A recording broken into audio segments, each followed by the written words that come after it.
Well, hello everyone. Welcome into Flying with Mike. Oh, do I feel bad how tardy I am. About 2 hours late. Granted, when you look in the scheme of it, really only about a half hour late. A usual quoted published time, 1600 Z, but I like getting going at around 10. Hey, welcome in, friendly player. And yes, it is a great aircraft. Bet you can't guess what I'm flying. Hmm? Spoiler alerts on the nose. Anyway, can't get that one by anyone, can you? Anyway, yeah, we are flying the 767-200 ER from Flight Factor, um, TWA style. Working on getting the closer to the end of TWA's days paint scheme on there. I think that's really sharp. Didn't come out right, so that's why we're running with this.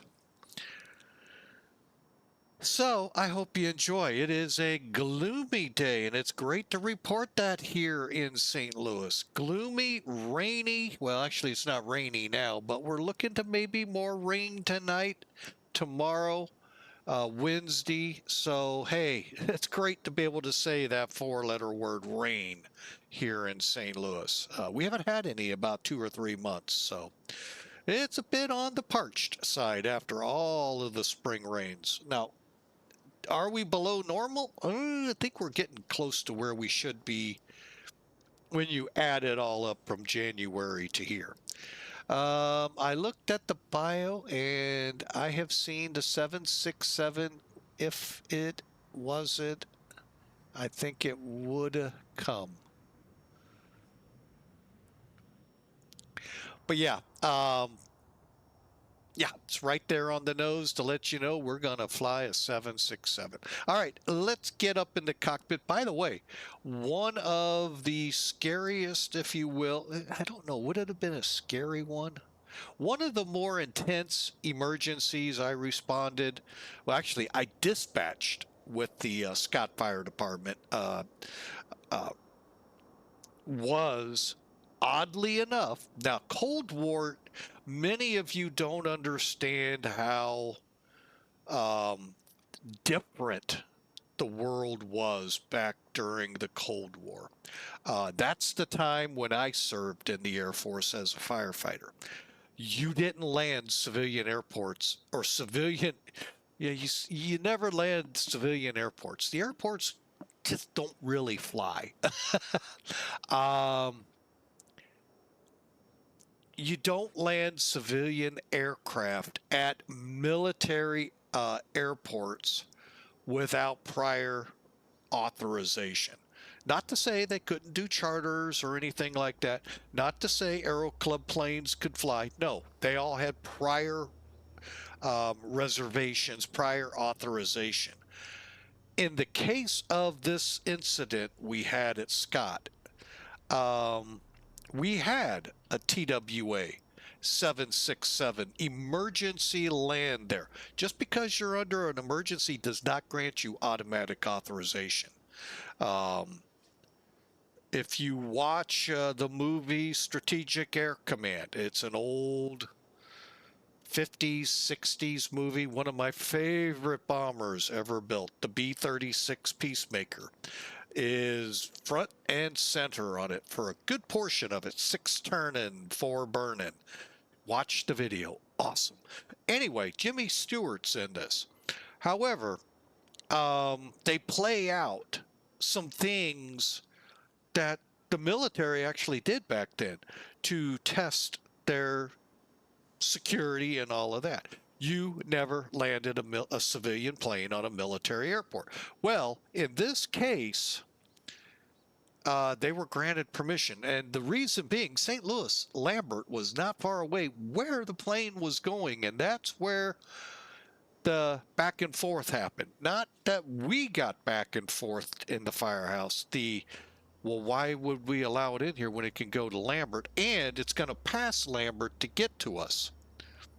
Um, it had a indication of one of its landing gear not down. and it's one of the mains under the wing. So the pilot was basically ordering that he wants to go to our airport because we had a hospital on it.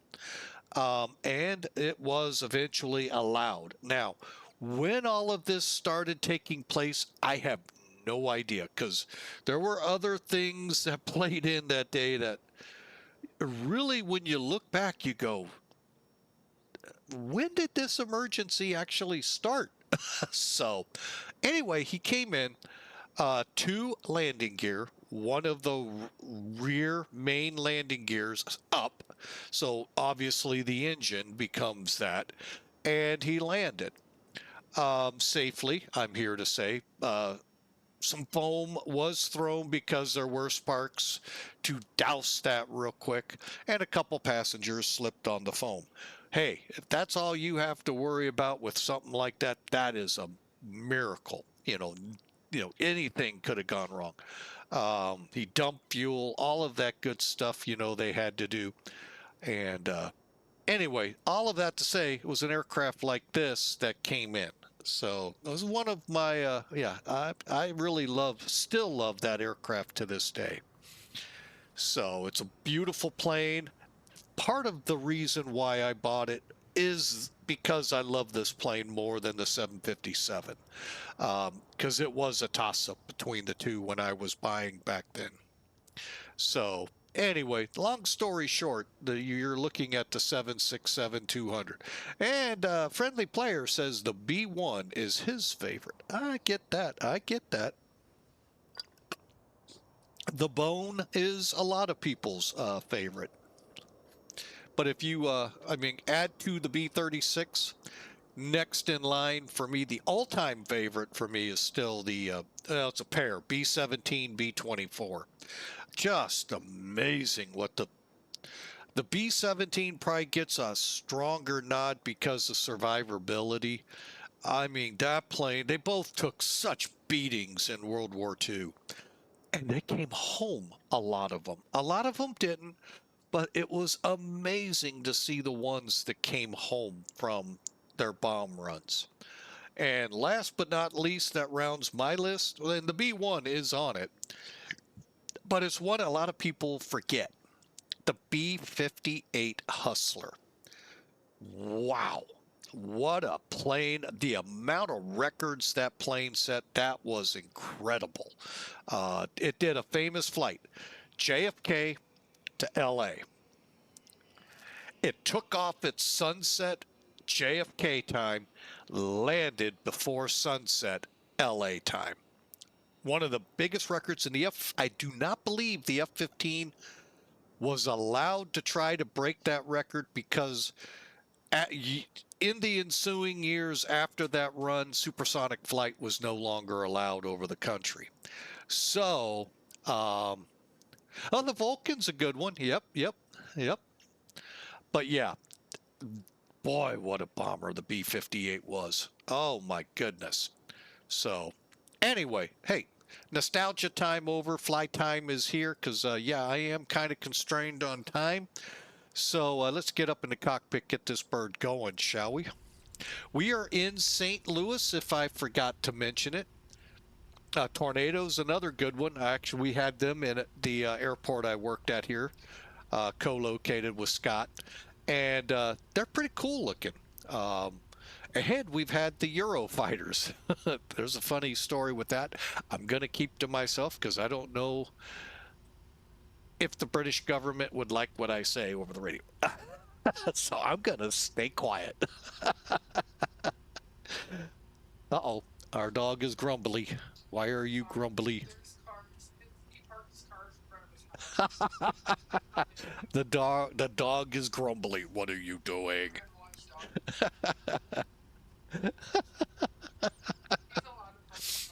Oh, Winston. All right, anyway, 767, let's get some toolkit in here so we can get the show rolling. My dog is a spy. Yes, he is.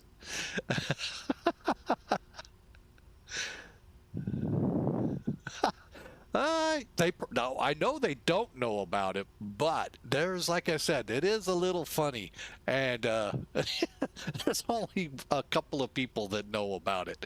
It was fun. Oh, it's a anyway. All right, so we got Sim Toolkit up here. Kansas City is up. We'll be talking with them here shortly. You can see our cross-country run over to San Francisco. And you can see the route. We are going to be taking 12 right, I believe it is, for takeoff, not left. Loadout for today. Pretty much what you see here is what we'll put in. May up the fuel a little, but 139 peeps, is that right? I thought it said 140 in my loadout. Dun, dun, dun. Oh, it is 139. Okay, why did my loadout say different? Hang on. Oh, it is. Hang on, I'm refreshing. Uh-oh. Oh, there we go. Where'd you go? Yeah, 139. Okay, I must have misread something in the translation. So 139 people, 31,100 pounds of payload, putting 46,000, well, probably 489. Like I said, it may be a little more, but 12 right for takeoff, 28 right, we'll see, for landing, and break 5 departure out of here to Hallsville. Then you can read the rest. Most of those are newer fixes since when TWA was here, but hey, it'll be fun nonetheless. Cost index 241. Wow, the computer took a while to chew that one, didn't it?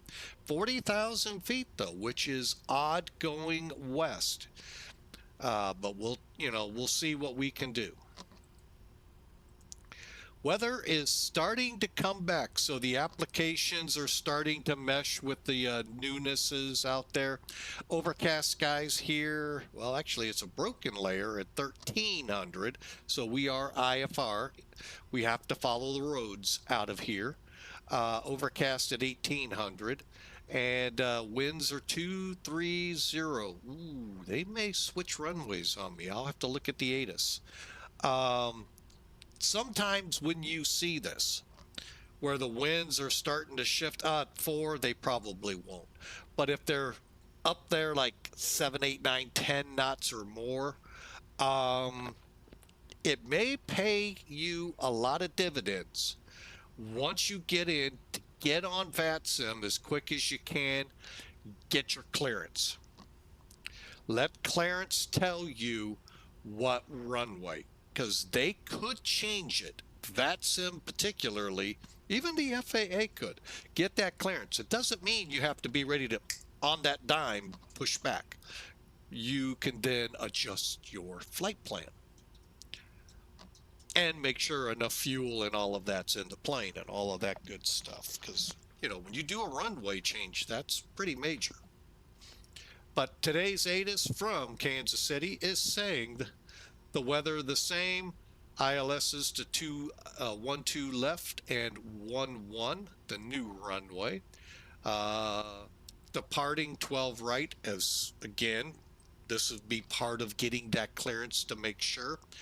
And personnel and equipment adjacent to runways and taxiways. Stuff that is not pertinent, but they put in just because a lot of them just copy paste. Except they'll throw their own letters on there. Yankee is today. Out in San Francisco. Let's see. We got a few clouds to contend with at this moment at 600 feet. 310 at 6. So yeah, the 28s are viable. 28 right or left. You're going to be your choice. Always make sure when you go into San Francisco, and if you don't believe me, there are videos on YouTube, real world pilot controller conversations about briefing for both runways. I'm not going to go into it. You can go look it up. I'm guessing United because they've got a pretty heavy presence there, but it could have been anyone. Um, being basically runway changed from ground by tower and having to rebrief. And it took a little longer than Miss Tower Operator expected, and she wasn't happy. So, anyway, you know the old adage, if mama's not happy, no one's not happy. So, in this case, if she ain't happy in the tower, you ain't going to be happy.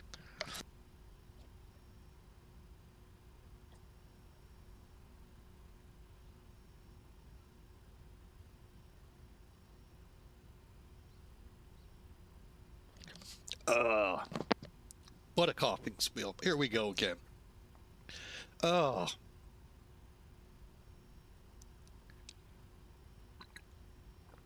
sorry about that. The hazards of me, fall and spring, and coughing spells. All right, so what do you say we light the fires and kick the tires? And go do some flying. Oh, I'm still recuperating. All right, so let's get the plane loaded. That's the most challenging part to this. You got two locations. You got this and as an option, or you can just click here and bring it up. Either way, you get the EFB, Electronic Flight Bag. Here you just click ground. Now, to load the aircraft, okay, now if you're in a gate with a jetway and you so wish it to be thought of that way, because so long as you have gate config checked, you don't have to have stairs or the bus. If it's unchecked, you got to have the stairs and the bus to be able to load. Can you make a go around in the cockpit in the flight? Can you make a go around? Yeah, I've done a couple. I'm not certain where that's leading because basically go arounds happened and you either fly the published missed approach, which would be a secondary flight plan.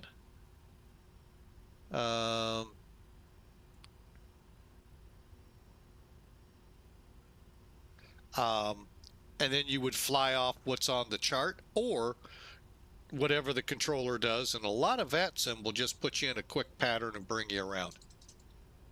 Show you the cockpit. Okay. We will. Don't worry, because it's going to take a little bit. So stairs, bus required. Fuel truck required. LSU required. Okay, those have to be in place to be able to load the aircraft. I put the chocks on, realism. GPU on, more realism because you're going to be on ground power more than the APU on the ground.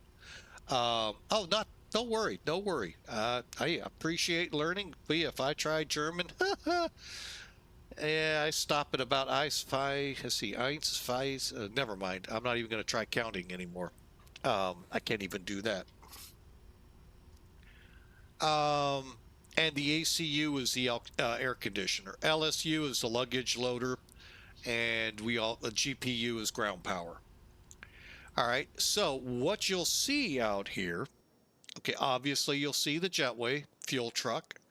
The ACU is under the left side engine. Yeah, I know, you're going to say it's on the right. Everything is on an airplane is by the pilot looking out the plane. That's your left, that's your right. What is the waste unit? That hooks up to drain out the porta potties on the plane, the lavatories. Oh, I hate we had a few overfills at the airport. Not cool. I felt really bad for the person working the unit when it overfilled. I haven't put it out there, but I can. There it is, right there. All right, and that is actually not required. So, and then you have to have the baggage stores open, and we'll get to that page here in a second. But this is your minimum. Go back to ops airplane. This is what you have to have open to put passengers on. Okay, now if you're not in gate, you'll have the staircase and a bus here. Don't expect a lot of razzmatazz here with flight factor. They never do. They used to. Actually, X-Plane 12, they kind of moved up real quick, but or X-Plane 11, but that stopped with X-Plane 12. Yep, there are trucks, but the latest one, I'm trying to think, is it a truck or was it a trailer? Anyway, yeah. So you also get your choice of engines. You can only change these on the ground. I'm going with Pratt & Whitney today just for the fun of it. But that's your minimum. Let's load the airplane.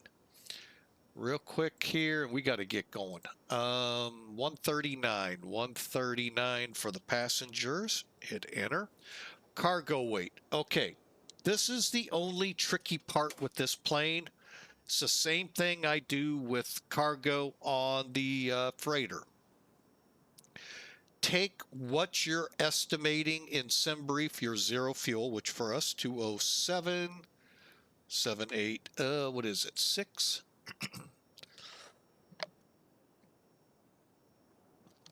Subtract out what the current ZFW is. Oh, I did it wrong. Hang on. 207.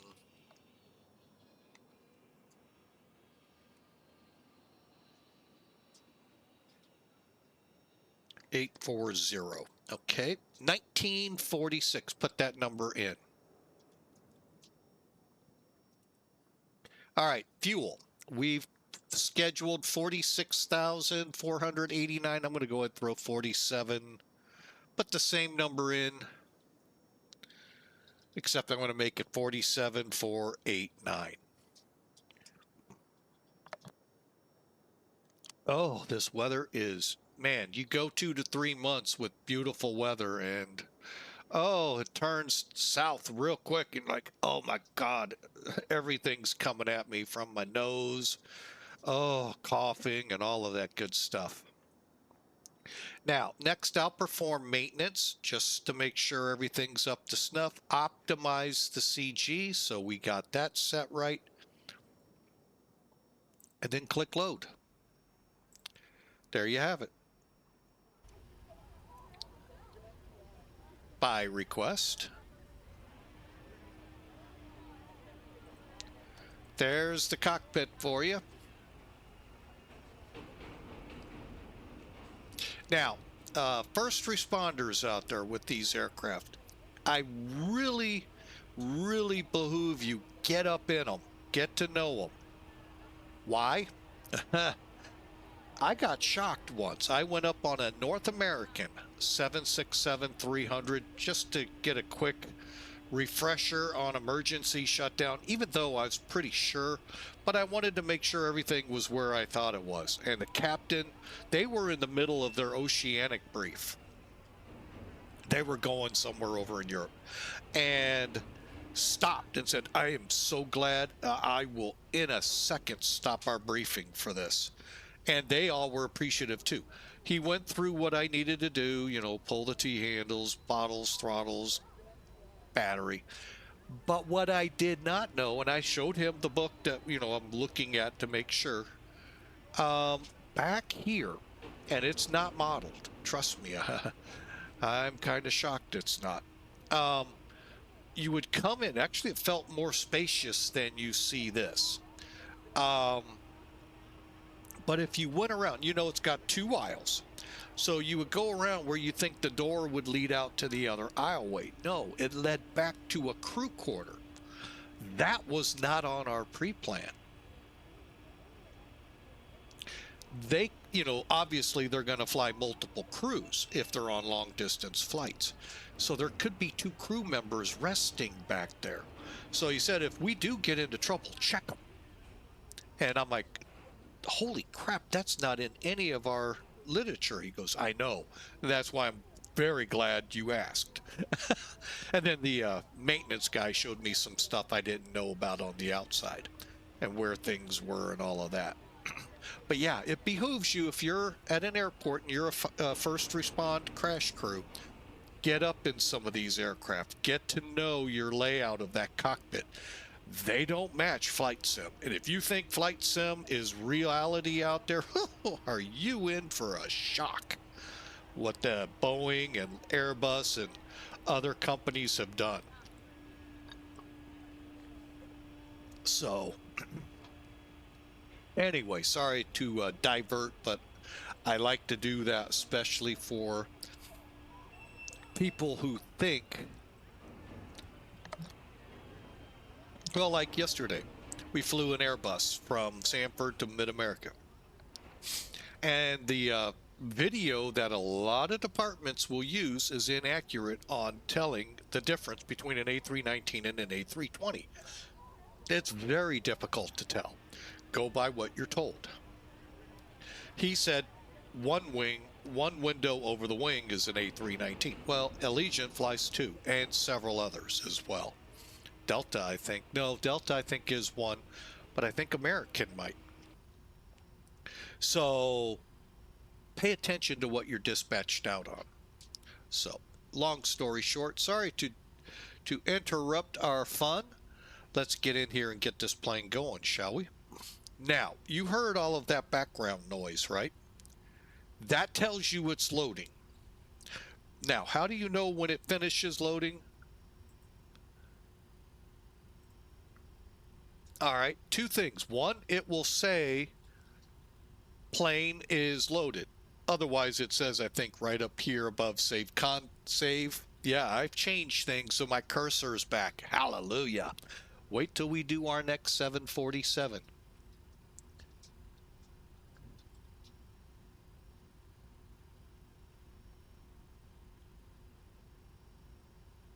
Yeah, you should be able to fly this aircraft.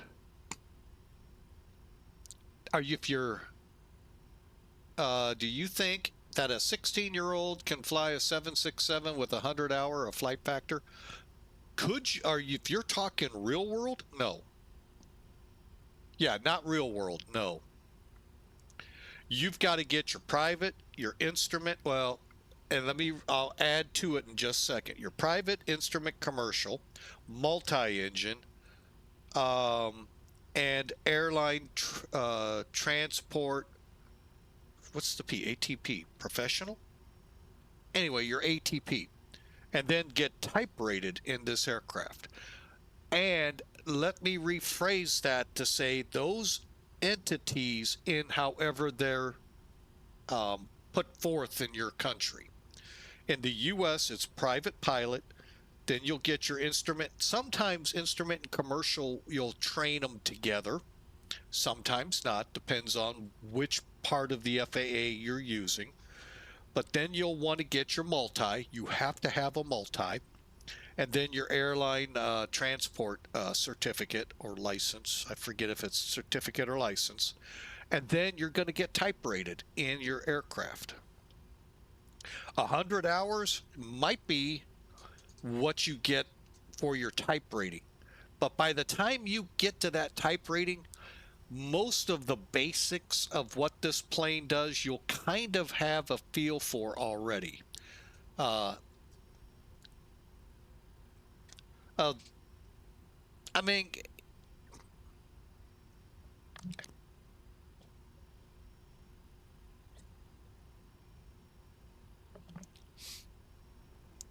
sorry. Hang on a second, I need a drink.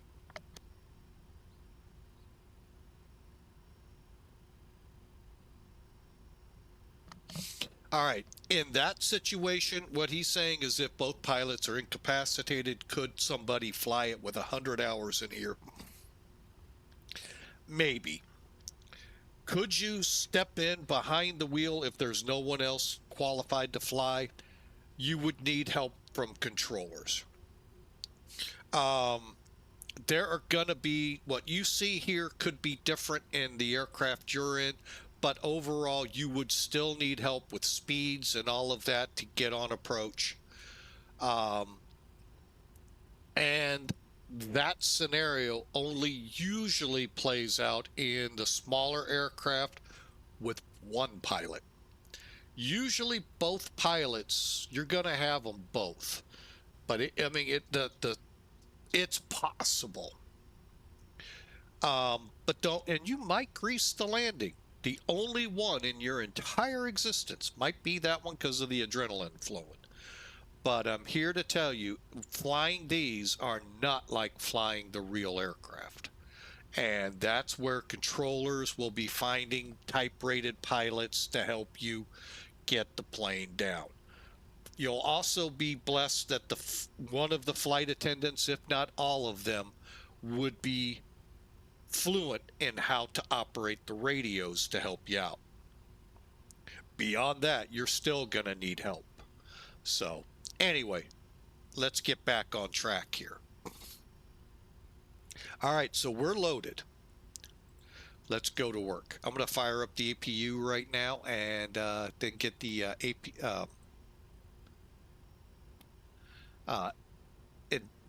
nav system up and going. Why is that showing off? Huh. That one I don't know.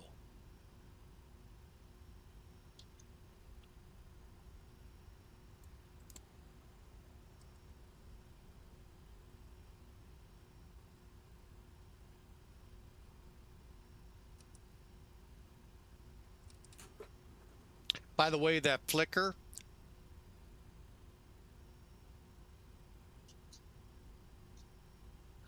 is because of the transfer of power from external to APU. All right, hang on a second. Let me just ditch that from our EFB. Okay, and by the way, this airplane in specific, make sure you turn it off on the panel first before the showing the disconnect. If you don't, you'll have to redo. If you've set up the FMC, you'll have to redo everything.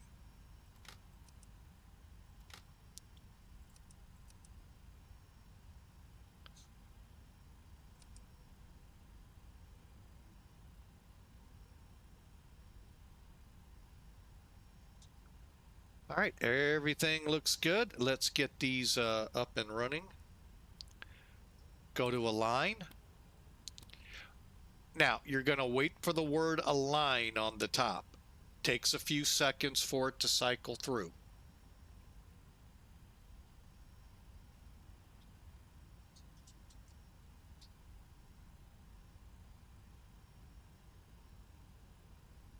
Okay, now that it shows align, one other thing, if you haven't been with flying with Mike for very long, if you set your display selector all the way over to heading in this place, the 737, it'll be heading HDG/STS. It's going to give you the time to alignment, 7 minutes. Now click them to nav. And then when this reaches 0, they will automatically align and put you where you set the FMC.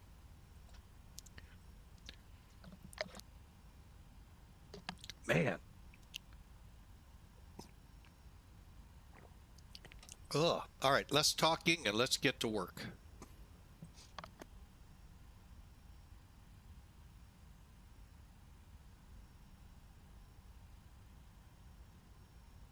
Oh man, the coughing is just unreal. So let me just get to work here. Panel floods are all set. IRS is aligning. Let's go to the FMCs themselves.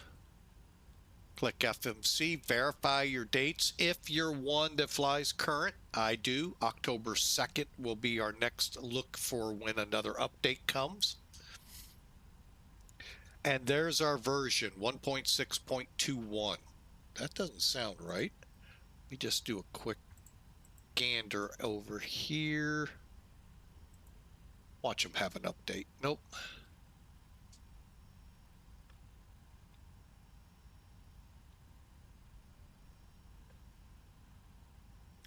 So much 777 stuff. It's so, I kind of wish they'd have updates just for the 777 now.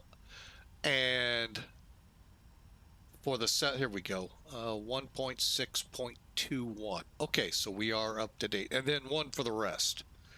I guess that would be too depressing to them because they don't update the rest very often.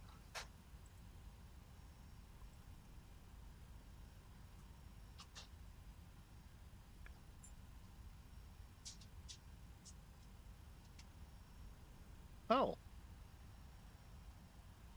my bad. I thought I had this flight up there. Oh, sorry about that. I just realized in my speed and haste this morning, I didn't have this flight put up there. Or did I put, oh, I think I know what I did. Nope, I didn't. Put it under YouTube, I thought. All right, so let's get to work. Position, here lies so. KSTL. Now, in the 737, I would go to the next page and take one of the GPSs here. You just can take this one, plan it right there, go to route, plug it, and KSFO.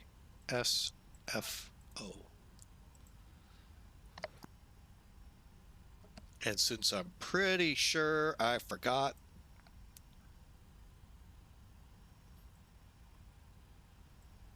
before I go, where is it?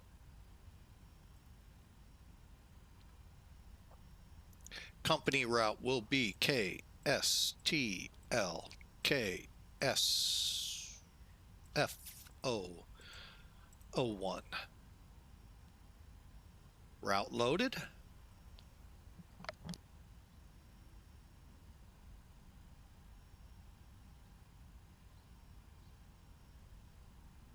Okay, sorry again. Okay, and then you can do the next page real quick, look it over. Looks good. Come back to route, activate, execute. Get your butt back down here.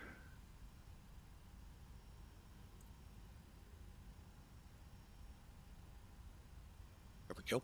All right, now I'm going to go to departure arrival. Let me one more time look at our information here in St. Louis.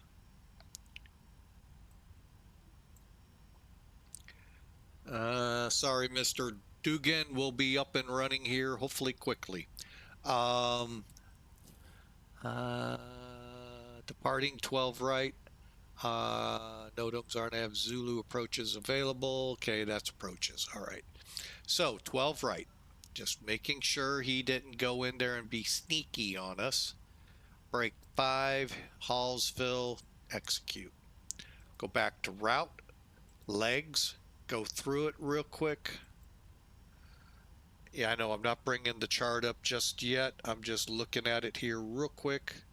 So we're going to be coming off, is it Hefner first, Dolphus, Travis, Siki, Lisa, Break, Ramos, Hallsville, Kansas City. Cool. All looks good to there. Okay, next up. All right, we're going to be flying the Diamond 5. We're going to plan 12 right off Archie. If I remember this approach, that's how it plays out. Archie, yep. Okay, so 12 right, add. The cool thing is it adds it into your NavGraph charts. All right, so we're going to go to index, SFO.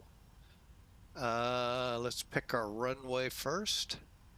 ILS 28 right. Diamond 5 INYOE, Archie, execute. Legs. Okay, OAL to INYOE. Let me just make sure. Okay, that's good. Now, INYOE, Diamond, Lane, always, flows.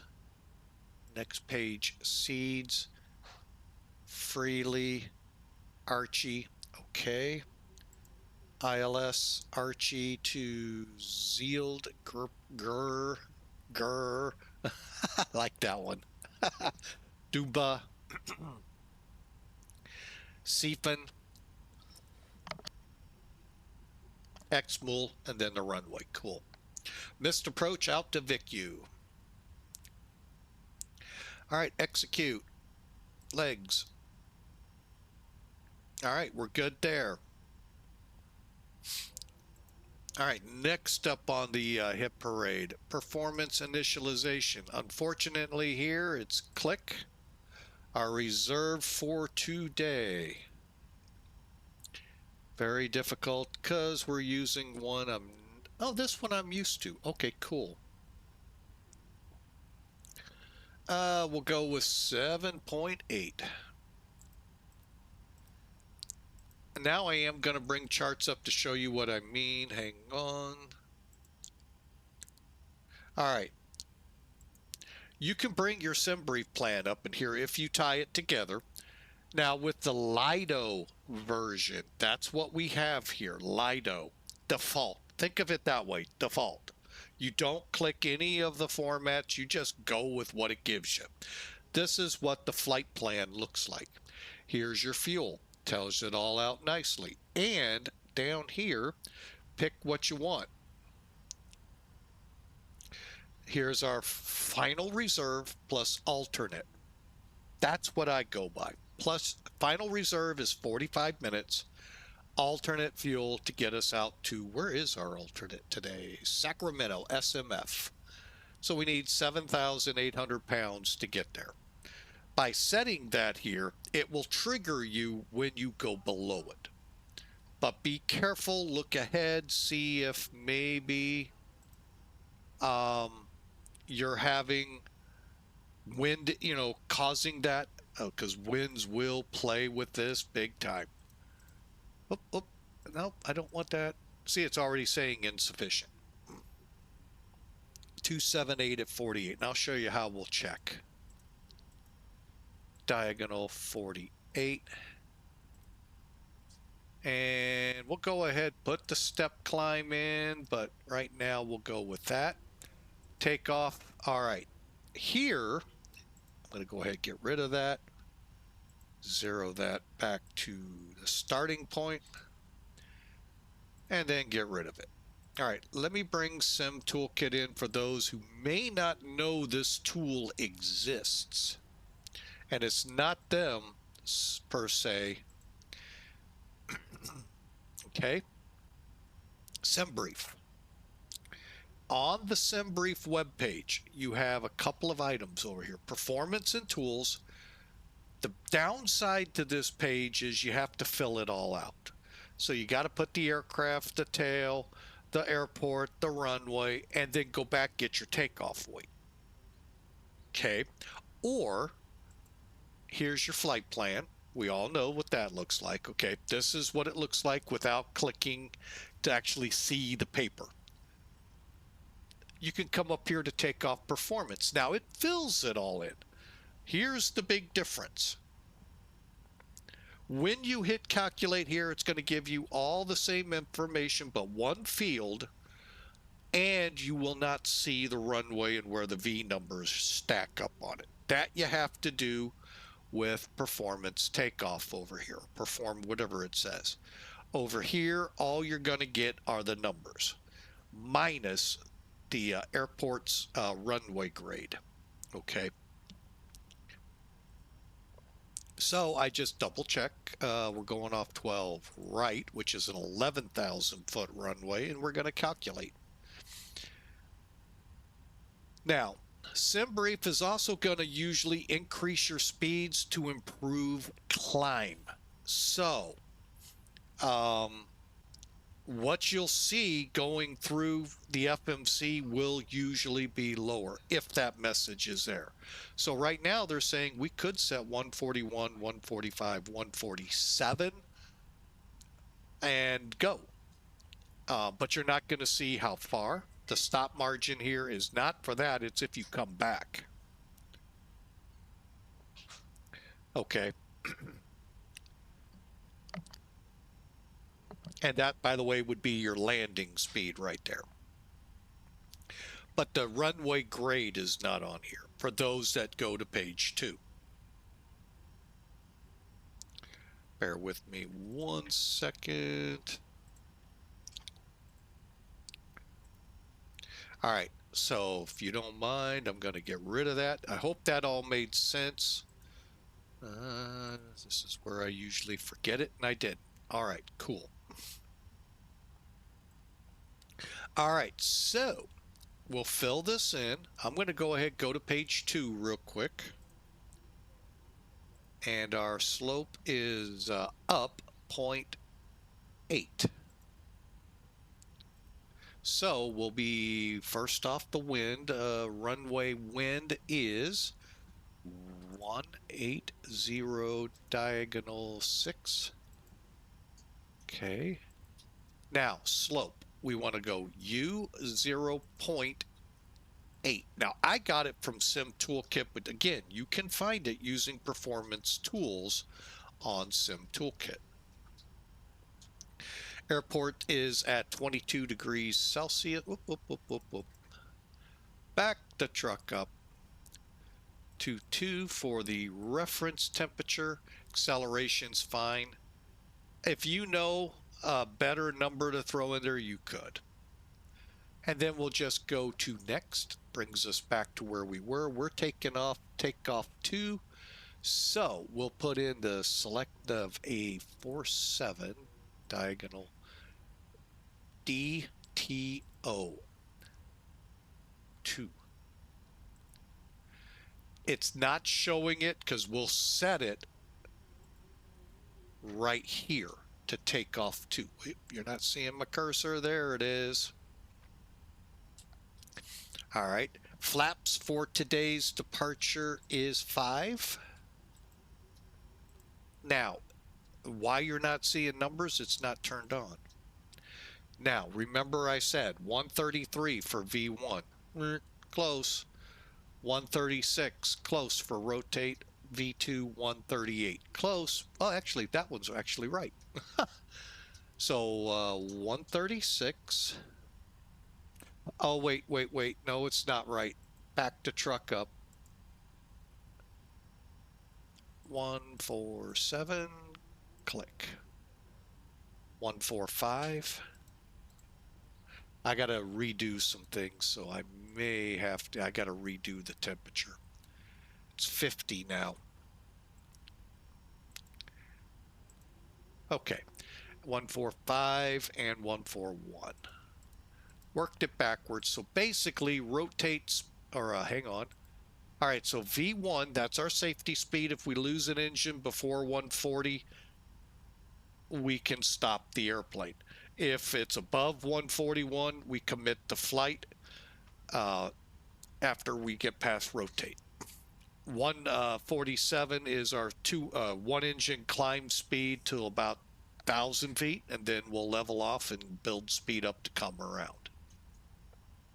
There you have it. Hang on a second. Now, real quick, I have to say this, so if people out there do go buy this aircraft, you are forewarned. Hang on a second.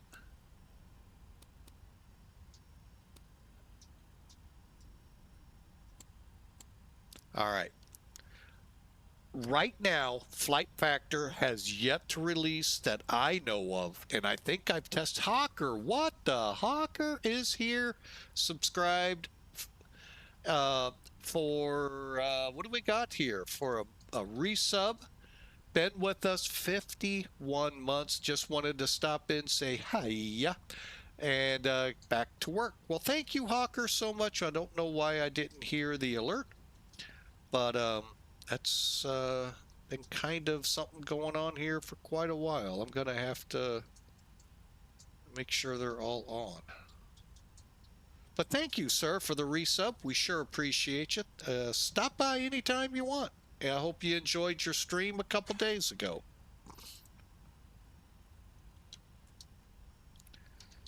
And if you are looking You'll find him sometimes playing the drums, guitar, occasionally on the flight sim. He is one day, someday here in the not so distant future, we hope. Never know. He's working on a Hawker 125 real world fuselage in his garage to turn into a flight simulator. Although I haven't heard much on it.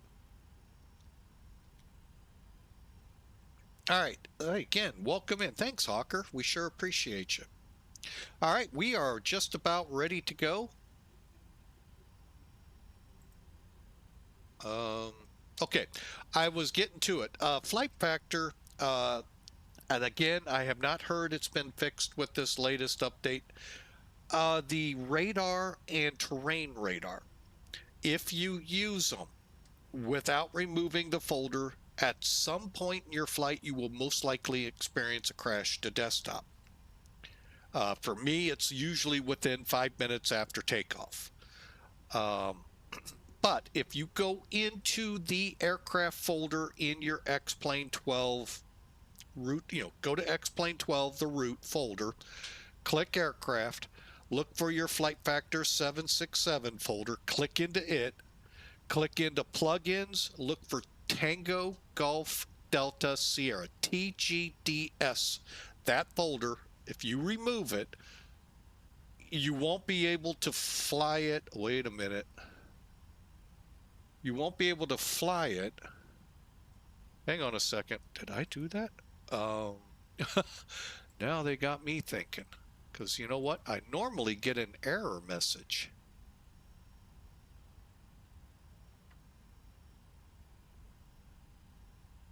Oh, there it is. Okay, in mine it's called the Boeing 767 Extended.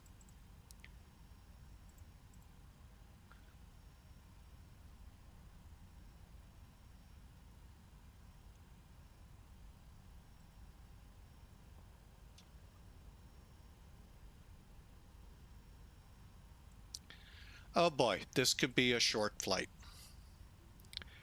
It's in there. I just realized I hadn't removed it when I updated. Oh my. Well, we're going to leave those off. I've heard if you leave them off, you don't have troubles. So until I get confirmation, hey Azul, how are you? Welcome in. We're just going to fly that way. Hopefully it works. Otherwise, we'll crash to desktop, and that will unfortunately be the end of this run. All right, let's get things set up here in front. We said 147. We'll go 157. 1, 2, is it 1, 2, 3? I think it is. I love, this is the one thing I love about Lambert is these numbers, and our big one, he's going to clear us to 5.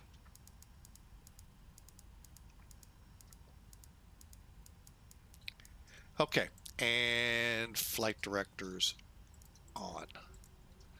All right, since we're loaded,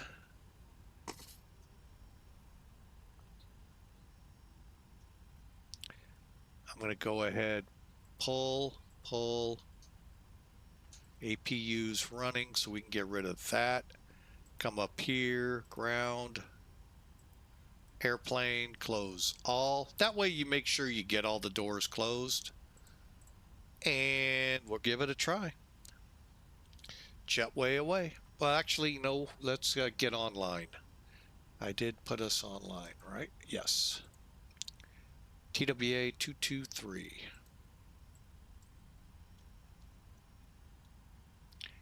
762. And there's our okay. This pre-departure clearance, always pay attention to the route, your SID, and your initial altitude. Okay. I know it didn't post very long. Our route is correct. Altitude is correct. Squawk is 5766. We'll get that. We're cleared. Break 5 departure Hallsville transition. Climb via the SID. What does that mean? Expect 400, 10 minutes after departure. Departure with him. Call for taxi. Well, actually, I'm going to have to call for push because we're going on to a taxiway. All right, so first things first, let's get to squawk. Actually, first things first, let's fix this. Okay. And that's good. All right. Also, let's make sure we'll be able to hear him. So make sure you turn them up, click on them, turn it up, click on it. And we'll set for now, but for now, we're going to need 125725. 125725.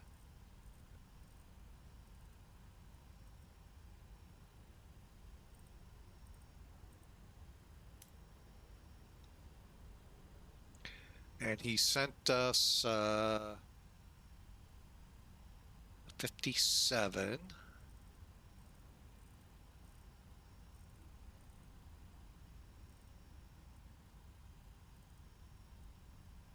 I always get screwed up here. Sorry, folks. 6.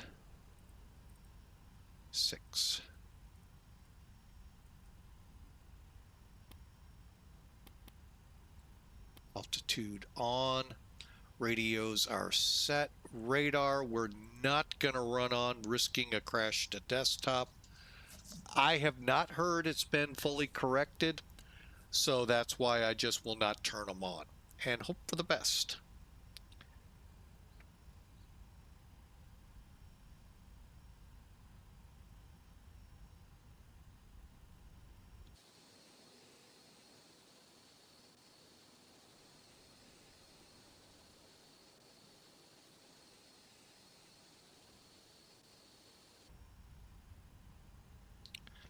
Kansas City Center, TWA 223 at St. Louis, gate Charlie 16, I believe it is.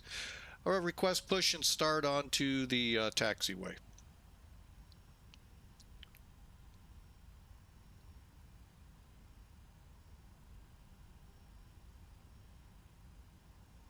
Face northwest, push approved. TWA 223 heavy. Boy.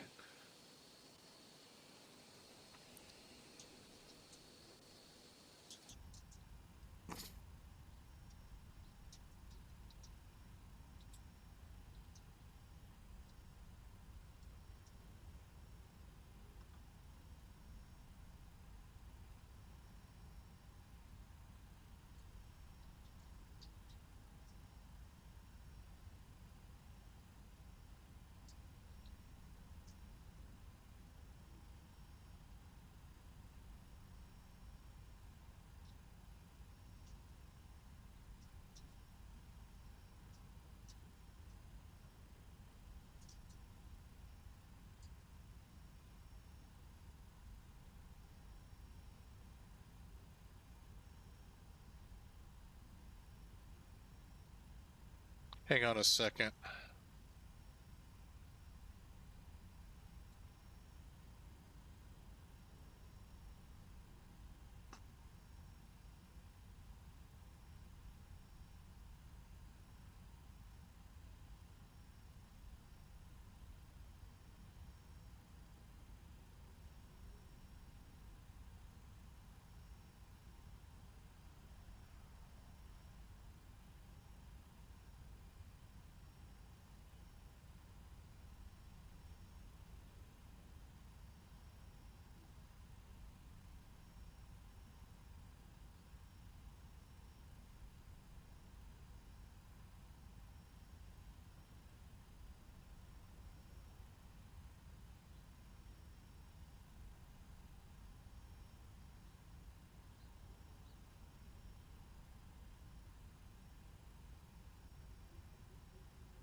Okay, sorry about that, folks. Got a message from work. Just wanted to see what I had to expect tomorrow. All right, let's get this thing moving. Got the jetway away, right? No.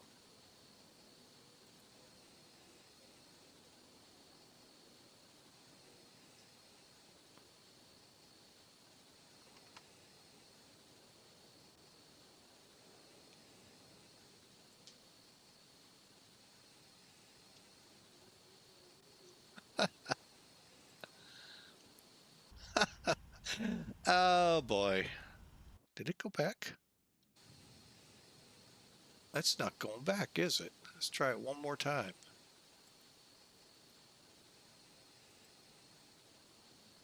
Okay, it's not wanting to go, so we're gonna go. Call up our plug-in. Grounded cockpit. Tow is driving up.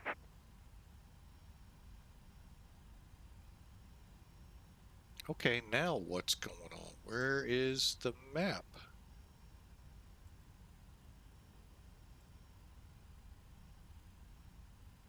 Ground to cockpit. Please show me where you want to go. Okay, all doors and hatches are closed. Ready to connect. All right, you know what?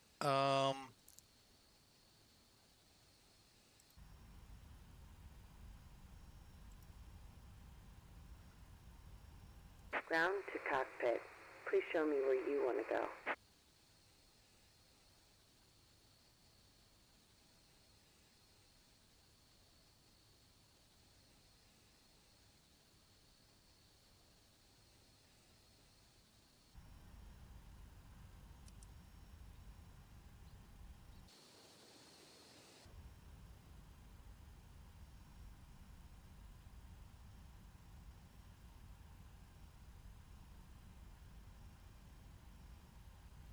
Tow connected and bypass pin inserted. Release parking brake.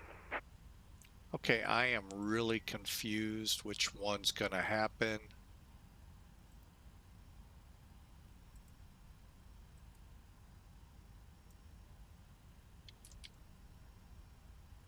Starting pushback, and you may start engines.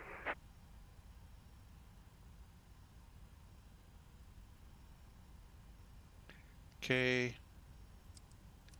Fuel pumps on. Leads off.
$2,500, $1,000, $500, $400, $300, minimum $200, $100, $70, $60, $50, $40, $30, $20, $10, retard.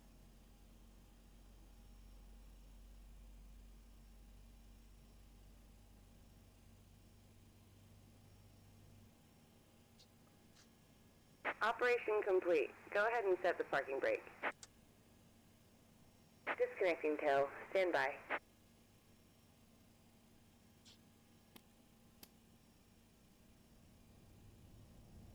No, the GPS, I actually heard it. Its sound is turned down, and I don't know why.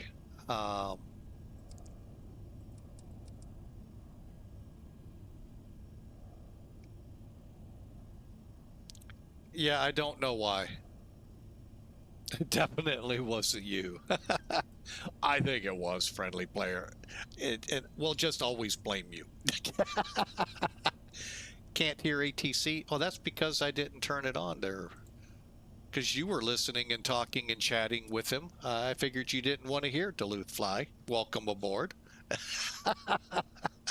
I heard you out there.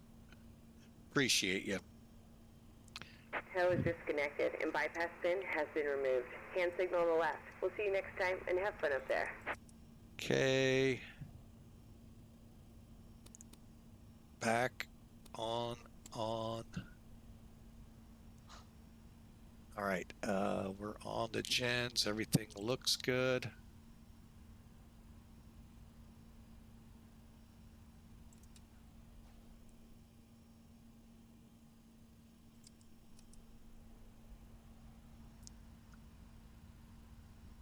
Off. All right. Panels ready. Okay, auto brakes. Center TWA 223 ready to taxi. TWA 223 Heavy, runway 12 right, taxi via Charlie. Cross runway 6 at Charlie, the altimeter is 293. Copy the altimeter, Charlie. Cross runway 6 over to 12 right. What am I? TWA 223. And TWA 223, runway 12 right, taxi via Charlie. Cross runway 6 at Charlie, the altimeter is 293. I hate when that happens. Hang on, folks.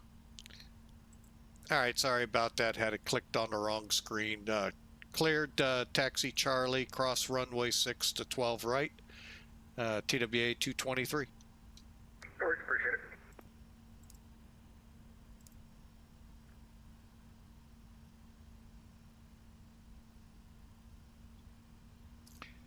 All right, auto throttle on.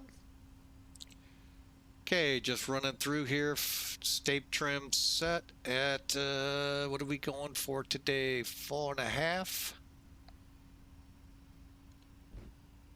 4.5.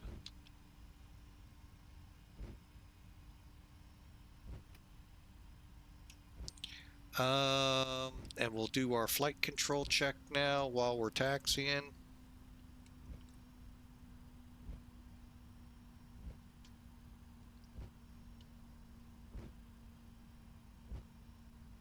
Okay. Kansas Center, Rooster 94, ready to go.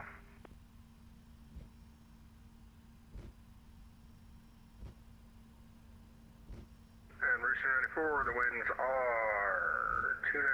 That's the altimeter. The winds are 1806. Runway 12 right, clear for takeoff. Right half Hefner. Hefner, we're ready to go. Check Rooster 94. And Rooster 94 again, winds are 1806, runway 12 right, clear for takeoff, right half Hefner. Hang on a second. Oh, I see, okay, Hefner, I thought it was Heifer. Clear for takeoff and clear, RNAV Hefner, Rooster 94. It's been a day, JD, it's been a day.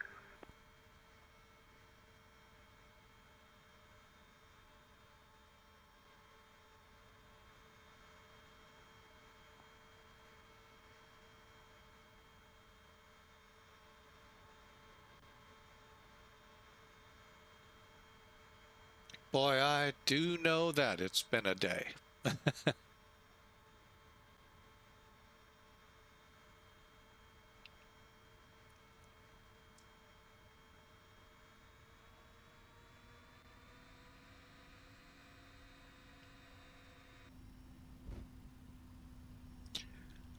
We'll watch.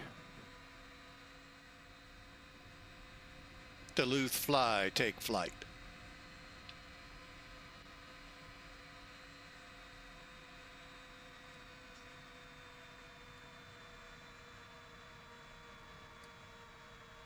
Yeah, I'm not sure what causes all this whitewashing here with Star Sim scenery. And away he goes.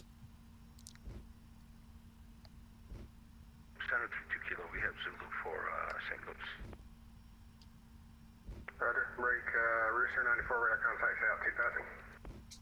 Passing 1.4 for 360, Viola Sid, RNAV. And Rooster 94, altitude checks, climb, maintain flight level 360, and actually just climb, maintain flight level 360. Hi, 360 it is, Rooster 94. TWA 223 Heavy, ready to go? TWA 223 is ready to go, 12 right. And TWA 223 Heavy, the winds are 1806, runway 12 right, clear for takeoff, RNAV to Hefner. RNAV Hefner, clear for takeoff, 12 right, TWA 223 Heavy. Okay, lights. Don't want to get the CEO all riled up over me because I don't let people know I'm doing things.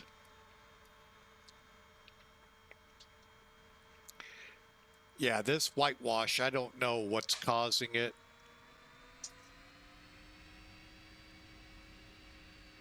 It was one of the updates, either 1.0 or 2.0, that caused it. Oh, we don't have flaps.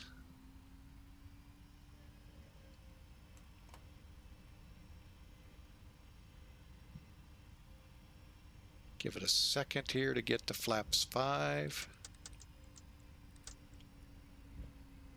Okay, and mark.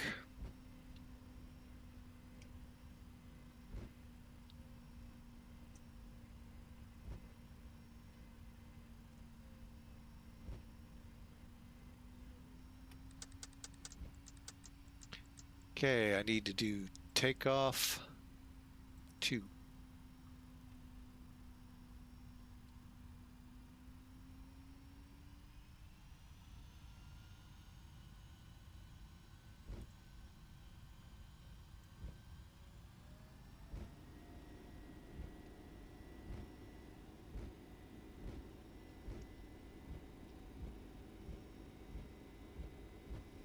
Always forget that last step, setting that to takeoff 2.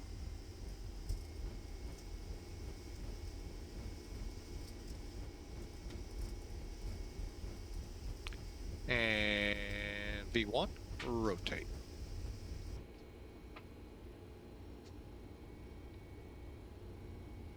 Gears coming up.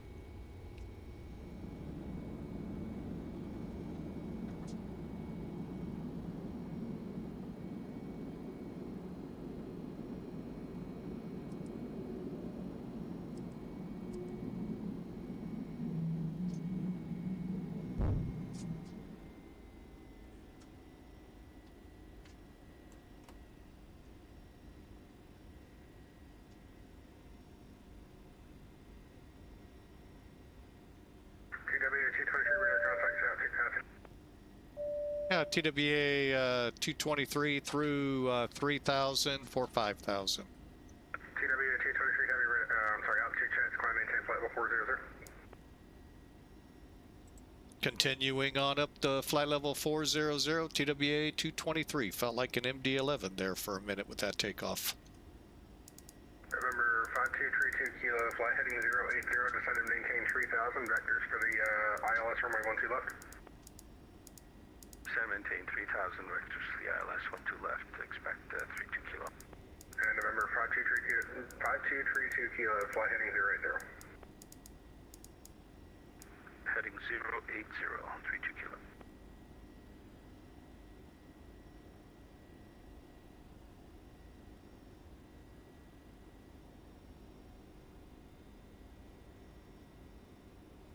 Okay, we're direct Dafos, then Travis, Seiki, Lisa, and brake. Yeah, she really wanted to grab Sky on that takeoff. Wow. Wow, I really did feel like an MD-11 going rocket style on us.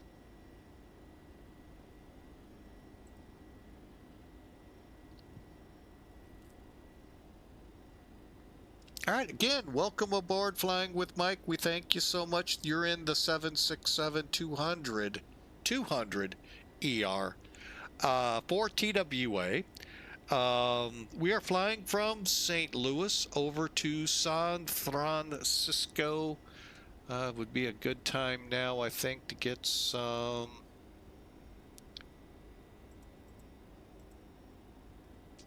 there we go. And yeah, he's going to be upset until I let him talk. In-flight, PA, safety. And he can talk his heart's desire now.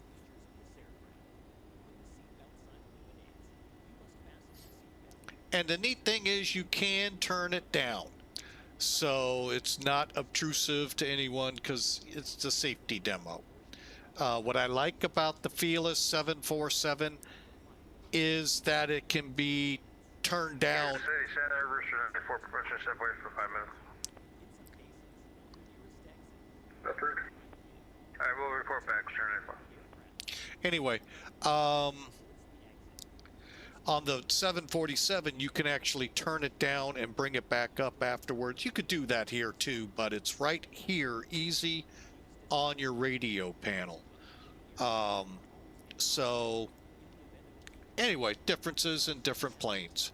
So we are currently looking at about just under 5 hours at this altitude. Wait for us to get up a little higher and it'll be a lot shorter, but again, as we come back into the thicker atmosphere, things slow, the time will expand again. Sim toolkit, sim brief, I should say, has a, oh, that's the wrong one to look at, my bad. Where did it go? Huh. I resized to where I couldn't see it. Currently, we are on a 3-hour, 50-minute flight, airborne. So, but again, we're not using radars, so just to be hopeful and that we don't crash the desktop by the time we cross break.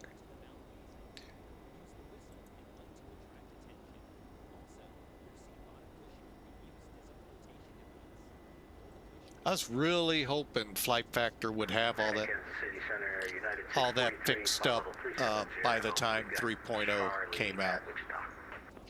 But they're really focused on the 777. About 10 minutes, so you can continue on advisory. Alright, we'll continue on advisory to United 643. Sun Country 342 leaving airspace to the north. Chicago's offline radar service terminated. Change to advisory approved. Advisory approved. Have a nice one. Sun Country 342. Aircraft on pertinent safety didn't hear. Kansas City Center is closing in 10 minutes. Copies of traffic and Rooster 94 is back. Aircraft calling, say again. I said Rooster 94 caps the traffic and we're back. Welcome back. Okay. Yeah, it doesn't look all that great right now, the scenery, and I don't know why. I don't know if that's just the way the clouds are right now, but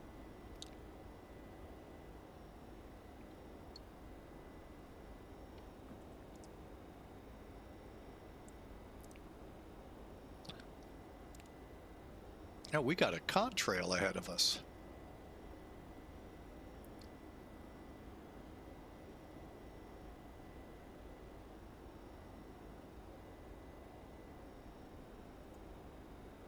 Kansas City Center, Rooster 94. Would you like to swap over to advisory now, or do you want us to wait until you leave? You can stay with me until you leave until I leave. You're gonna be in my airspace for a little bit, so I'll keep you with me. Copy that. We'll go.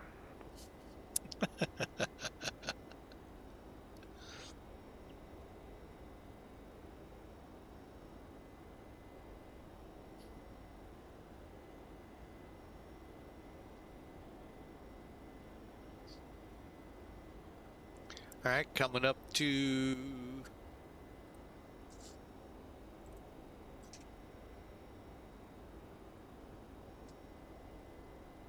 again, keeping the radars off until I get confirmation it's been fixed with that update, and I actually fly a flight offline to make sure.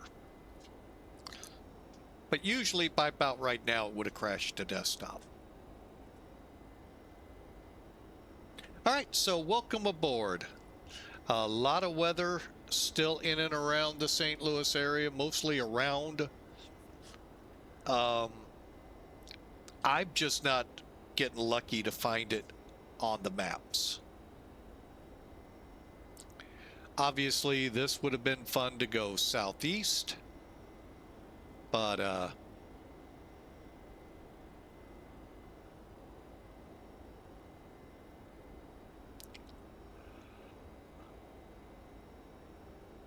yeah, it is what it is. You know, not worth complaining about. I just hope eventually I do find something weather-wise.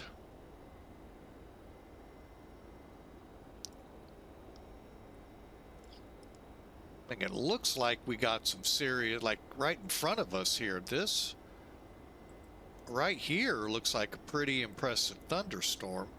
Not showing up both on here on my weather programs like VATSIM Sim Toolkit, or even NavGraph, or the onboard maps program for Flight Sim. So, oh well.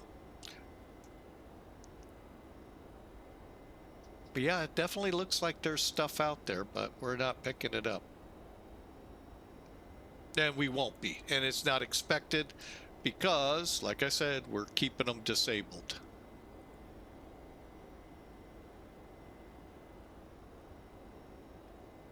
But I'm glad to have you aboard. Welcome aboard, Flying with Mike. Today's service is St. Louis to San Francisco via TWA. Do I play TAC games? Kind of have to give me one. I don't know what TAC games are, TAC games. Other than tic-tac-toe. And I don't think you mean that.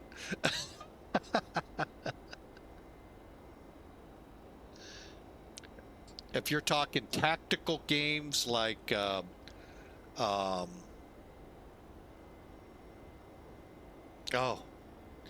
Arma, or I'm trying to think the other big one, doggone it. No, I don't. I used to play Arma. I got very tired of getting killed every time I played. I mean, killed instantly. It just got it's no fun when that happens. Arma 3, I think it was. And I was lured in by somebody that said, hey, we need a C-130 driver to fly the cargo plane. Oh, that ain't a C-130 that was in that. No. That was a horrible rendition. Worse than what I fly in. Well, I'm not going to be that mean, but it's pretty bad what's in X-Plane. And, oh no. DCS I dabbled with. We went in exclusively. Why we don't anymore. And just kind of staying away from them. But I will give DCS its due nod along. I will give it its due that it is due. It's a very good combat simulator, along with BMS Falcon 4. However, it is very realistic to the point where I had to trim anytime ordnance dropped off the plane, or even drop tanks. So I'll give it kudos for that, but no, just not coming to it anymore. One, I just lost interest in it, and two, I had a lot of technical issues with it as well.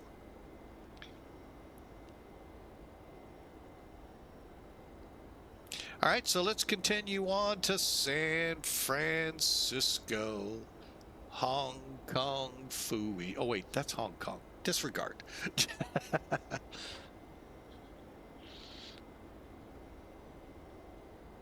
We are now through flight level. Let me make sure.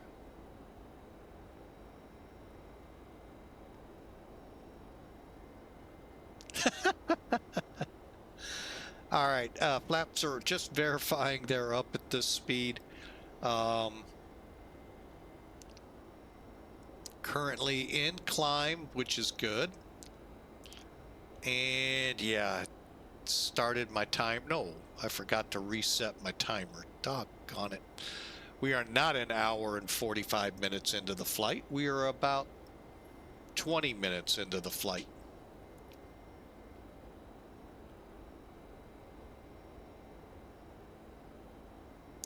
Well, there's, believe it or not, a line forming that would really like for me to get back into those.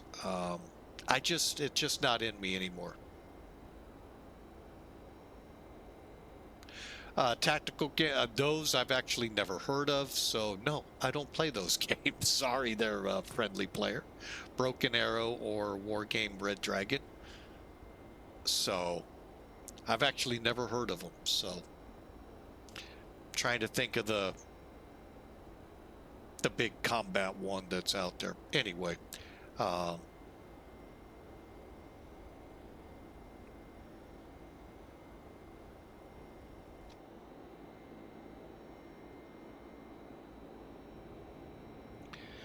the only thing this flight will be,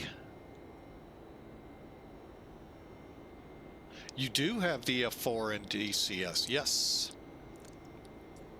That's a new addition, and you also have my one of my other favorite World War II planes, the F4U Corsair, if I remember right.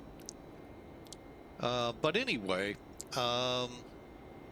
if anything on this flight weather-wise, we're going to be seeing that we're seeing the storms on here, so that if we did have the radars of the Airbus or the 737-800, we'd be able to see them, or some of the default aircraft. Aircraft on 30 feet, Kansas City Center is closed. No further services available. Change your advisory 3. Have a good day.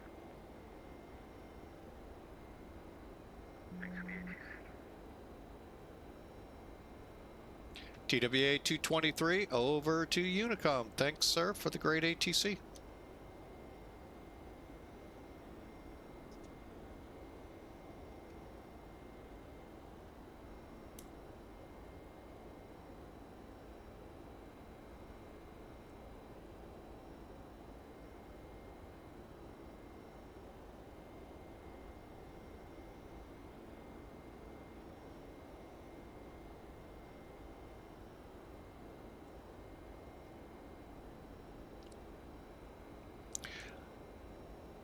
Oh, we still got 4,000 to go on this climb.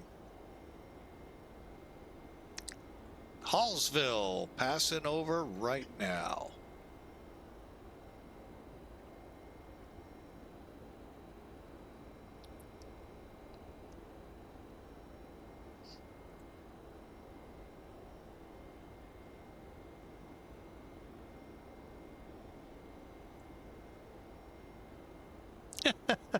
I just looked at NavCraft. Their sim brief is putting us on 12 left. Now NavCraft is finally saying not used. It wasn't used in the beginning. Sim brief, gotta love them.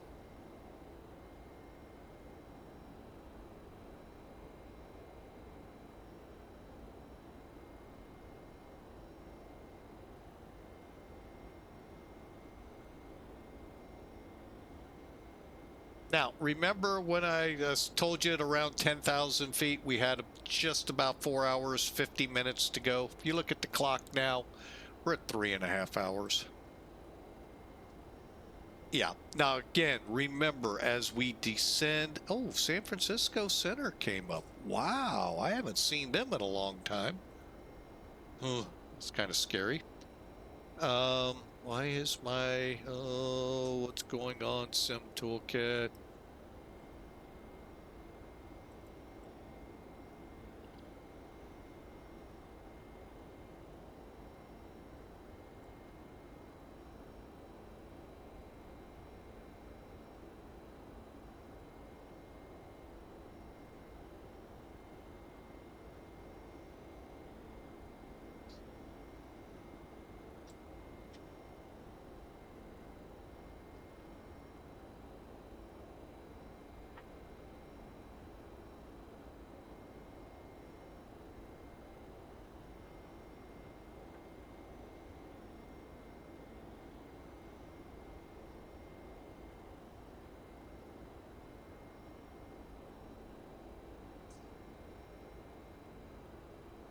All right, in case new people to the channel here, here's the route.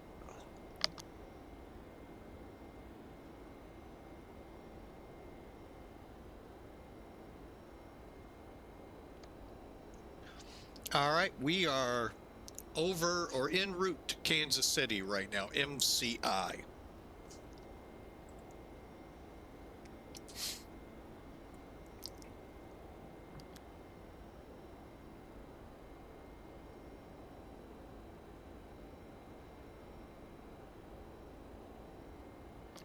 So, with Duluth Fly leading the way,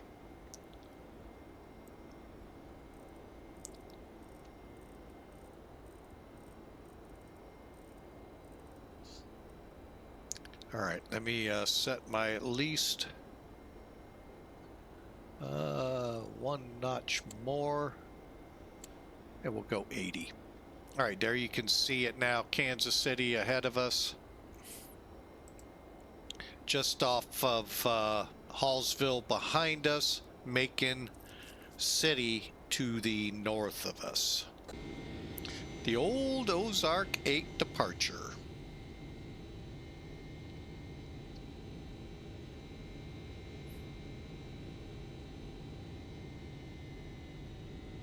Although we were on the break 5, Ozark was a more traditional departure. VOR to VOR kind of deal. Break is a RNAV. So, a lot different, but they still issue out the Ozark.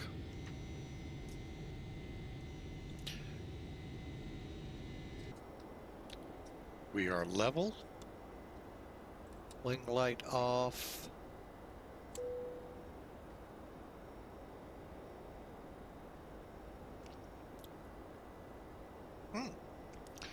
I don't think San Francisco is at 2,000 feet above sea level. So let me get our landing set. Nor was St. Louis that high.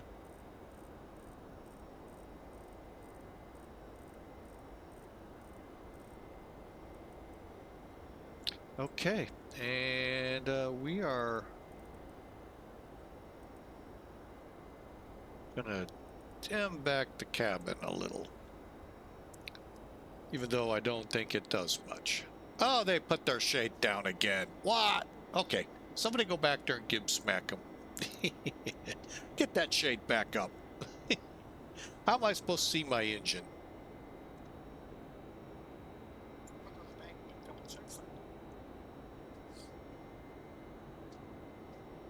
That's hilarious. Wake up. If you want to sleep, go to the back of the plane.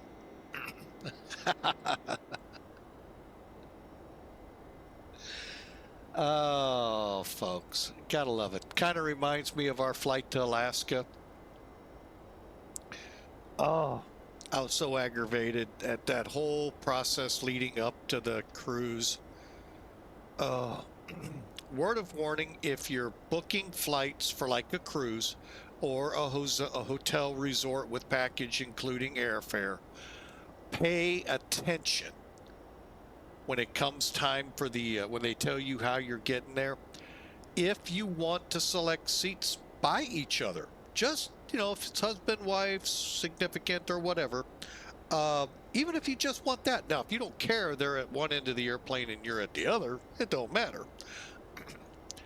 First off, if you're on, just say it's an American Airlines flight, and it is an American Airlines flight, I put that caveat in there, then you'll be okay getting your seats assigned. If you're flying an American Airlines flight, but it's code shared with Alaska, let's just say in this case, you have to go through Alaska Airlines to get seat assignments. Well, our crew said, you've got seats, don't worry about it, blah, blah, blah, blah, blah, blah, blah, blah, blah. No, we didn't. We would have actually been standby if we'd have listened to their mumbo jumbo. They don't know what they're talking about. We called Alaska, they told us, yeah, you're going to be on standby. but we have this seat and this seat. And I said, we, our husband and wife, would really like to sit next to each other. And they gave us an aisle and the next seat by it. But I wanted the window because I knew the country we were going to fly over. And that wasn't happening. I said, okay, well, maybe we'll get lucky and that person won't show up and I can kind of room when the airplane starts taxiing. He showed up. And he prompted to sit in his seat, put his seatbelt on, boom, just like that guy on the on our flight. And I could not see a thing. I was so mad. And because had I known this 2 months earlier, I'd have had us booked window seats, taken care of. We could have potentially missed that cruise because the bozos at the cruise don't understand the airlines. You would think they would. They're supposed to be travel people. They don't. So be warned. That was also led to us getting quite a bit of extra benefits because of their screw up. Because boy, I let them know when we got to Alaska what garbage they are. And they turned around and unloaded a lot to us. So just be careful, make sure, and don't listen to them. So because most of them don't know.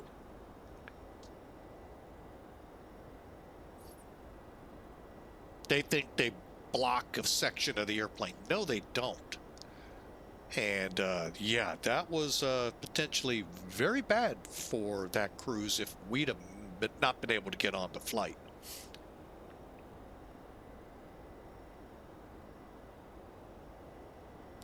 So then we book a Hawaii flight a few years later, and that never happened, by the way. Compliments of that 5-letter word, COVID. 2 separate times we booked and 2 separate times we missed because of it, and gave up on the third. Captain Bombazo, welcome aboard. Thank you for following. We sure appreciate you. But yeah, as soon as we hit that mark where we could check seats, one, I didn't like the flight, but there isn't much you can do when they're making it. I'm like, okay, because I wanted to get to Dallas and do a 777 or a 787. Was 787 around then? But anyway, a 777. And we were getting seats together where we wanted them on the plane and all of that good stuff. So be alert, be careful booking on these all-inclusive trips. If you're wanting a window seat, if you're wanting, oh, Captain Bombazo, thank you for the subscription from Prime. Much appreciated. Thank you, sir. What a flight we have underway. Boy, that is awesome. Enjoy the ad-free viewing, and we appreciate your business with us. We sure do.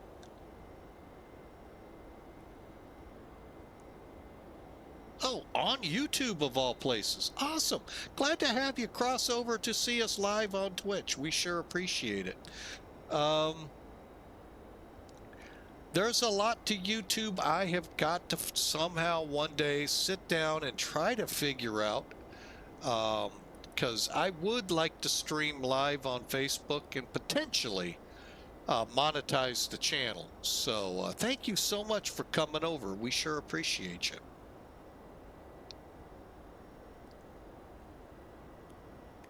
So just beware when you book up these all-inclusive things with flights included that you verify seats. Make sure you have an assigned seat. Otherwise, you could end up on standby. That is never a good place to be, especially if you're really wanting to go somewhere.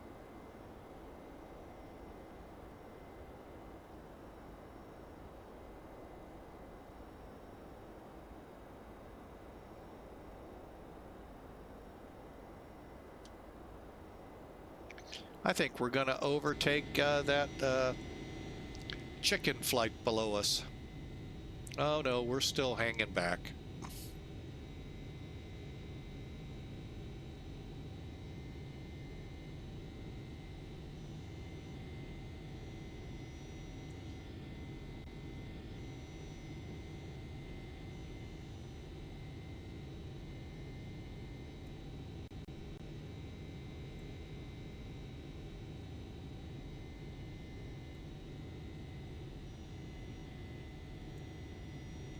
Oh, what's going on with my other one of my virtual event?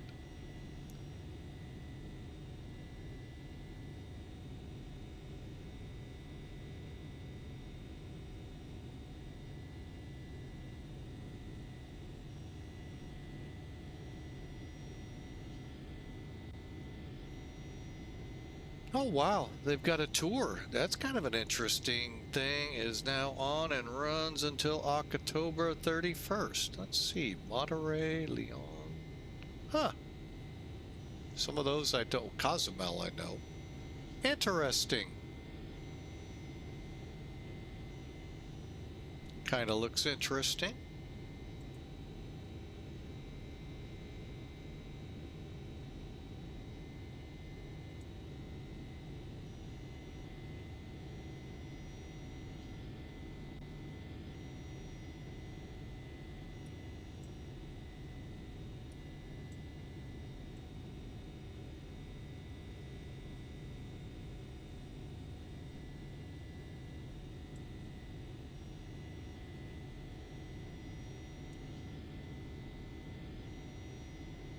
But we're starting to get out where the weather is not that frightful.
Give you a nice look at the 767-200 ER from Flight Factor.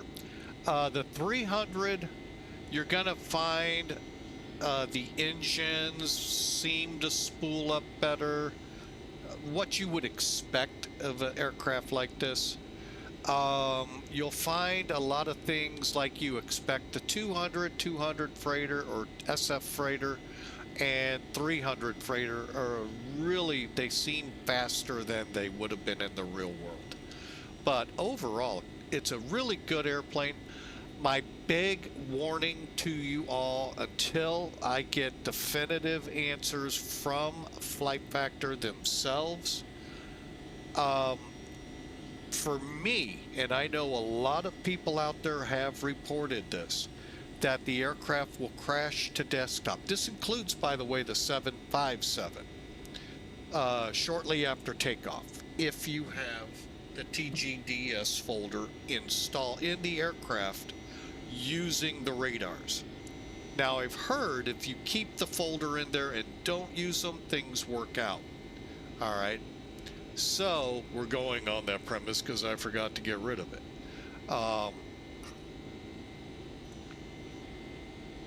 Until I hear from Flight Factor, I was really hoping they'd have this thing all worked out when 3.0 came out, so that we'd have really good radars and all for the aircraft. Well, the 777, of course, is taking all of the all their resources in time management and whatever to keep all the fleet up to date. Even the A320 you'll have to do that with. So I would think the A350 along the same lines. The good news about the A320 is we don't have to care what Flight Factor's doing with that anymore. TOLUS releases their A320CO version Friday, a couple of days from now. So we won't have that to worry about anymore.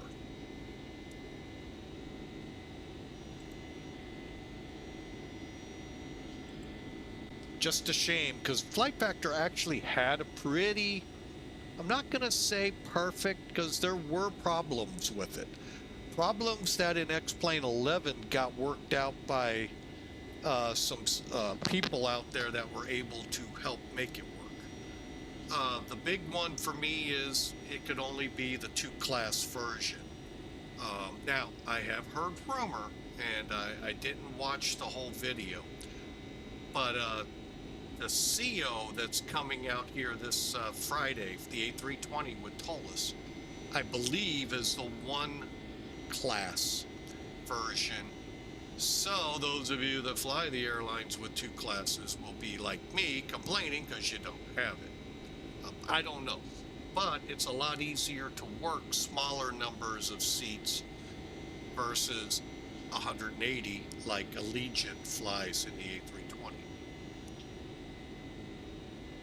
So, I mean, it's little thing. I can hear some go, oh, just a little thing, and that's the problem with development. They don't think the whole scope of what these aircraft are capable of.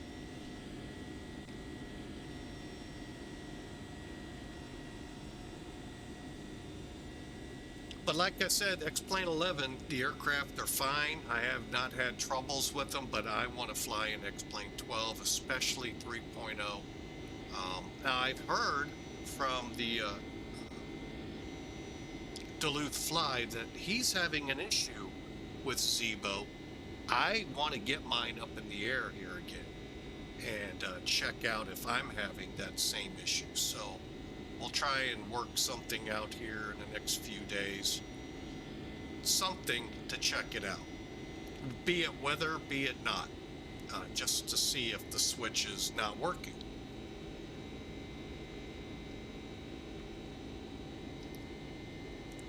And any of you X-Plane aficionados, why am I having such a hard time finding the bad weather that is in the center of the country on your map, which would then translate to your radar?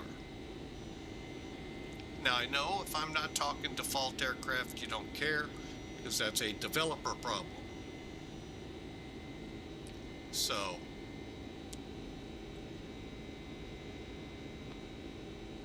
Mr. Mikey, what you doing? Oh, I'll get it. My carpal tunnel is still gone away.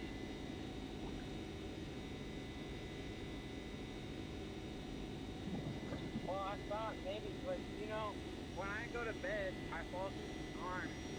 But magically said it, but it's not.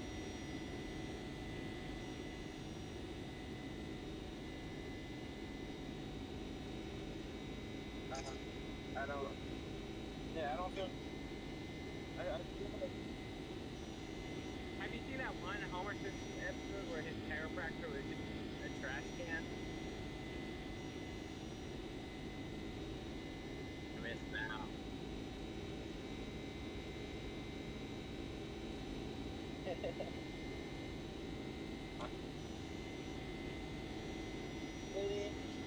You're missing out. no, I think I'll pass on The Simpsons. Sorry. Like I said, one episode, I couldn't even get through it and said, nope, no more. I know it's been on, what, 10, 15 years now? Yeah. Have you watched Bluey at all? Bluey? Yeah. Yes, I watched that too much. I watched that way too much. that is actually, you know, even though it's kid oriented, it's actually a pretty good show for adults. Yeah. They touch on subjects that are like adult subjects. Like there's one about like how parents had a kid gone through it, but like it's hidden in a kid show. It's like what the hell? Yep. But it's very good. Yeah, it's an amazing show out of Australia that really, you know, I can sit with my granddaughters, okay, I can watch this. I don't need to go to Bugs Bunny or them, but no, this is actually pretty good for them. It teaches them stuff. My dog likes it. Apparently, they actually color dogs night, so then their dog watcher, they You're cutting in and out. couch. Oh, okay. Sorry. That's bad Wi-Fi. My dog's a couch potato. He loves watching TV all day. So he's kind of like the Geico commercials where the Geico shows up like the cat's ready to eat him, not knowing he's dead. Oh, man. Hawk Flight 200 jump scared us. Oh, no. Welcome aboard. Welcome aboard, sir. Where are you flying to, Mike? San Francisco. Sorry. Yeah, that's what I say too. But I'm thinking about flying over the Pacific to Japan, but not with this plane. But with the 747, but I'm also maybe not. I don't know. Should with the 777. Yeah, No, 747. We gotta take the Queen over the skies. gotta keep her alive. Is Clipper cargo? They had, I think, some cargo, but primarily passenger. I that one tower guy asked cargo. Pretty much the way Spaceman explained it to me, we park, and here's the funny part, it's not always Delta. Delta did get a lot of the old Pan Am routes, but so did United. Yeah. And so you gotta weigh it out, because United picked up quite a bit. Probably, that's back in the day where it had to be parceled out. Today, it's whatever airline buys them out gets it all. Yeah. Is United still threatening your Pacific? Hang on a second. What was that there, Captain? Hang on a second. I didn't have my phone on to catch it. Doggone it.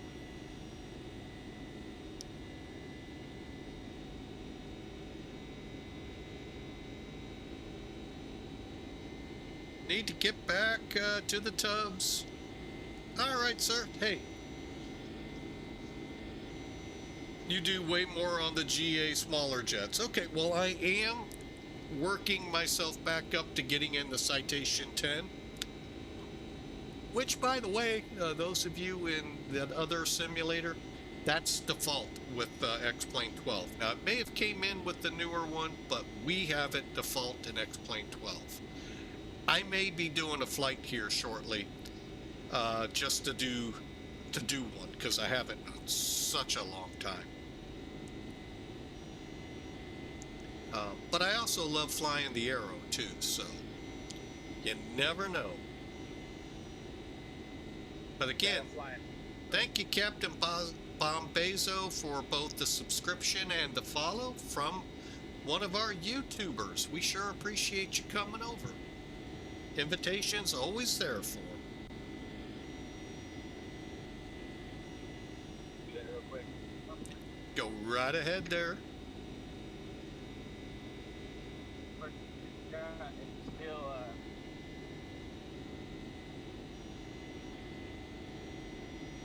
I think you cut out. you are flying at 7. Yeah, bad Wi-Fi here. Don't tiny driving. Well, that's why you have bad Wi-Fi.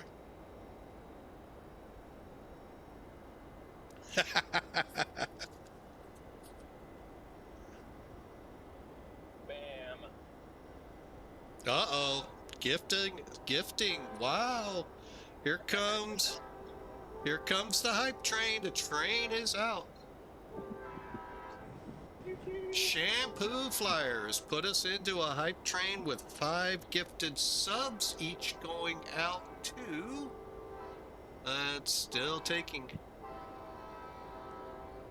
Level Flight Simulations got 1. Hang on, I'm gonna have to use my phone. It's too hard to track it over there. Here we go. Melvin Leroy. Cup. I only get half of it, of course. Of course, my phone only gives me half the information. Melvin Leroy. Oh boy, even this is kind of horrible. Hang on. Cup Cuter. Give Cup. Hawk Flight. Salsa. Follow. And yeah, I'm starting to see him now a lot better. But yeah, great to see. Thank you so much there, Hoorah, buddy. Shampoo Flyer. Thank you. May your memories be better than mine at age 60. You're only 6. Yeah, I'm only 60, yeah. So, but yeah, we have a hype train in play. Again, folks, if you are into that subscription mode, you want to subscribe to your favorite, you know, we would love to be considered your favorite, but your favorite streamers, your favorite content providers, if you subscribe, they get more of that money, if you will, to help their streams out. Than if you just use the other method to get free, to be able to watch ad free. So just so you all know that. But hey, thank you so much. We are in September, 25% off tier 1 for 1 month, 25% off 3 months, and 30% off a 6-month sub. So, all right. Think I'm caught back up, but that is awesome. 50%, 2.5 minutes left on the hype train. If you want to join in with a sub, a gift, and or biddies.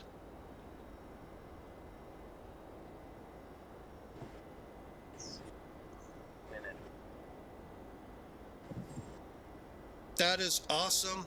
We had a hype train 2 months ago, I think it was. Nobody had ever seen this thing, and I can't even remember the name of it. Duluth might, if he's lurking about.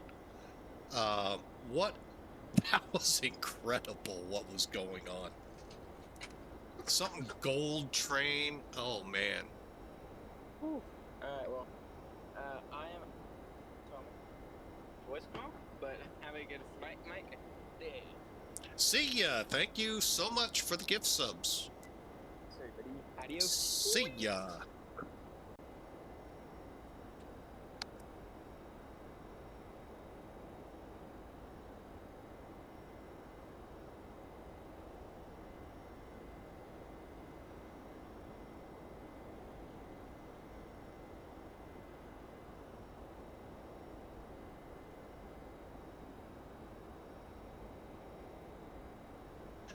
All right, folks, gift subs.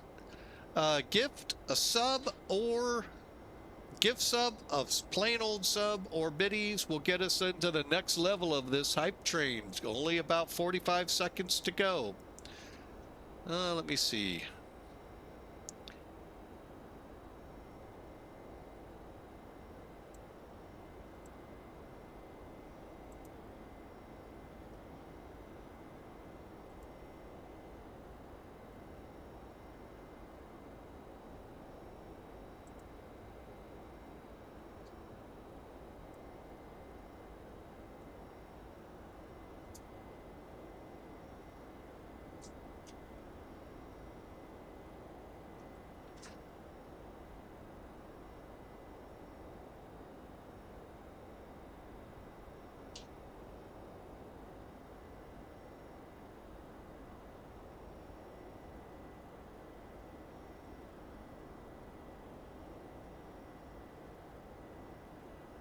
All right, the train unfortunately has stopped. Ah, that's always fun.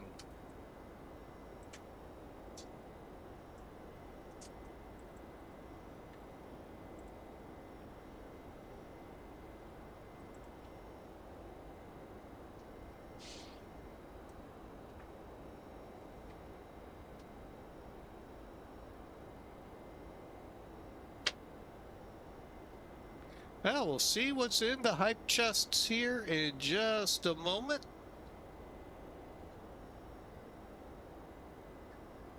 Maybe. Yes, no. I don't know. I don't know how all that works. So, but anyway, that was fun. 5 gift subs from Shampoo Flyer all went out, and hope you all enjoy the ad-free viewing. And hang on a second.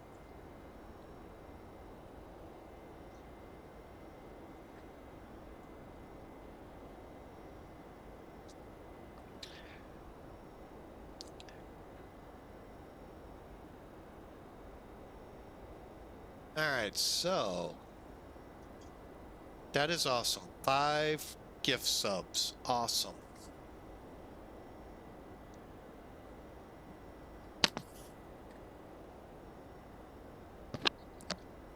All right, folks. Well, I am going to step away for just a couple seconds here and use the lavatory, stretch out my chicken legs. I kind of recommend it for you all.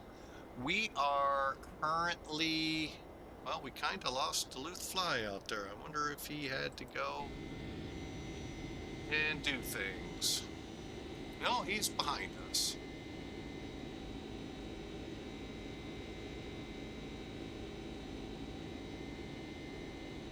As we just put,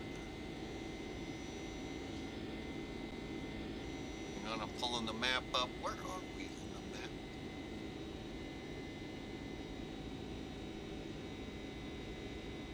Just starting to pass Salina, Kansas.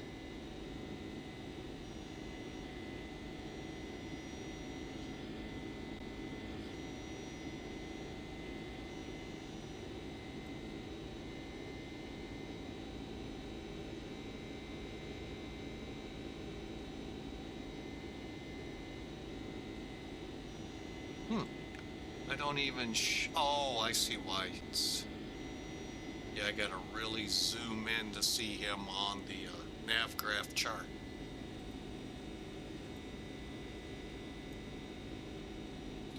Alright, so I'm gonna take that break here real quick. I'll be right back. Stretch my legs for a second and use the lavatory, and then we'll be back with you. Enjoy, and I'm going to, of course, not leave you without anything. Let's bring some music in here and head on. San Francisco is about 3 hours, 15 minutes ahead. Be right back.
Yeah, I'm here. Sorry.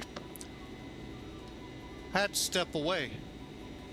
First time chat from SK Kaga 6. Welcome. I'll be right back. I gotta update Discord. Okay.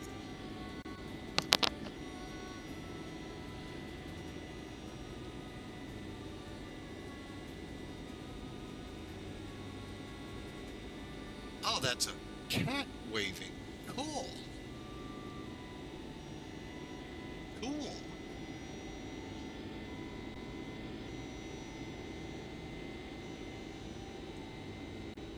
You there now? Still here. Are you, though? Still here.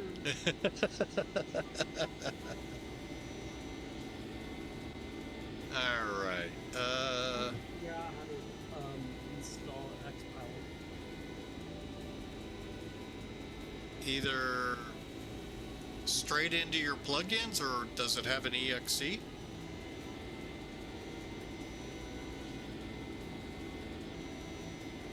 Like when I do when I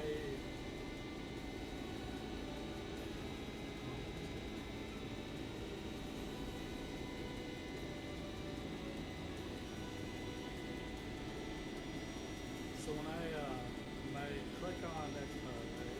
Yeah. There's a whole administration whole thing that happens, right? You know, like this is your first time using XPilot, blah blah blah. You know, so I filled out all this stuff, right? Yep. And then they asked me for the download the CSL.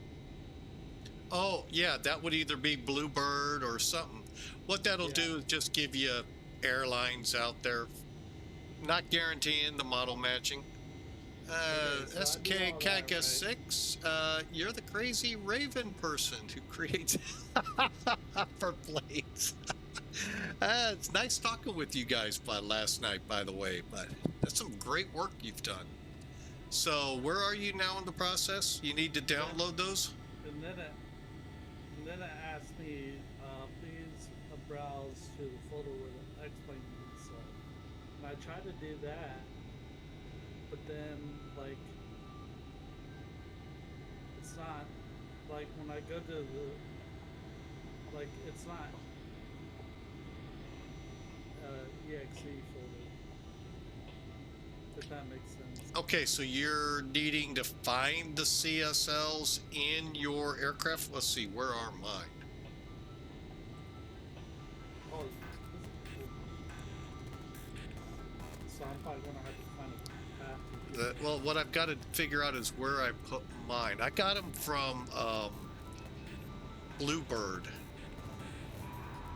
But you know what? I don't know if I downloaded them here into 12.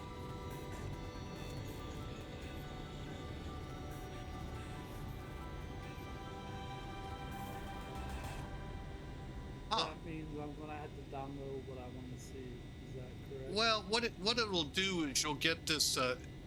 Really works well with the traffic programs that are out there. It gives you those aircraft, but it also gives XPilot models to work with for matching when you're on airports with airplanes on VATSIM. They look at least a little closer, but I'm going to guarantee you they don't come right in. So you're in. Oh, that ain't going to work. Hang on.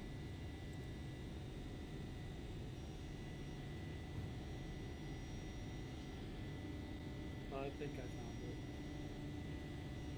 Bluebell LBJ. And they'll tell you where to put them. And then all you would do is tell XPilot where they are. And like I said, I can't remember. I think mine went into that traffic program in X-Plane 11. I did not do that over here because it just constantly updates expectedly and constantly had to update the Bluebell. I mean, it was just a constant back and forth. And I just said, I'm tired of it. because I fly mostly on VATSIM. Somebody zoomed by us. Did Duluth put afterburners on?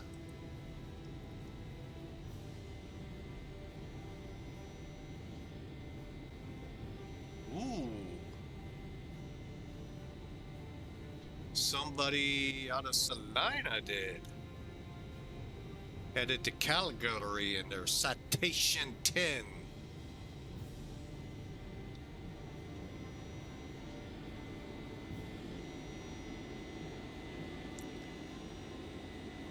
Little speedy demon.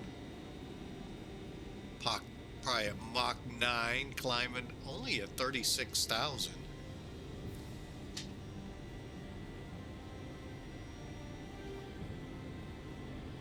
Alright, now I saw something from... Hang on, let me see. My very first flight ever was on TWA, and St. Louis was a layover. Nice! Yeah, TWA is great. Was a great airline. I really miss them. Living here in St. Louis, seeing them all the time. I really wish they could have warded off the all the bankruptcies and made it. I always throw this out there as a caveat. If you're an aviation aficionado,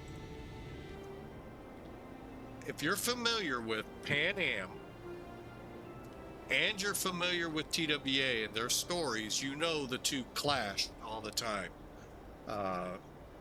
Over routes, over territories, the whole 9 yards. One would say the sky is blue and the other would say, no, it's actually turquoise. Or, no, it's actually a hint of gray in it.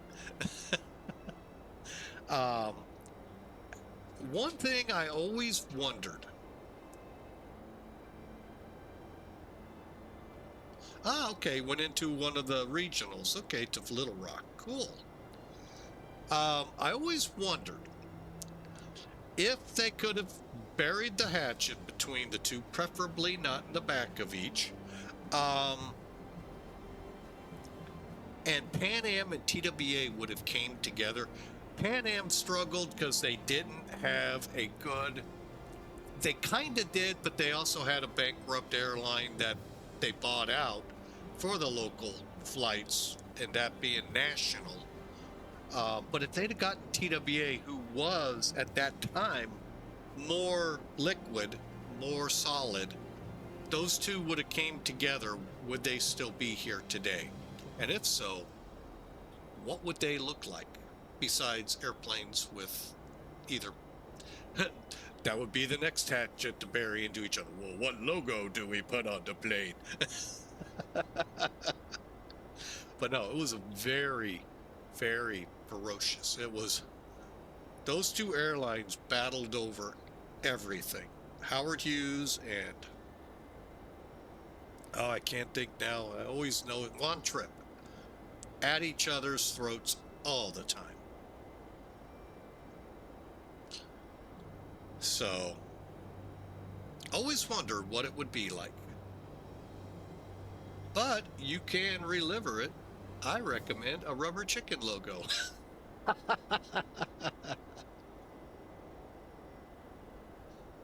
Yeah, that could be. That was really some good stuff you showed. He showed off last night. That was really nice. But one thing I can say is we are flying for Pan Am Virtual. We do have TWA in this airline. So if you want to fly TWA, you have that option. If you want to fly Pan Am, you have that option anytime. I am the one who is kind of the airline Pan Am side of the house guru. The gentleman behind us in the chicken aircraft, he is running the TWA side. And together, it's a great airline under the leadership of Spaceman, and I'm not going to give out his name, just what he goes by on Discord. One other caveat with this airline, if you are interested in DCS, you would have to get a hold of Spaceman There is a DCS group within this airline. How it incorporates, if it even does, Spaceman would let you know. But they do have an all-out squadron or wing that is flying, and I think they're currently in Japan. And from time to time, he'll call on TWA or Pan Am to haul for them when they're going to another theater. So there you have it, friendly player. That's the closest I'll get to DCS. I could be hauling for Spaceman somewhere on VATSIM. But they obviously can't play on VATSIM. DCS is not capable, but they have a great multiplayer, and yeah, I've watched it. It's amazing. Don't get me wrong. I'm just not into combat flying anymore.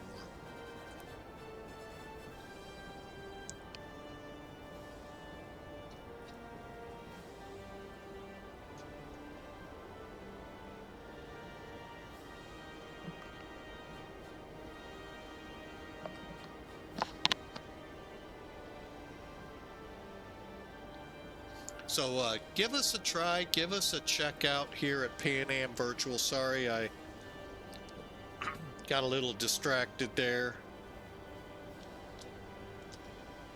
Here's the website.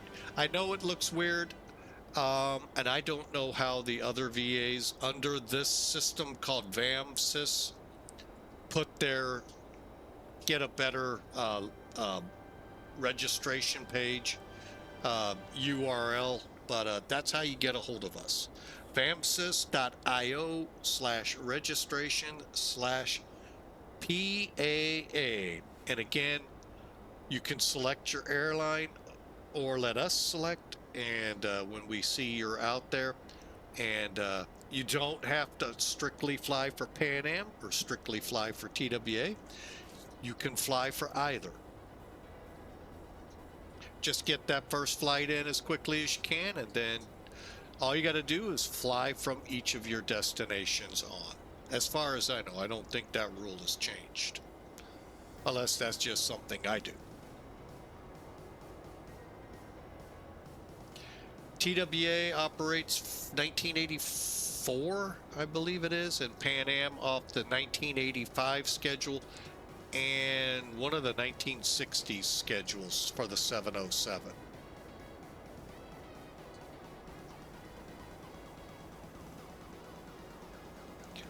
And I am seeing rumors, little whispers out in the airwaves. There could be a 707 being tested, not the 720. Or fly with the rubber bird. Good one there, Hawk Flight, good one. But I have seen some whispers of Nimbus, I think it was, working on a 707 or someone. Now, if it's X-Plane or the other one, that I don't know. But I have seen some chatter about it. Those of you that love that bird. I like flying the 707-120 or Boeing 720, which is basically a 707-120.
All right, we are in Denver airspace. Awesome. That means we are indeed getting closer and closer to San Francisco.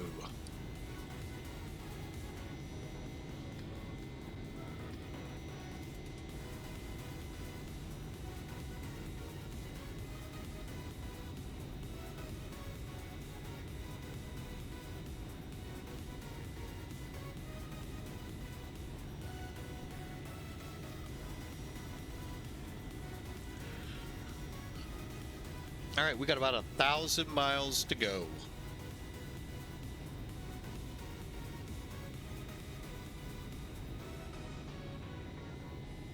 Oh, the chicken flight took a different run.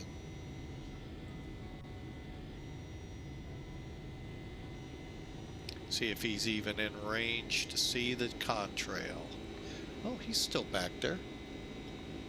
Oh, no, that's a different flight. Disregard.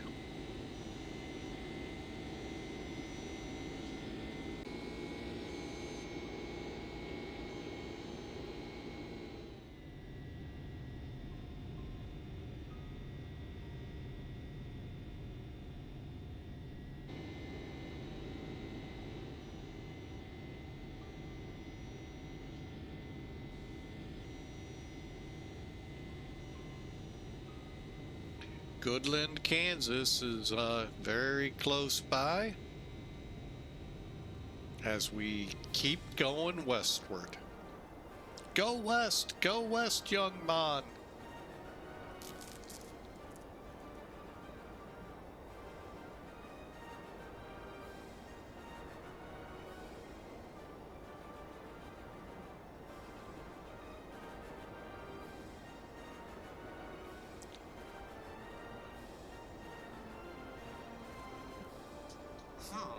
I'm trying to figure out where TWA would have parked.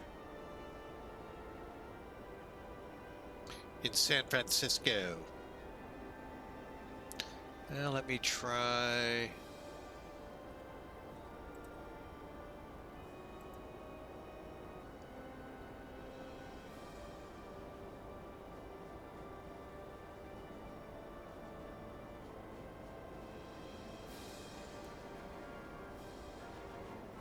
Okay, that isn't gonna help.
Well,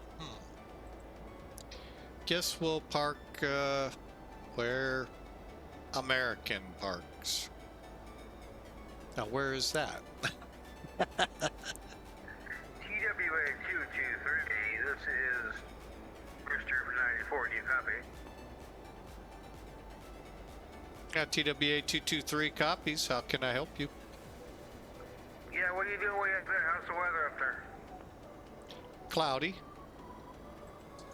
Cloudy with a chance of meatballs.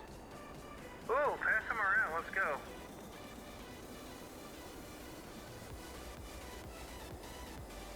Anyway, I see you pass me up. I'm trying to catch up to you. I'm at a measly Mach .81. What are you at? Mach .81. Okay, so you'll get there a little quicker than I am, but yeah, you're a bigger bird than I am. Yeah, that makes sense. All right, we'll see you there. Try not to upset too many people on Unicom here. Yeah, copy that. Check Rooster 94.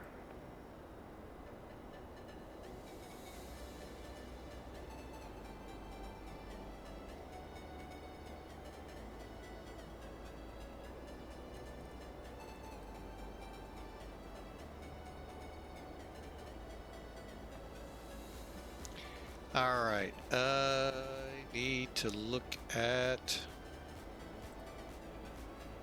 flights aware.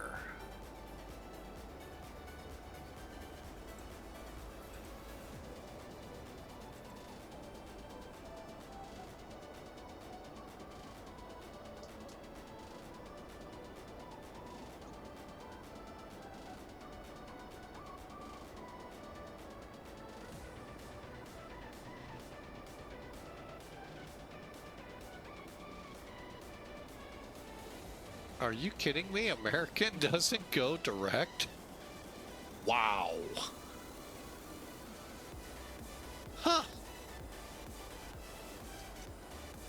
Well, that stinks. You got to go through Dallas or Chicago to get out to San Francisco. Oh, well.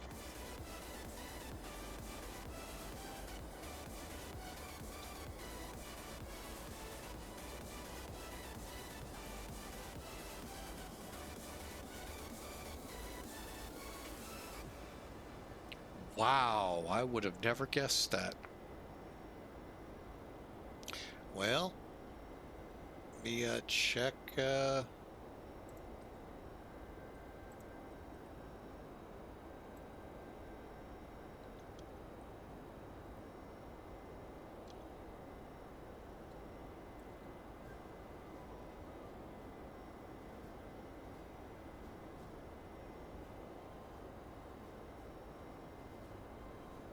All right, we're planning gate Bravo 23. We'll see where that is and see how that'll play out.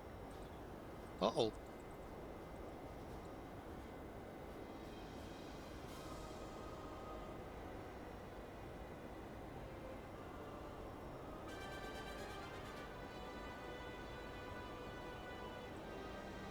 Bravo 23.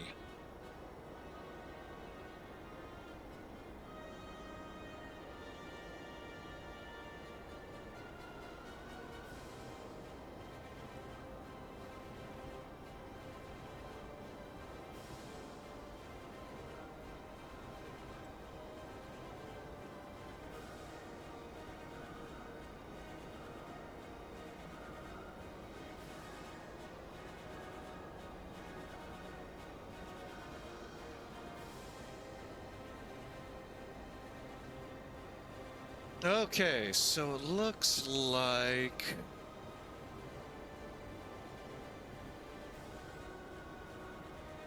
may have to go to Bravo 25 or 20 for a bigger aircraft. Okay.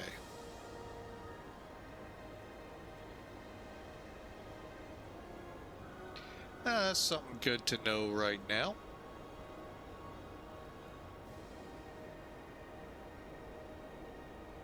All right, let's see if any of this weather, the map isn't showing up. This is what this irritates me. All we get is just a short radius view. Unless,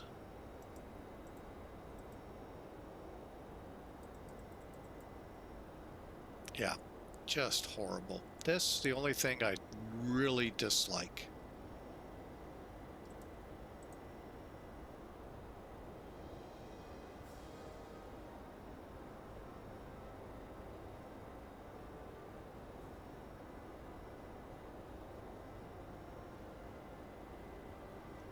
Oh well, what you gonna do? Sit back, relax, enjoy the flight. Nothing you can do about it.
All right, we're getting close to the Denver area, and the weather is starting to look a little frightful, even when we bring up our charts program.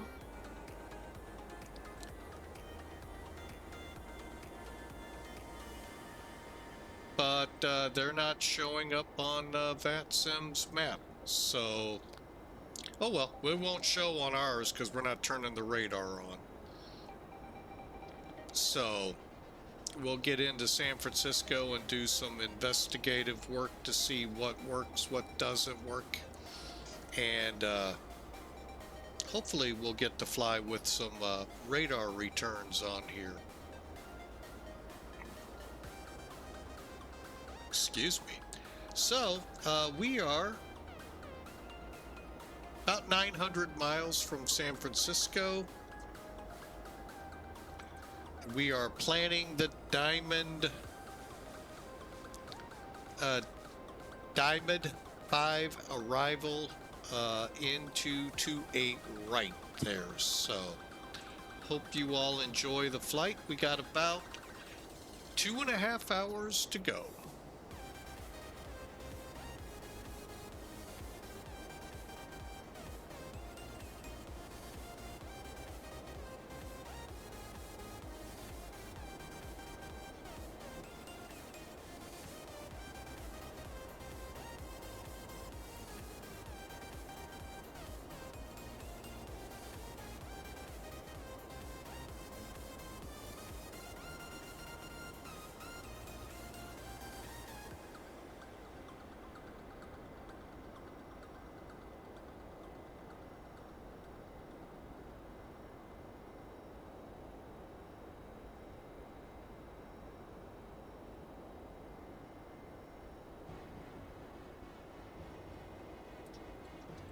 Sorry about that, Godspeed. What was the question?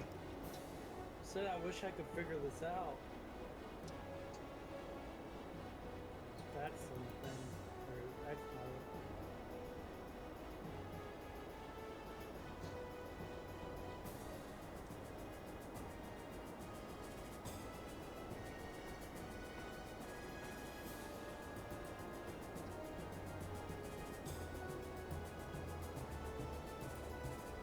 All right, hang on. Let me drag mine down so I can see settings.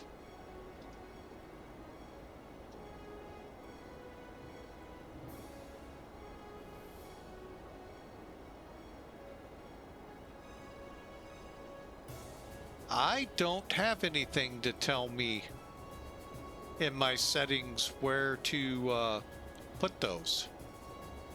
I wonder if it's, I'll bet it's in the client, isn't it? Or in the plugin.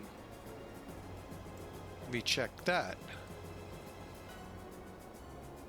Yeah, I don't know where to find that. CSL configurations. Are you looking on the stream?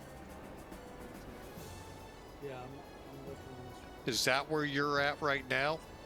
No. Okay, what I did is went to plugins, XPilot settings. Yeah, I don't have that in my plugins. You don't have in your plugins? When you're in the sim, click plugins and drop down to XPilot? No. Huh. Like I go down to resources, plugins, XPilot's not in there. XPilot's not in your plugins? No.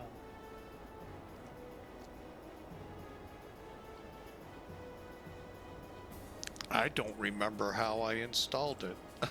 It's been so long.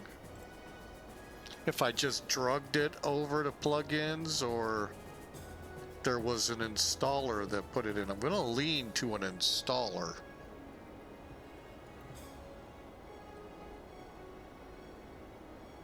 But with the simplicity that X-Plane has, it wouldn't surprise me if you just put the folder in plugins.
Yeah, What there's version do you like, have?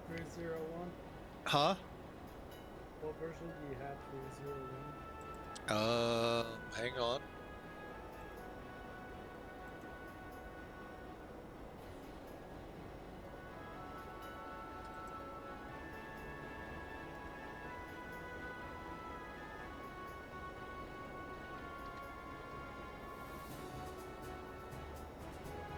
Well, it doesn't say in XPilot, the actual client. Let me go over to the plugin.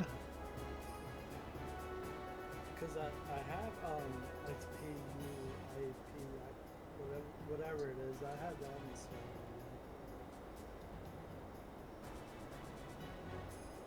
I don't know how to tell what I have.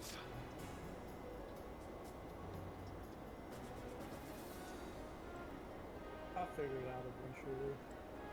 I don't want you to miss anything like during your flight. Yeah, I don't know where that's hiding.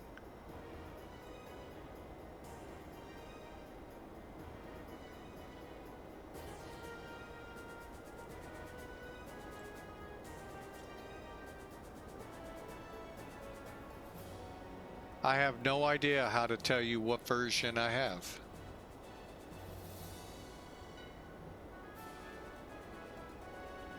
Ever since I put 11 on the Airman, it's been pain.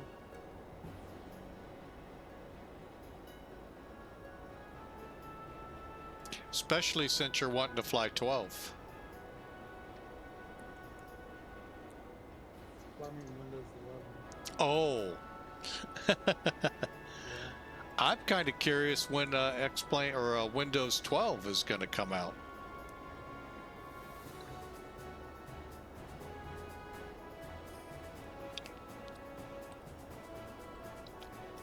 Probably next year sometime.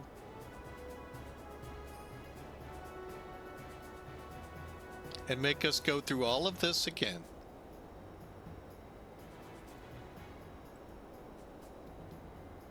Well, hopefully they don't enable you to do security in case some kind of hardware goes out. Yeah, I wish I could help you out as to where the version is. It's just been, I mean, it's just been so long since I installed. Oh yeah, there's several videos out there if that'll help you.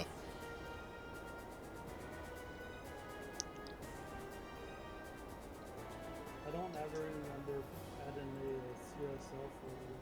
So. The only reason I do is because I used that traffic file, and now I no longer use it. But I keep them just because it does every now and then, you know, put something nice up here.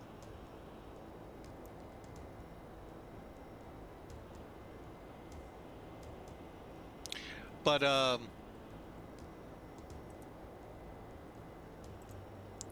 me find Discord. There it is. I'll DM this to you. Maybe it'll help if you haven't watched it already. It includes how to put Bluebell in it.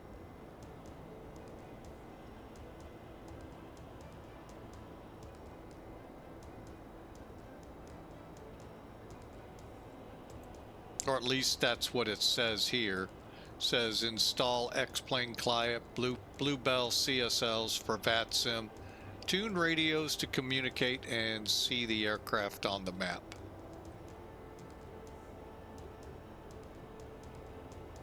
On the label for it.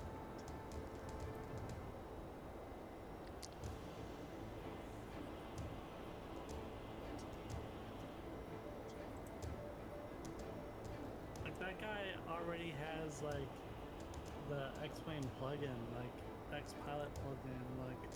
Oh, he does? Okay. Sorry. Must be doing something very easy or complicated. Like I thought I knew how to do all this.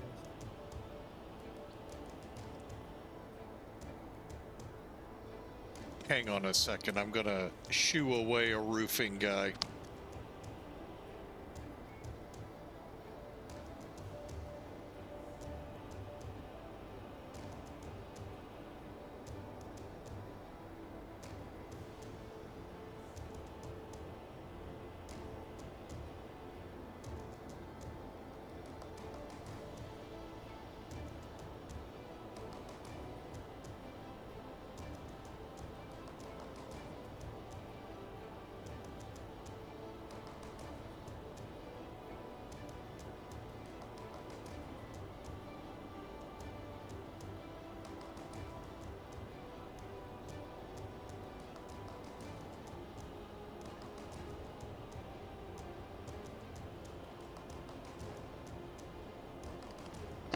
All right, I'm back.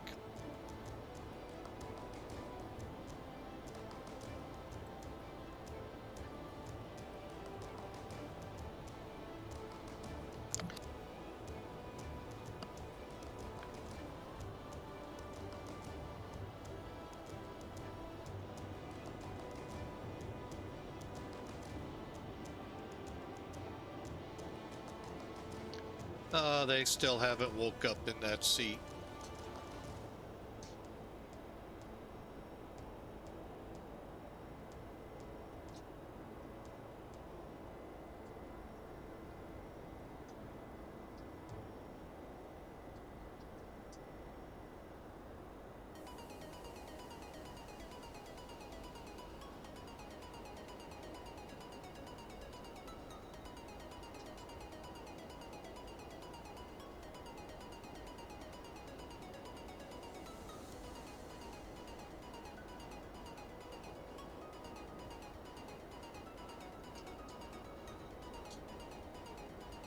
Uh-oh. I don't think we'll have to take a look outside here.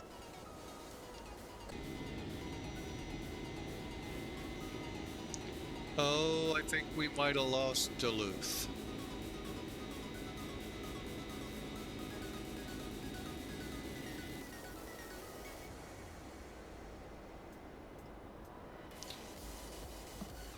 Oh well. Yeah, I wish I could remember what was all involved in X-Pilot. Let me see, did I by chance...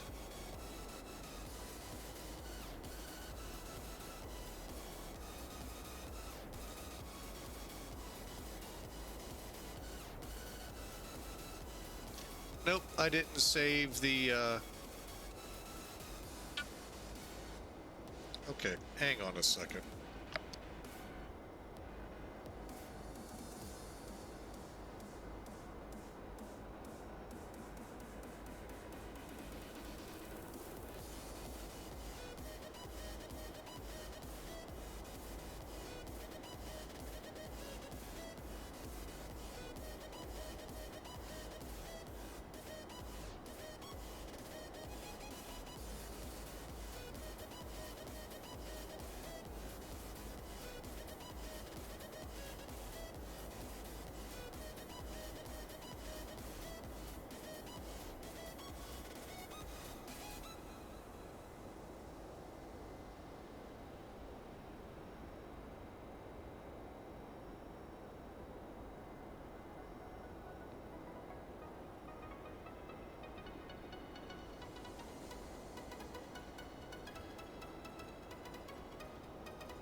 He has to get ready for work. That is denied? Nope.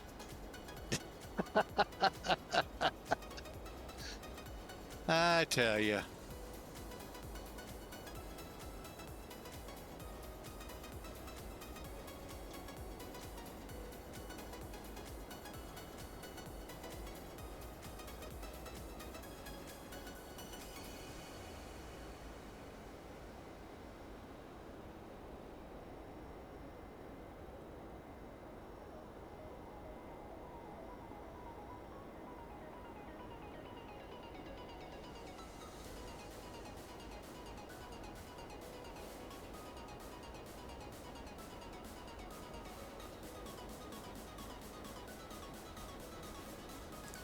Oh, man.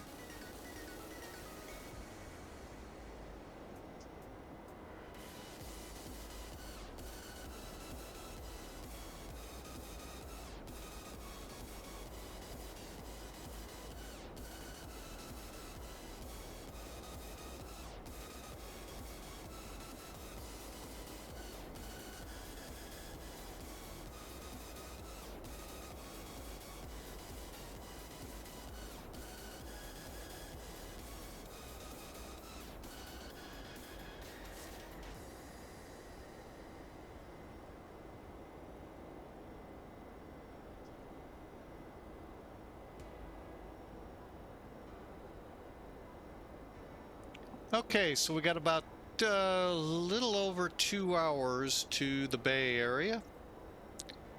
Hope y'all are enjoying the flight. And we are over the Colorado Rockies. Well, I know their sunshade's down. I should have gone this way. If we could only see them through the clouds.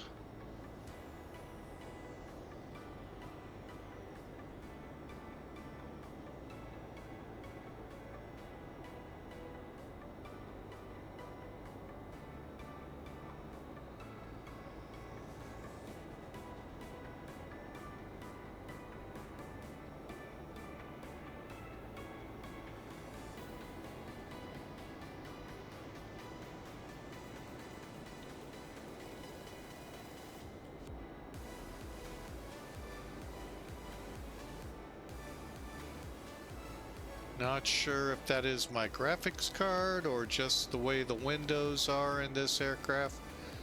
That's not real cool at the top.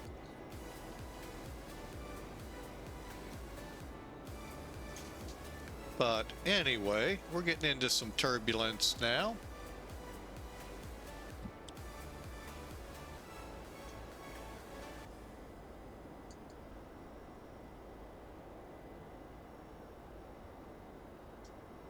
Do I have the A340 from Tollus? No. And I really don't have plans of buying that. Only because, one, I have this aircraft plus the 747 and the A330-900. Those kind of cover the gambit that the A340 did. It is a cool aircraft. Do not mistake me. I just, with those 3 in play, I don't see a need for the 4th for the cost. Like I said, I plan to get the CO on or around Friday this week when it comes out. Like I said yesterday, I may wait, let the frenzy calm down a little so that maybe I'll get a better download right. Conventional engine options, that would be your CFM and IAE options. You have the Neos, which are the new engine options with the GE Leap and Pratt & Whitney. I don't know if they got a special name for them, but the Neo versions. So, but the A320, most people will recognize that aircraft with those engines faster than the Neos, because they're a much bigger looking engine. It's an add-on to the A320 Neo that's already out from Tollus. So yeah, that's where I'm headed next. After that, we'll have to kind of circle the wagons and try and figure out what would be interesting. But basically, it's touted as an add-on, much like the A321 Neo was when it came out to the A321.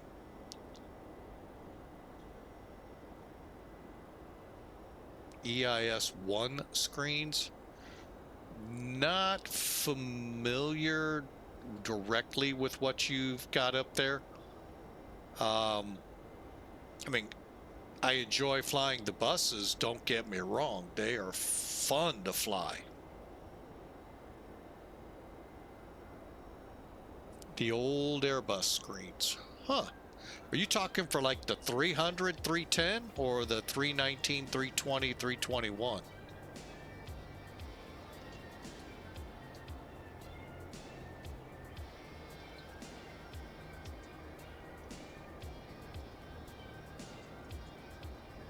Oh, we're going to pop out of the clouds here. Well, beneath us and get a... I have sent a picture. Okay, hang on a second.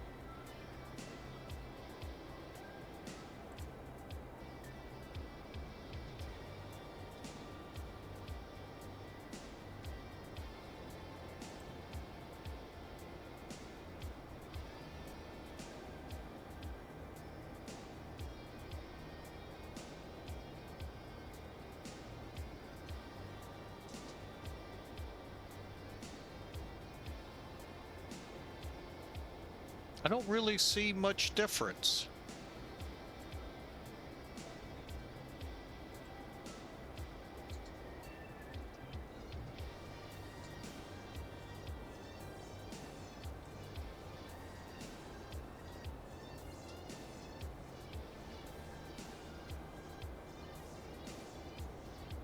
Yeah, my eyes couldn't pick up much difference.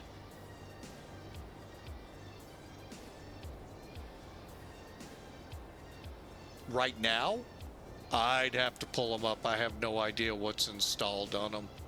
I pretty much go auto on the displays, or what aircraft they use and all of that on the Airbus. Oh, in the 767?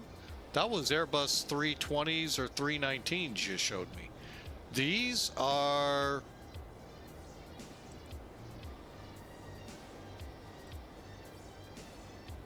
Hang on, give me a second.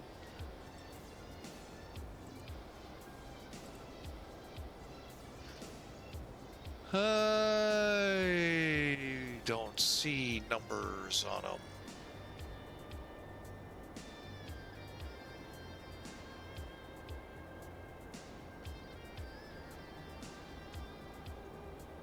This is what comes with the Flight Factor 767-300 packages. Now the Dash 400's a little different, but this is what I normally am found with.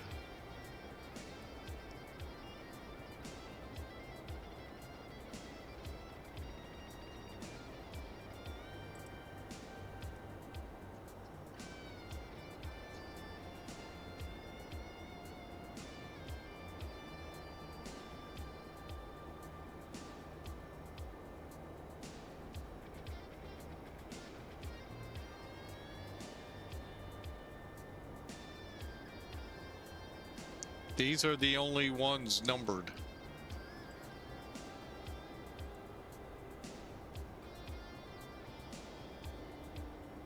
Is there any plane with the screens in game? With the screens you sent me? Because I'm kind of confused.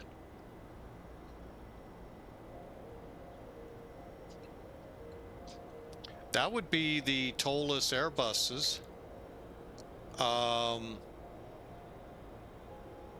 They should probably have it, because those were Airbus pictures.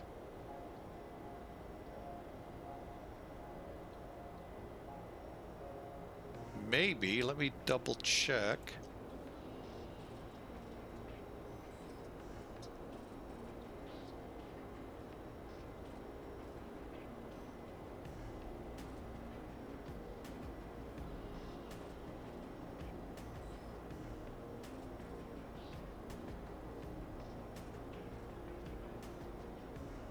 Okay, that's A340, obviously, the second one.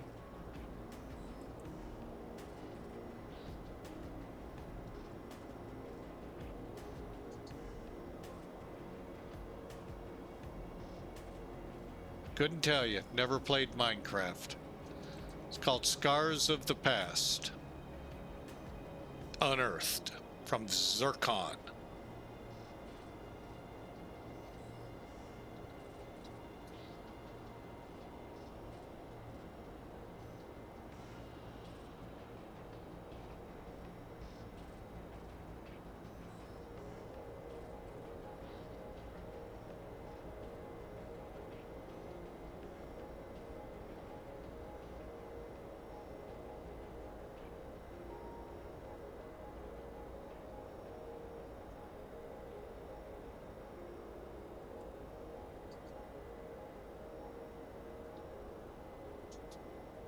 restart. I'll be right back. Okay, we'll still be here for another couple hours.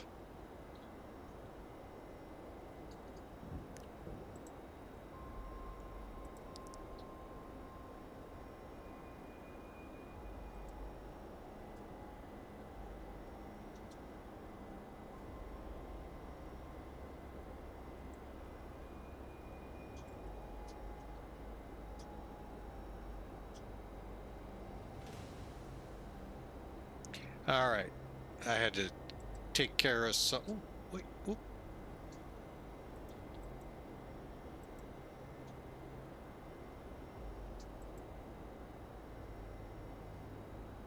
All right, the question was.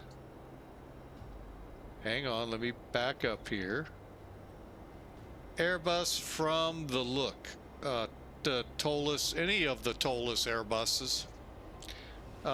I would probably lean to the 319, 320, 321s, only because of ease of operation, but the A330-900 is, Neo is dynamite from TOLUS.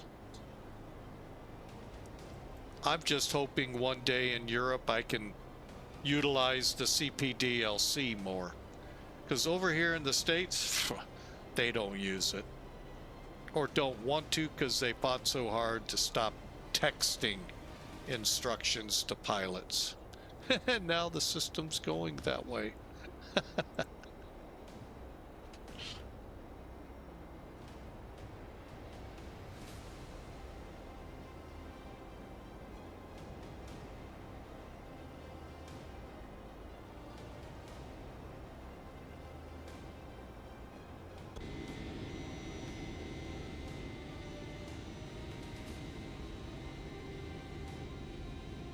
Some nice storms to the north, way down south. Well, we'll try it, but I bet they won't show up. Where are we? Oh, there they are. And if we had a radar, they wouldn't show on it. Too far. Yeah, this irritates me that we can only go 40 nautical miles. In pretty much all directions. Very, very aggravated at that. But that's been with X-Plane ever since I came over.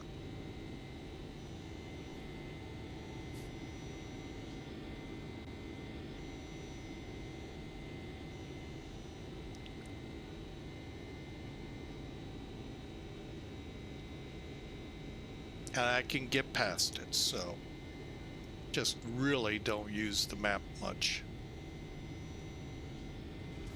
Iowa Scotsman, welcome in, sir.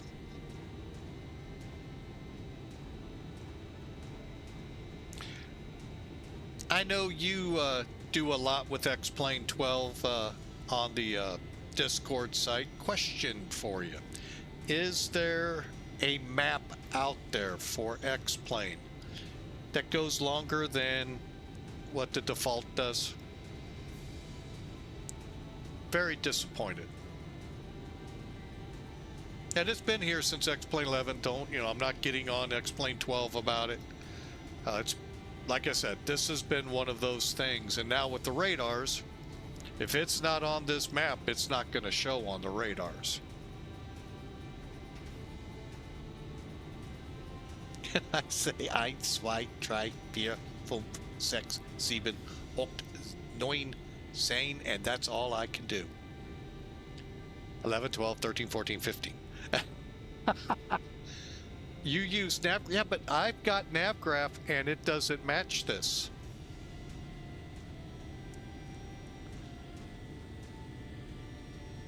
Let me bring that in. Maybe you're using NavGraph wrong. That's always a possibility. As he sneaks back in, Godspeed.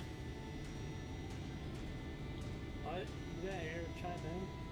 No, I didn't. Is there a lot livery for the... I believe so. I believe there is somewhere out there on the X-Plane sites. I would type X-Plane 12, FF767, and LOT, LOT livery. I just know it's the Polish airline, but beyond what LOT is, I don't know.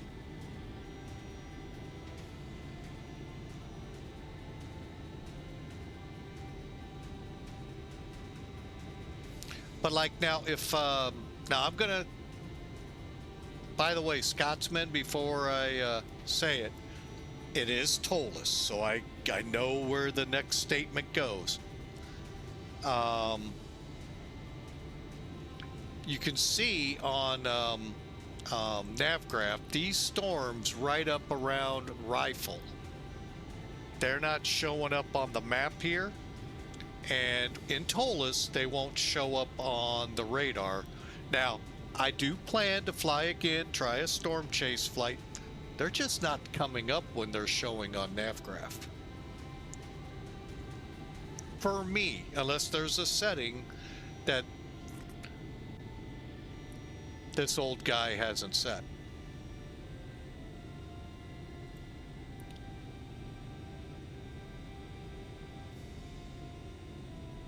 And I do love the birds. I really do love that. That's a great feature.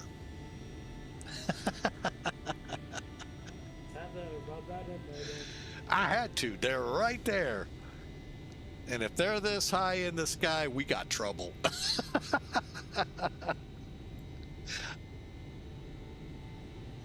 But yeah, that's really the only gripe I've had is I can't see the storms in those, and it very well could be a setting I don't have set properly.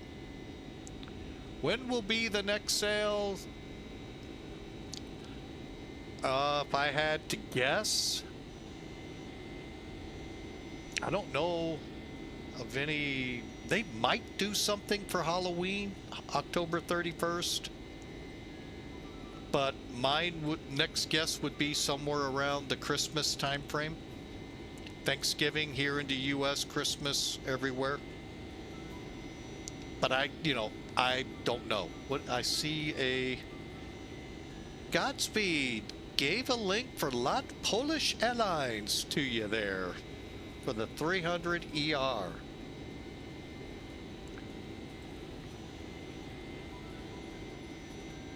don't know if that's what you're looking for. But... That would be probably. Or she. Oh, true. Or she. He or she. Gotta be always on my toes. Thank you, sir. Yep.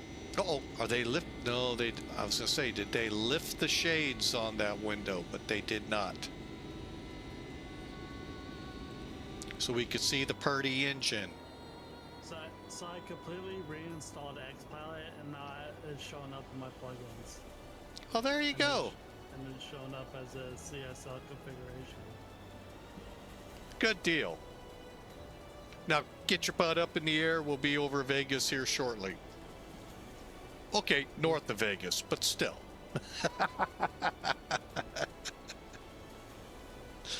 Oh. They actually have, Scotsman, the 319s in beta, 321, and the CO, if you're not familiar, comes out Friday.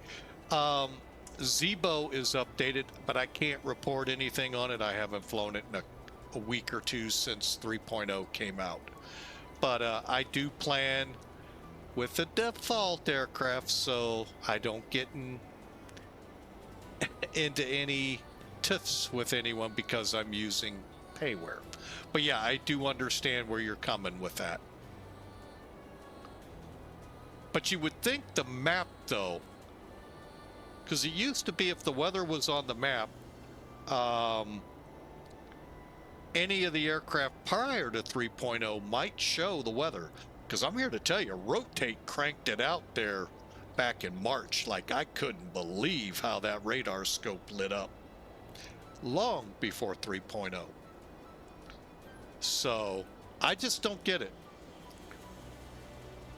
But as Godspeed said, it's probably a me issue. And like I said, I know Zebo has, I know Duluth had troubles with it.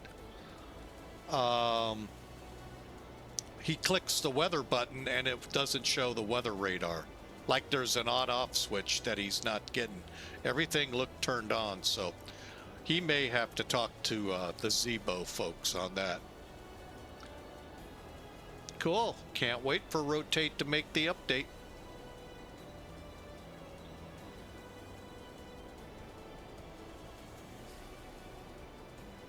But yeah, Zebo is a flight I may do during the week if I feel up to it. Last week was just tough. How tough was it? It was so tough that I didn't go to work like someone isn't doing. Wow, no, I gotta go. Wow, just wow, Mike. Wow. No, I have to be to work by 5:15. I have to go make myself look pretty and all sorts of stuff. So You don't have enough time. I know, I know. There's not enough time in the world to make me look that pretty. But anyway, I just want to let you know that's what happened. Yeah, Hawk Flight filled me in. Okay. He said Cool. you bailed because you were bored. I wasn't bored. No, he said you got to get ready. Yeah, I gotta get rid of work. So, I will, I'll catch you on the return flight. How about that one? Well, we'll see. You may have to catch me going over to Tokyo. Oh, that's a hard no. Oh my gosh. All right, gentlemen. I just wanted to stop in and say hello. Well, we appreciate you tagging along. Sorry I got such a late jump. Hopefully Yeah, I'll it have something to happens. say about it here in a few days or so. It happens. Hopefully your hypothesis about the not turning on the radar. Dive! Yeah, so far we've got halfway there, and friendly players wanting me to dive. No. That's a hard no. Yep. And Duluth did it for me. Yeah, I did too. Hey, by the way, Bongo clipped it. -67 in Denver. Ooh, Yeah. very cool. Yeah, very nice. Yeah. So. Yeah, I clipped a pretty good one. Oh, that Airbus flight into Mid-America, I did a really good landing on, so. Yeah. But yeah, that's the low. I think it's the lowest I've ever gotten in Denver is -67. Into Denver, well, Denver's usually not too hard, but yeah, it still can be. Yeah. Well, respectively, since I literally started diving. I literally started descending with barely just in time to get down to 9,000 feet, where that's where the ILS catches it. Yep. And remarkably enough, was able to catch it and still landed in the -67. So that was pretty cool. Good job. All right, gentlemen, take it easy. Enjoy. I'll talk to you later. See ya. See ya.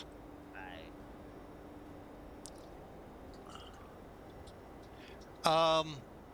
You know, friendly player, I see your post up here not too far back about you're sad that you got to fly the 737 for 100 hours, which I'm not sure.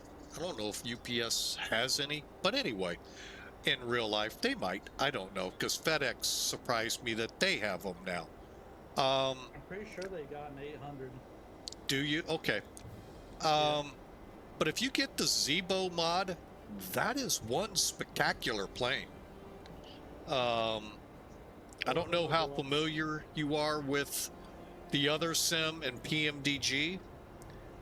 They are probably better than PMDG, minus some of the avionics that they have, CPDLCs and stuff like that.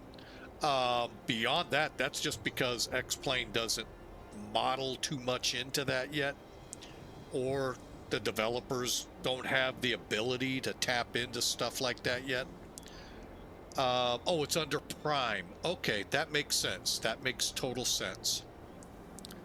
But yeah, you can you could really have a good time in the 737. And the cool thing is they are shorter flights.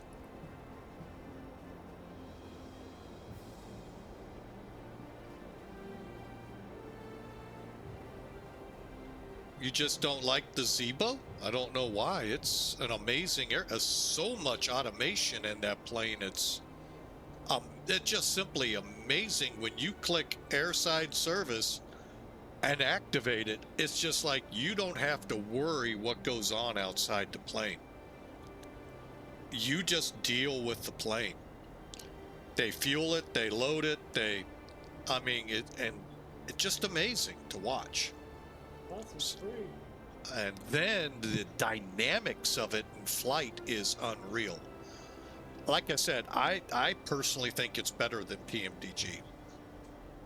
Oh, did I forget to tell you it's free? I don't think PMDG is. It says level up. I'm still not sold on Level Up. I'm just saying, at least they got a series. True. Okay, we just did your dive. We went down 200 feet and we're back up at 40,000.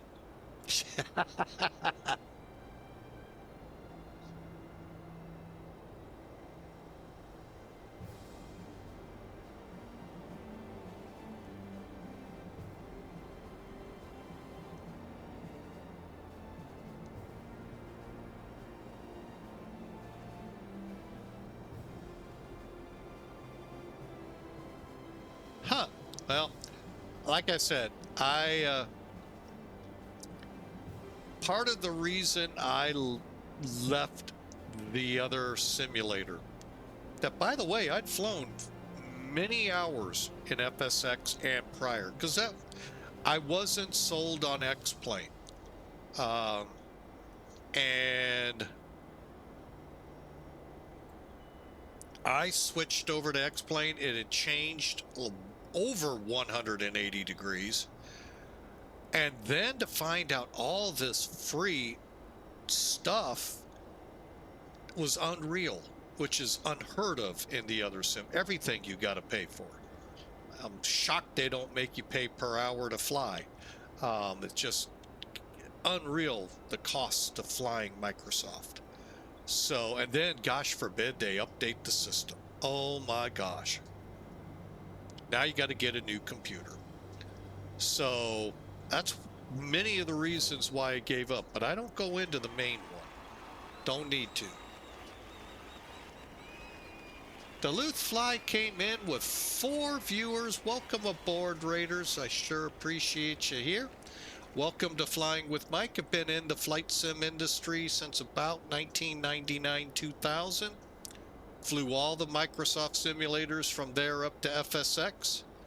And in 2020, hopped over to and enjoy X-Plane 12. I just can't go back.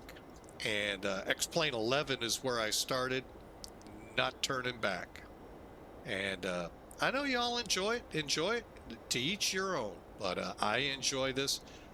And then Zebo, with being free, just put the icing on the cake. Now, granted, this one I had to pay for. Welcome in, Kaharia. Long time no see in the chat.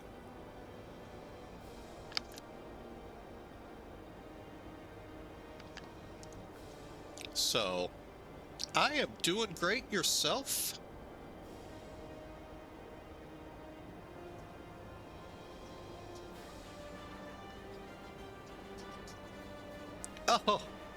Oh my, that sounds such a rough time. Oh my goodness, 3 weeks on holiday.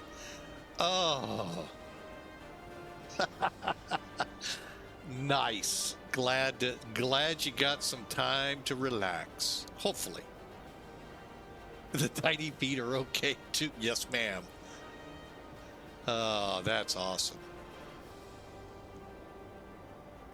Yes, they are all doing well, and their tiny feet are getting bigger and bigger.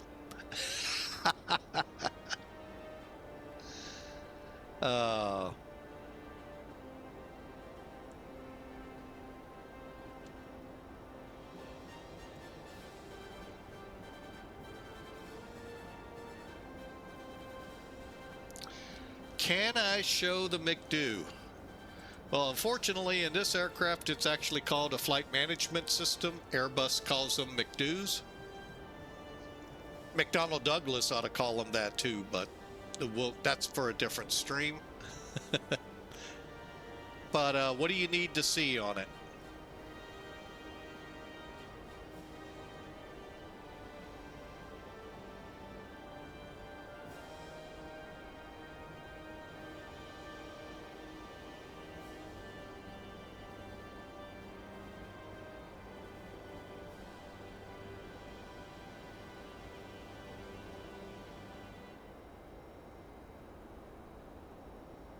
Okay, is it like the 737? All right, so if I go here, the route page, here is what we're doing. And back at, well, we can't show the beyond before because it's in the past. Here's the legs page. You basically set it up the same way.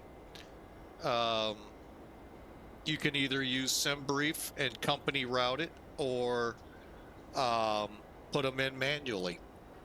I've gotten lazy and put them in by SimBrief. Especially the long ones. And I have put in, let's see, I think the longest one was Hong Kong to Amsterdam, or was it Frankfurt? 9 pages. So it was, I think it was 1 of 9 or 1 of 10, something like that. Actually, this says 1 of 6, so it might have even been double digits now. I can't, it's been probably every bit of 10 years ago when I flew a flight like that.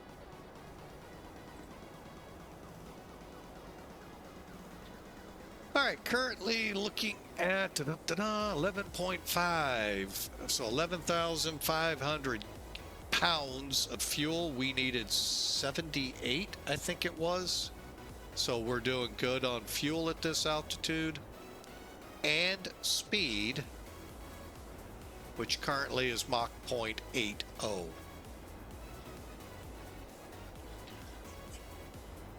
Well, currently, hang on a second, we are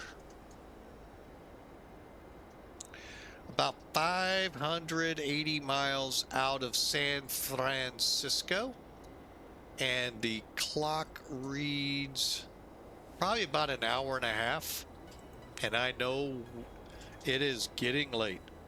Oh, you hate this 777 from PMDG. Cool. That actually, when I flew it in FSX, was one of those that kind of sidelined, because I flew the 747-400. Once it came out, I wasn't going back to the 200. And wow, what a plane. And I can fly the 400. 737 lover. Yep. Boy, I love that plane in here.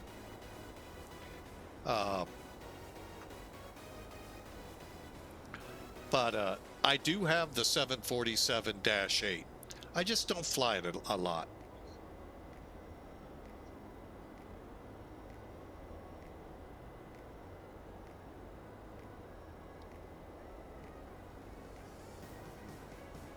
All right, let's see what we're looking at with the wides.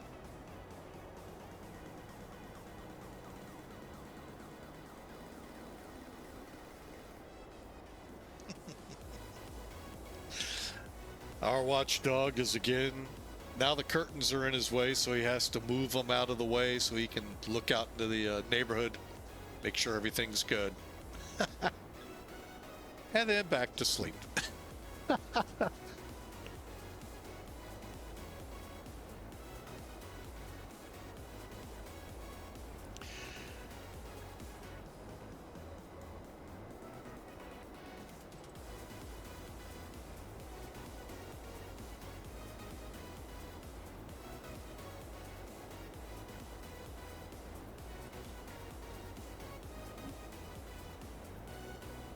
All right, well, I hope you've all enjoyed Monday here in the States. We're all still at work Central Daylight Time.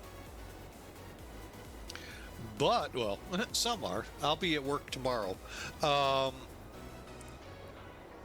but I hope you've had a great day, great start to your work weeks. If it starts on Monday, hope you stayed safe, enjoyed, or as best you can, and looking forward to the weekend coming up soon.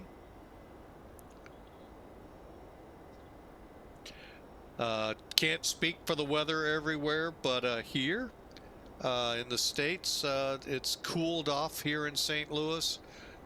And I can finally report we've gotten some rain since we haven't had any in a couple of months.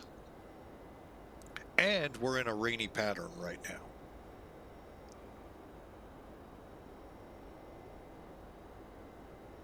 $10.15 there. Ooh. Yeah.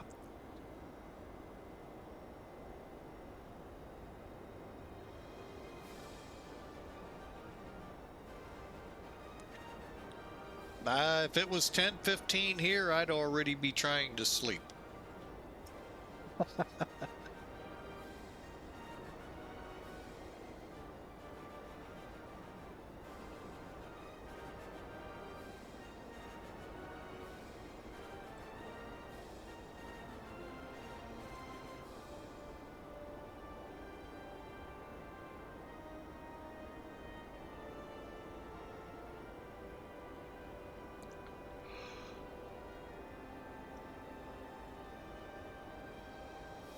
Ooh, look at that wall ahead of us.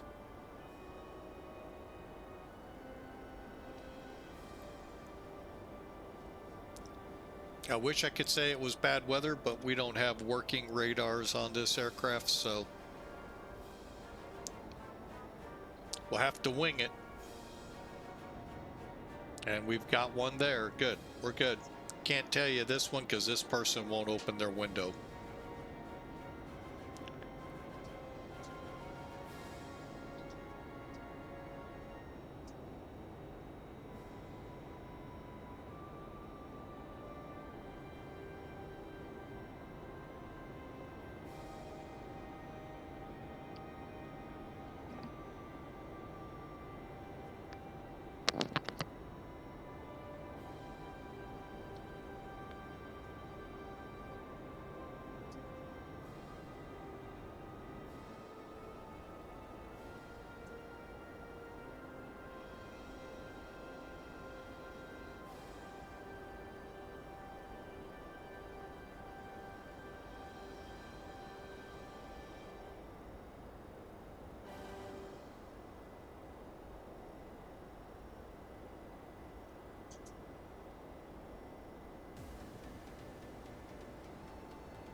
Oh, man. Yeah, I could bet 3 weeks, no computer started. Yeah. Yeah, the updates would be long, and especially if I ever switch over to Windows 11.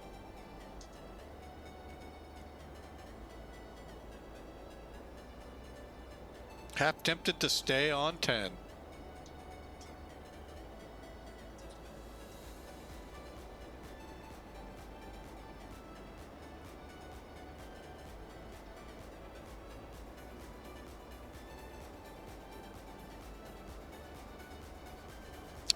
Like, I'm there with you, Kaharia. Stay on there as long as possible.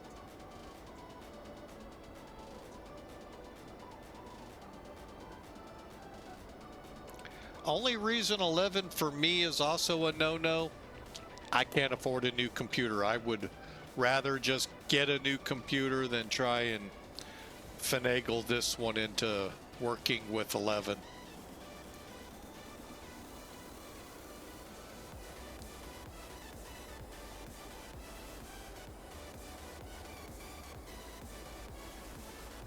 Yeah, new? Yeah.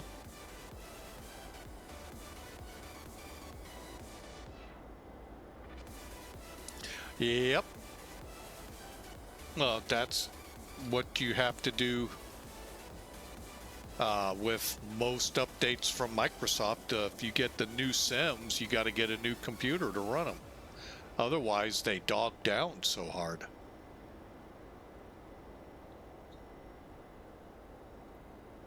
One of many reasons I'm staying with X-Plane.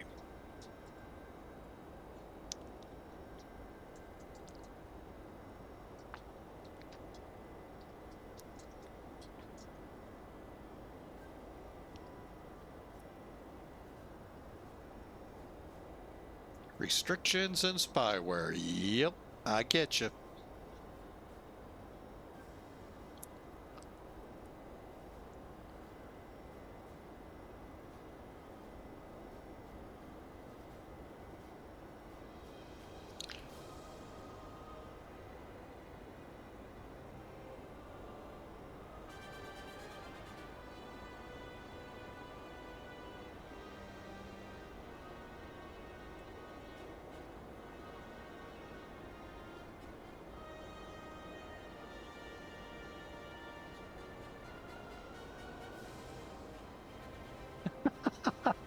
It can't be done, Scotsman reports. Yeah, I know. I know.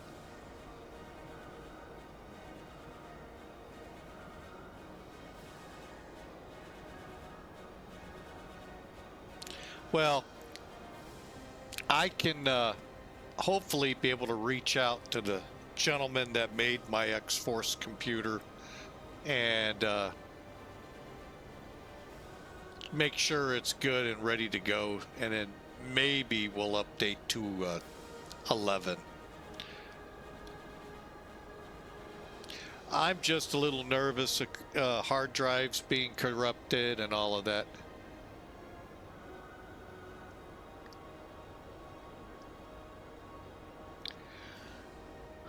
So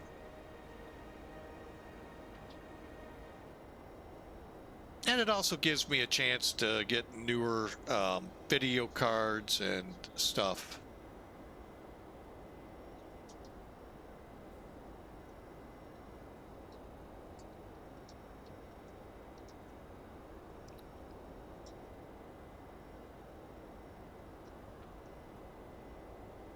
Well, I'll be honest with you, Scotsman, going from, was it 7?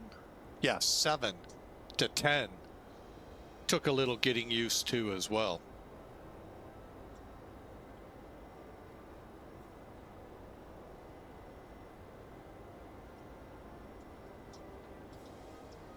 So that part's not what I'm worried about. It's the total time it takes to put everything back in, be it OBS and then all my flight sim.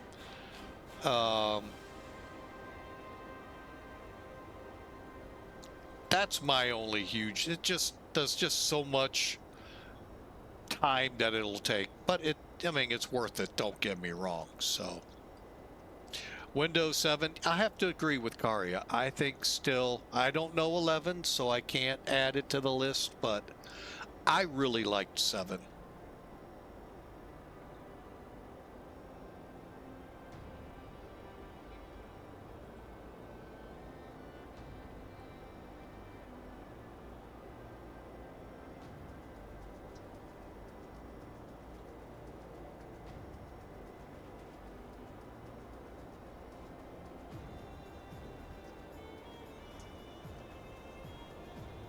Where am I hiding out here? Somewhere between point A and point B.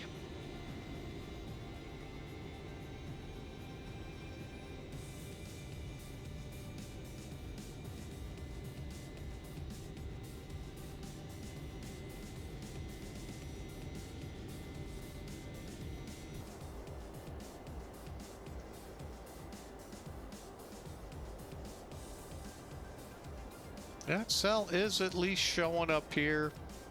I still love these birds. Oh, they just don't go away. That is hilarious.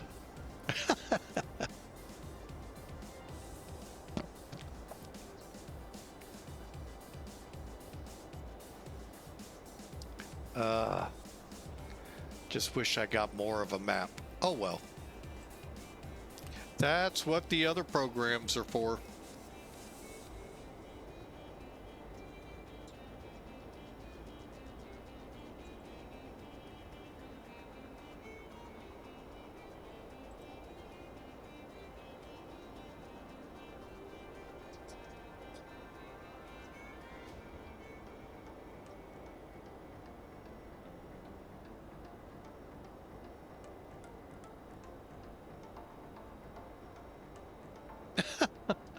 Oh, I made the mistake of accidentally bringing up MSN News. Oh my gosh.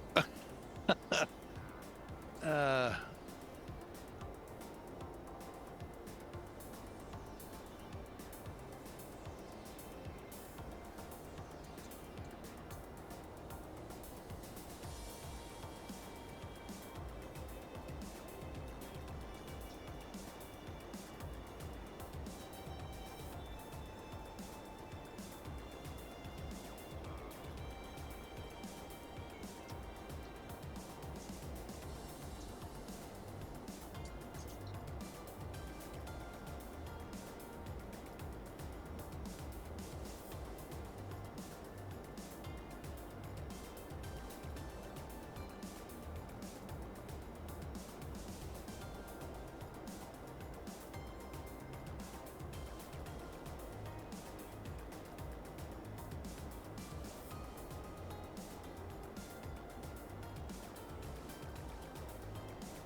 it's always sad to look at that news.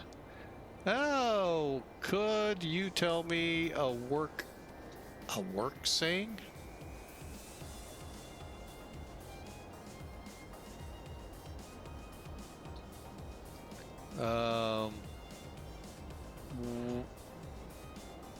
Not sure exactly what you're looking for.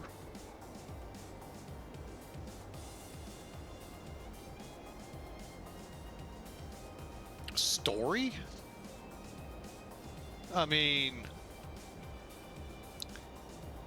I've done a lot of things. I don't usually joke too much on here, or, you know, some of the stories I have are about my truck driving days. So, and I've got a few flying stories, but not many because I didn't fly for very long.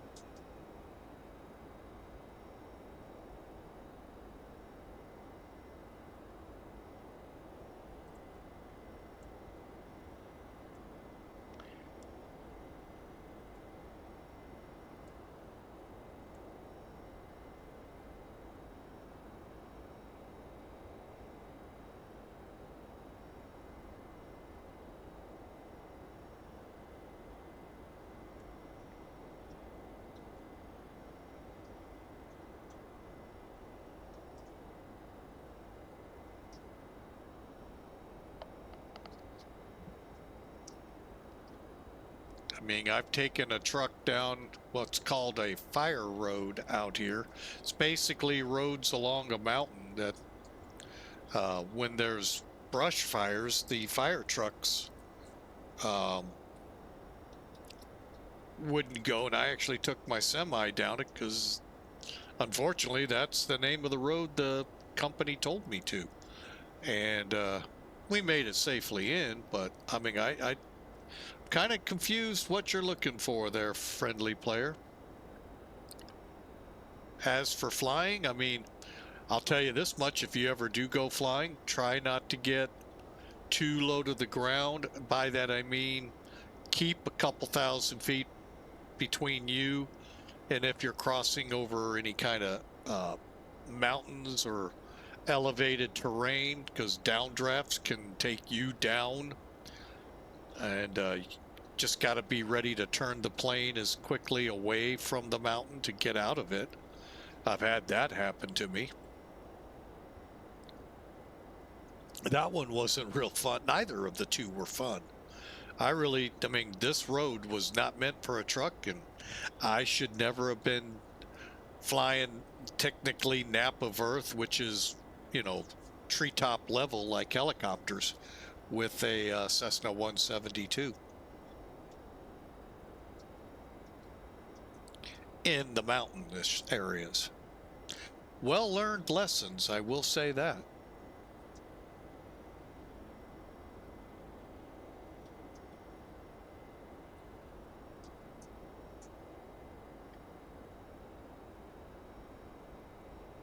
Lessons that I am thankful to say I'm able to recite to anyone who needs to hear it.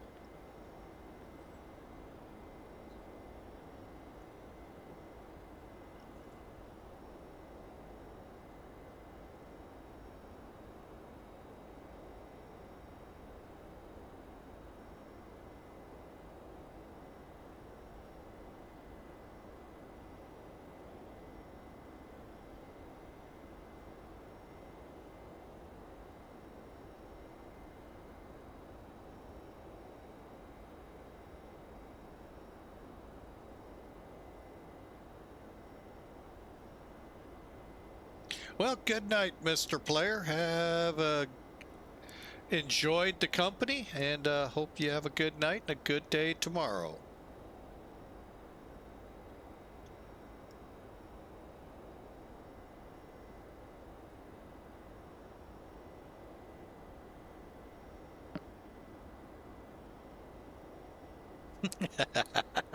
Mr. Player, friendly player.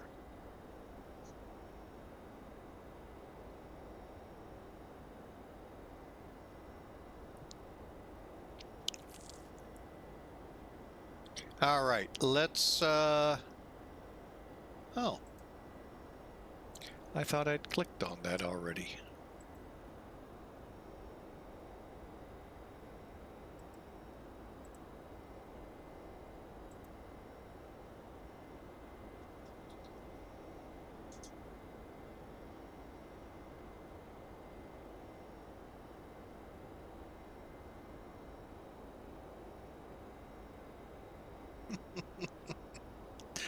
I'll let you all enjoy your German.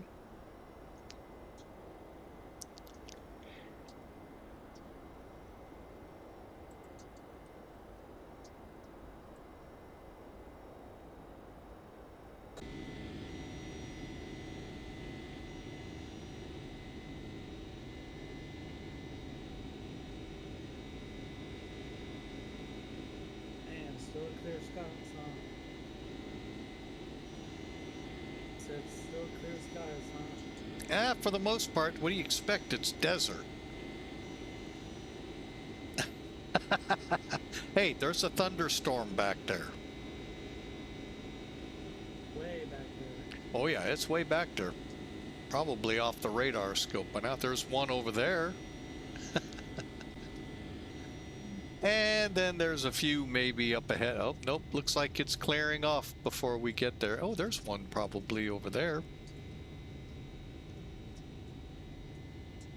And the birds still in trail.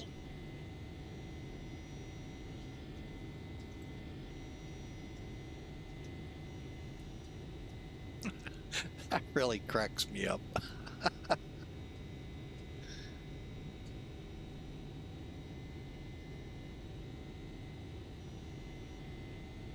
When the roof was on, there was a plane behind it. There was. Yeah. It started in front of me. And since I went up 4,000 feet higher than him, I overtook him.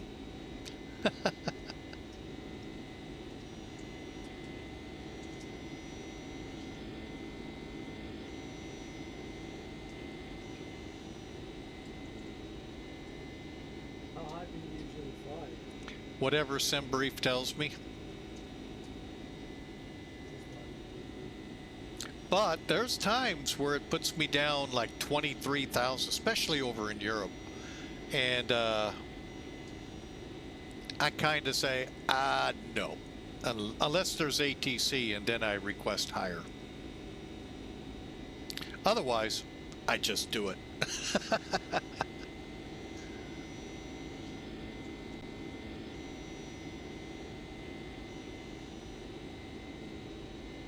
You're trying to... Oh, Kaharia.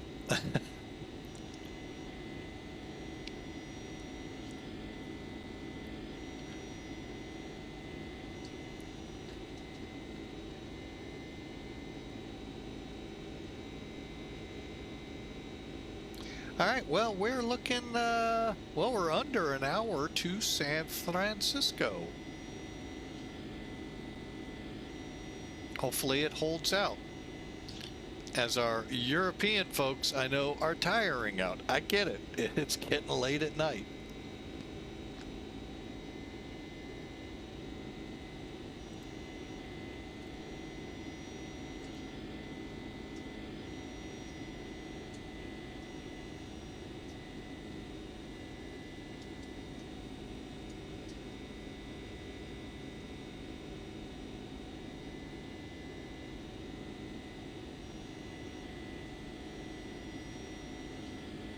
I was kind of hoping to be on about an hour earlier than when I did. Something came up that I had to take care of.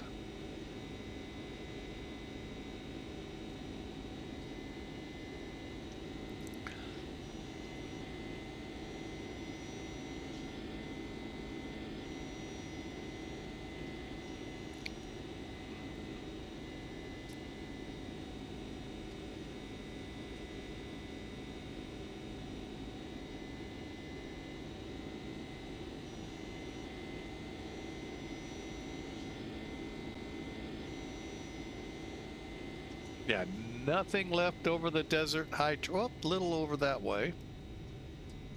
Let's see, what would be in that general direction?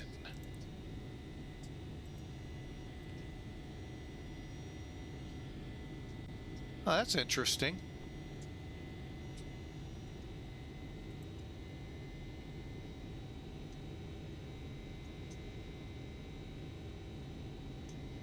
All right,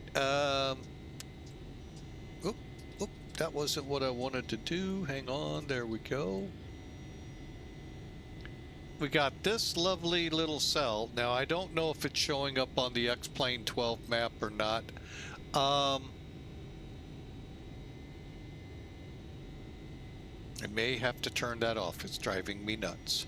But there's no weather in that general direction on NavGraph. That's fine. You know, that's why I say things are kind of weird. I get it. XP12.3.0 is new. It's all new stuff. But just very interesting.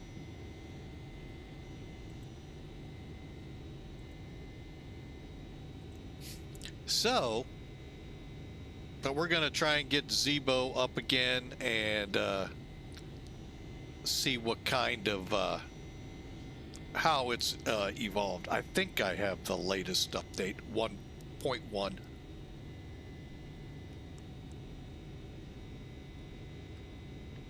We'll find out.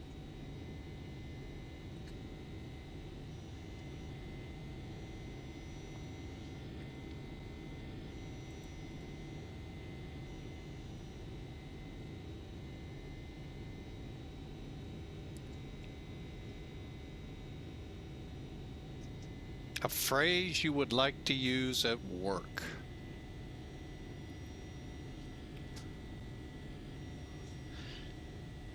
My wife in the background goes, "Be nice."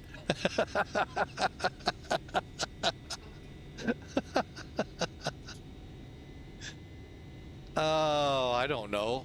I mean, phrases just come up at work out of, whatever's going on. To just have one loaded, it's hard to, gotta have context, or it's just a phrase.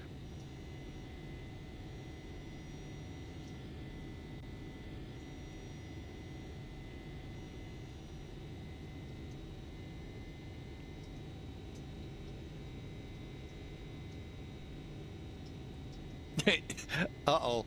SK Kaga 6 says, "I quit." Uh-oh. I remember this conversation last night. and y'all aren't privy, so was on with Duluth Fly last night, and yeah, context is not there.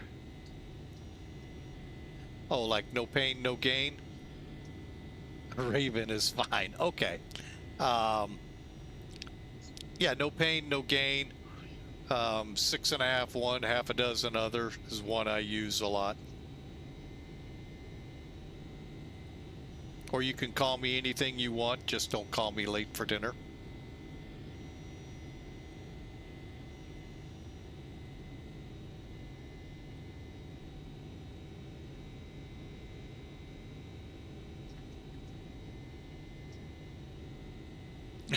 You like that one, Kyrie? I mean, in the truck driving world, there's a ton of phrases, but I'm trying to keep things PG here. So, and to some degree that people would understand worldwide, because we may say certain things here that could go way wrong.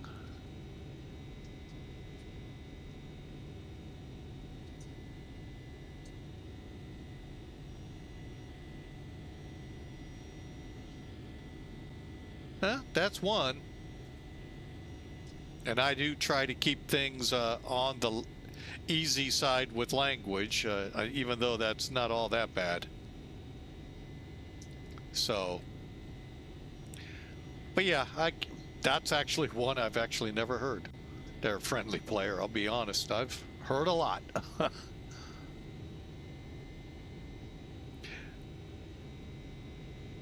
Now, you want a good one in the air traffic control world, you can always find them. Look them up on Facebook or the equivalent over there. I don't know if Facebook is over in Europe or not. But ATC phrases or mechanic pilot dialogue. Like mechanic reports mouse in cockpit. Mechanic reports back installed mouse. Or installed cat.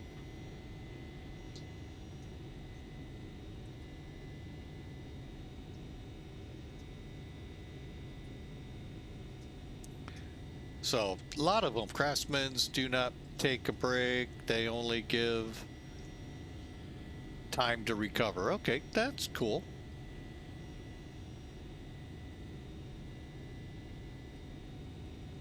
Another one I heard on the ATC side that kind of has a little fun to it. General aviation pilot was coming into a bigger airport, and the controller cleared him for ILS runway 1. Do you have information hotel? Or do you have hotel? And the guy goes, "No, could you set a reservation up for me?"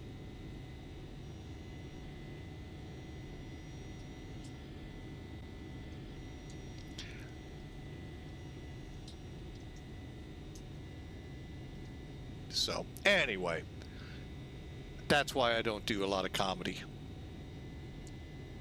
You more likely hear, if you ever seen the show called Press Your Luck with the Whammies, or The Price is Right, bum bum bum. But again, don't know if those get over to Europe or not.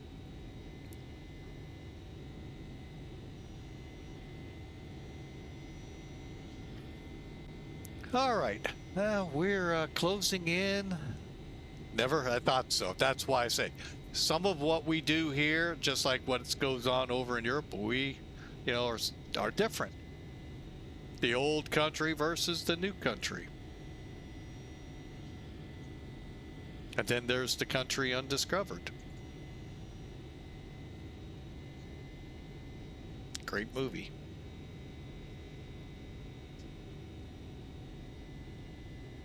Now you're going to sleep. Good night. You have a good one there, friendly player.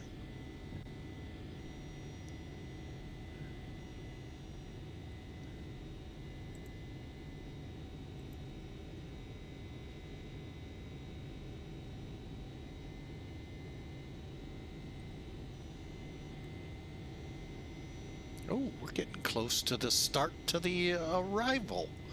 Got about, let's see.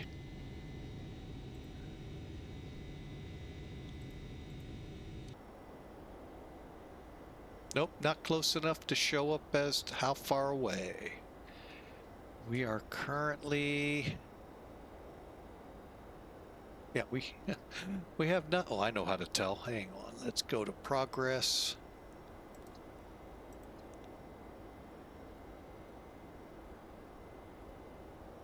About 340 miles out of San Francisco.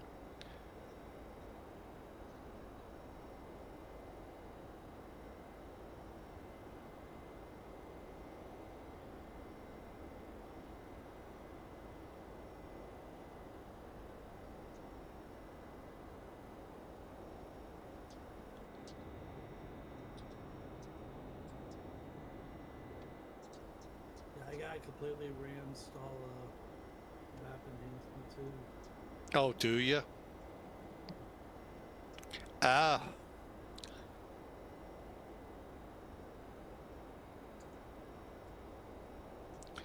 You're just not having a lot of luck there, are you?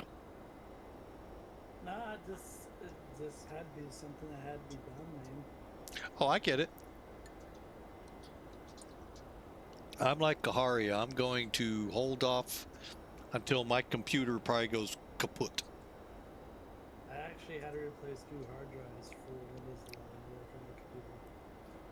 So, and I don't want to look into that because if I do that, I'll want to put a new video card in. As well. And by that point, it's time for a new computer. Well, you just put in a new video card, didn't you? No, this is the original 2080 that came with it. Well, that's all you need. Yeah. You don't need a 5000 series card. Why not? You really want a VCR sticking out of your computer? I mean, come on. Well, they just make the case bigger. Do they? I don't know. I've never seen one, so I don't know. But I do know what you mean. It's a big card. The new video. Well, even this one's big, the 2080. Motherboards are so darn thin these days, man, that I don't know how they don't break.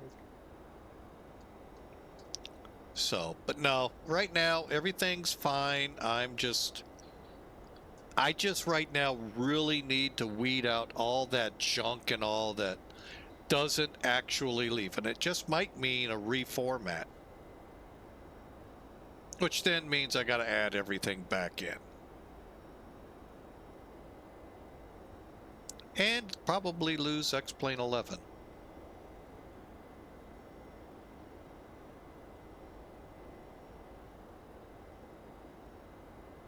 Which may not be a bad thing.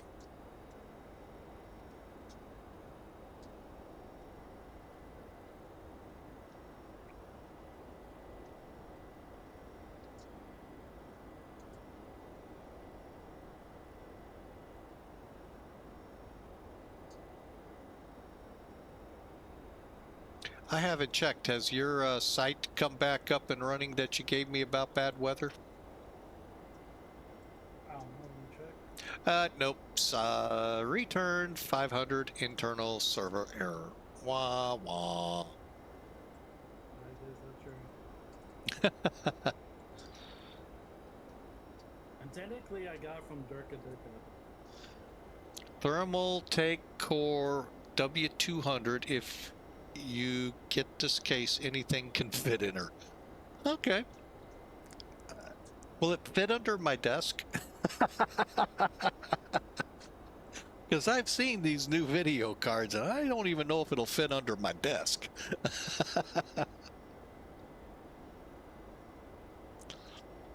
I may have to get one of those that I have to stand up at.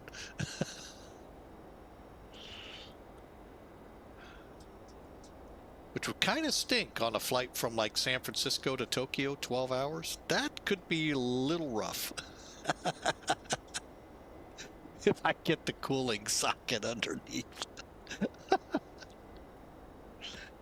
Oh. I might as well just go and see if I can't get my hands on a Cray computer from the supercomputers that are out there.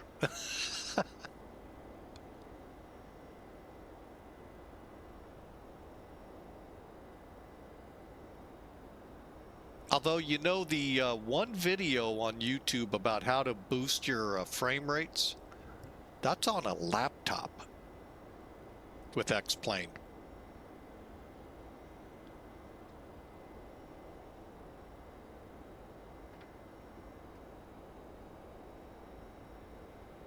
I can't imagine using a laptop for it. I'm sure if a new computer from where I got this one would probably run me quite a bit of money.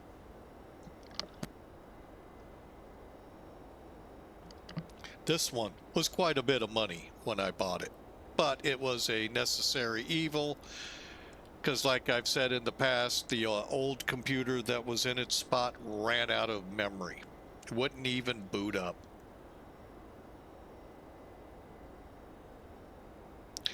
The X-Force PC, I can tell you, is really good. Michael Brown does a great job with them. I would love to call him and ask him, how do I get the junk out of it so it beefs up a little bit in speeds and all. That and the fact that my terabyte gigs, I think I have. Let's look at this one. Yeah, terabyte hard drives.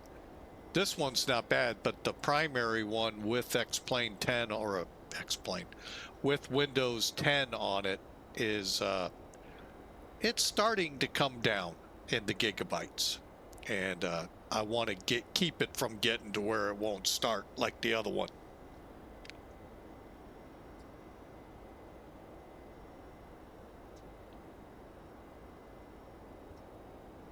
And it's all the updates from video cards to Windows and all of that that just aren't dissolving out.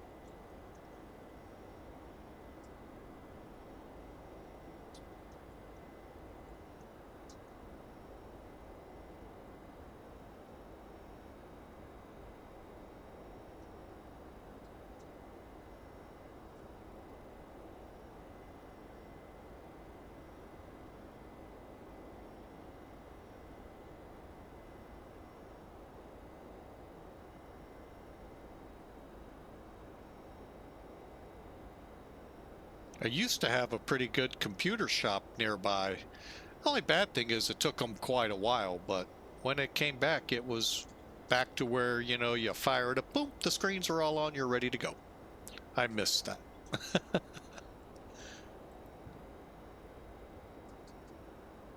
You gotta wait about a minute or so. Okay, that's a little exaggeration, maybe less.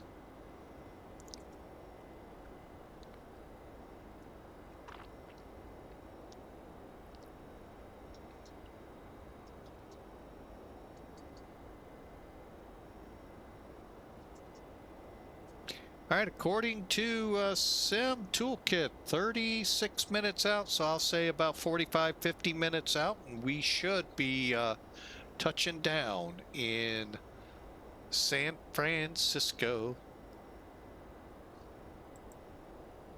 Really wish I could remember that song. That was a great commercial tag for Rice-A-Roni, the San Francisco treat.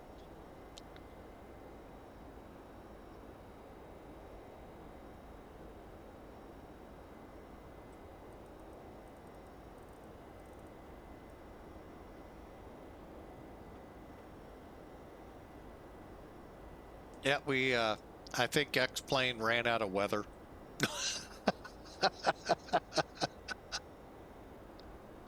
Uh,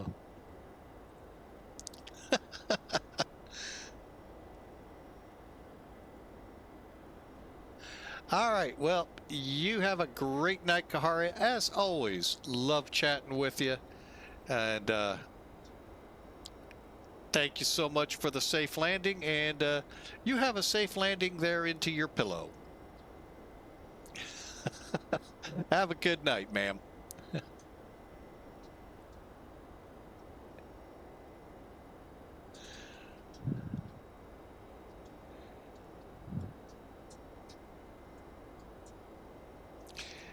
I'm going to have to talk to Austin. You guys ran out of weather here on X-Plane 12. Oh, wait. I found some.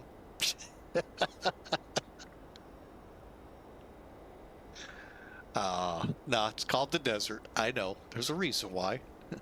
It's kind of like St. Louis for the last couple of months.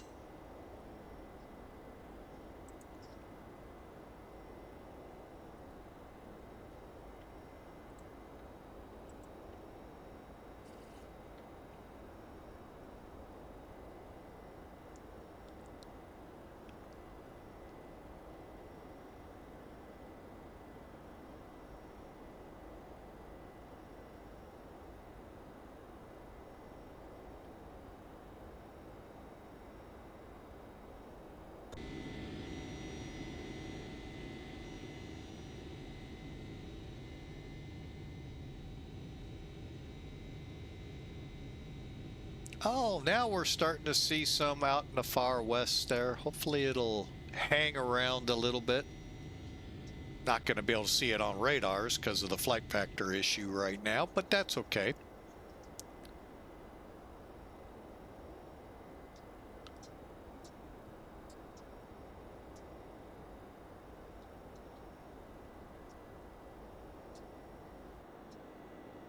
This person just will not wake up and lift their shade.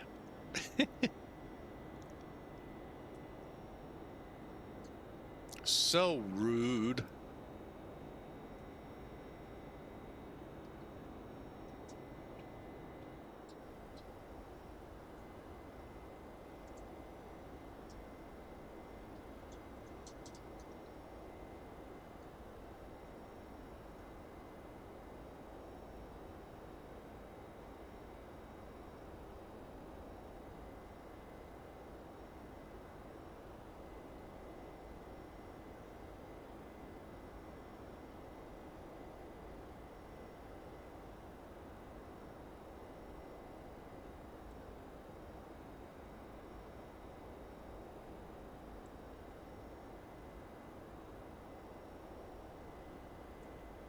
Well, Oakland Center must have known I was coming and dropped off. So here we go into Oakland, or actually San Francisco. All right, let's bring this up, kind of go over it real quick. Then we'll start setting some gauges up here. All right, so you can see we're coming over Rumps and then Coaldale, OAL.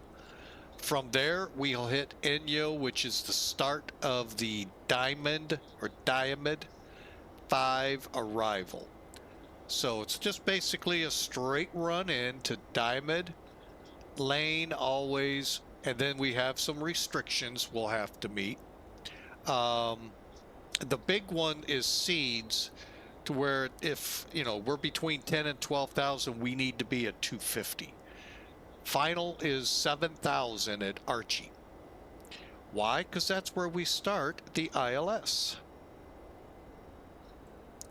Those of you who are training in the world of instrument, or in instrument, or enjoy instrument flying, keeping up to date with other places, this is, as it says on the side here, the briefing strip, basically telling you frequencies to expect in the San Francisco area from Tower. NorCal approach handles them. Basically Northern California up to a point. I don't know if it takes San Francisco or Sacramento in, but it might. Kind of like SoCal, where it's got a huge, all of Southern California from I want to say Bakersfield to Palm Springs to San Diego. It covers a huge territory. But then you have your localizer 1117, final approach course 284. Now again, we're doing 28 right, so we'll hope for that being our runway. Aximal, we need to be at 1,800 feet on the glide path. Decision height today is 200, and I think we're set at 200. Yep. And the airfield's at 13 feet above sea level. Right, there's our missed approach, which is basically straight away to VICU, 12 miles from the San Francisco VOR, and we just go into a hold there until they say, all right, you want to try it again? Missed approach requires a minimum climb of 350 feet per nautical mile to 1,900 feet. If unable, see the ILS or localizer 28 left. Some more information down below here, but basically what we're going to do is come in off Archie, 6,000 feet. Now that's interesting because it told us 7 on the other chart, but we'll go with 6. 5,000, 4,000, 3,000 by Seafin, then 1,800 at Exmol. There's the airport in San Francisco radio. We're passing over Coaldale, and then on to VICU, if we need the missed approach. 3,000, 1,800 right on in. For this approach, bear with me a second. Let me get some numbers real quick. We're going to be looking at an approach speed. Does there have to be like some type of Go ahead. CSL package in your plugins folder somewhere? I don't know, to be honest with you. I really don't. I don't really know if I have plugins or the CSLs, the Bluebells loaded on mine. I have no idea. Because mine's saying no valid SCL password configured or enabled, or you have no CSL models installed. Please verify the CSL configuration next month. That like I said, I have not touched those in. How long has X-Plane 12 been out? That's how long it's. Oh wait, I did once. We had to update the client, and I don't remember if I did anything.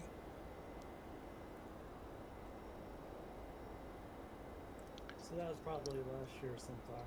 Oh, at least last year, if not long before then. I don't know when 12 came, or X-Plane 12 came out, or that update for X-Pilot. I'm pretty sure it came out shortly after, or maybe before. No, X-Plane 12 was out. 2024. No, it was before that even. Was it? So it's been a while that I've had to actually physically update it. So 218 and a half. So cool. All right, let's get this all set up in the box here. We said, come on, 1117.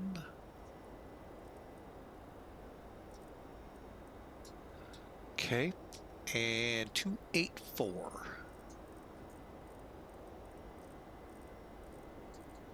Now, for this plane, those not familiar, you're not going to do this like the 737 where you have nav radios, because your nav radios are up here, flagging each side of your autopilot console. And usually they stay in auto and sequence with the avionics to different VORs and all. you actually have an ILS radio right there on the center console. Usually this would be a radar scoop or ACARS or something to that effect. I'll show, well, actually they might put the radar right in between here too. So, but anyway, let's start thinking about top of descent. Because we're 55 miles out, let's set, I'm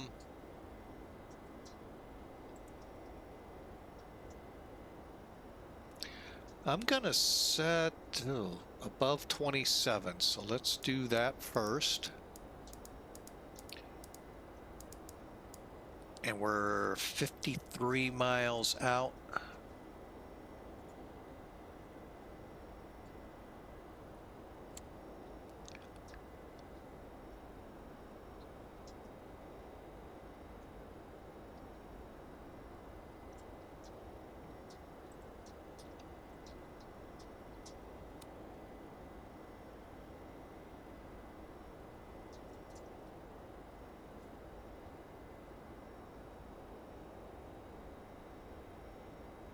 Scenery looks real. Yeah, I wish I could help you there, Godspeed. I cannot remember all that I had to do for that. And where I put my Bluebell stuff at. If I put it in anywhere.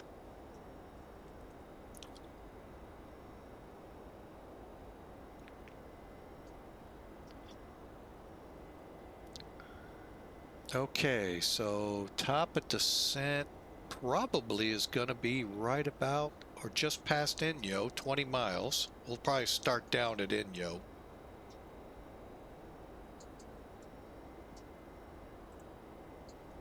Ah, closed it out. Accidentally hit the wrong X. Get my charts program back up here.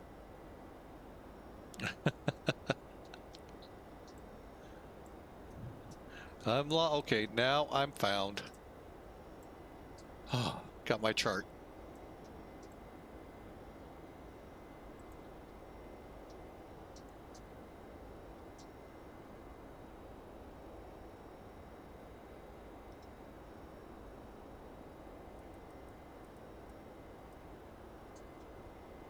And again, parking at, we'll be aiming for Bravo 20 or 27, possibly 26.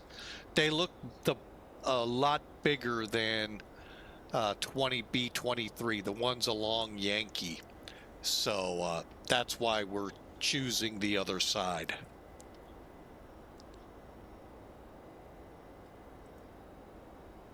I'll be honest, I really don't know where TWA parked here. I'm assuming where American parks.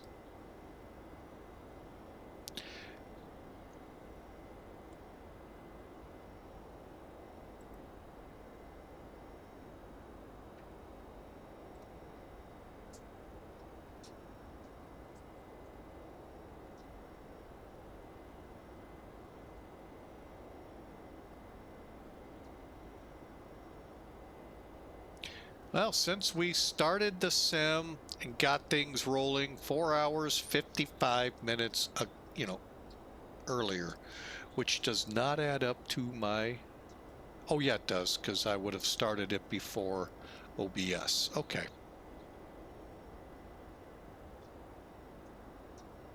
All right, let's go ahead, start our descent. Now, a couple of ways you can do this in this plane, those that aren't familiar with it. You can go to descent, click descent now, or VS, and that'll start your descent. You do not have altitude intervenes. Now, those who fly the old LDS version of this, you could push your altitude and that also would start your descent, but we don't have that, so we'll just go down with the descent button. All right, Diamond is above 27,000, and then we'll start setting for the rest.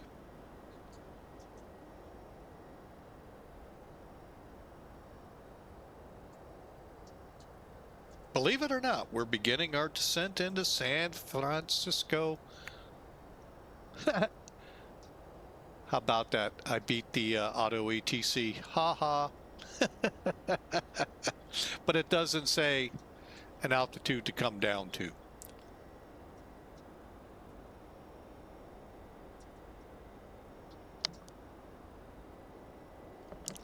Not a huge fan of auto ATC for that reason. But I get it. Many people need that extra help. I need it. I mean, we had a huge circle we had to do into Miami's a couple weeks ago because I misjudged or talked too much and missed my top of descent. That never happens here. Hang on, let me push my nose in, Pinocchio.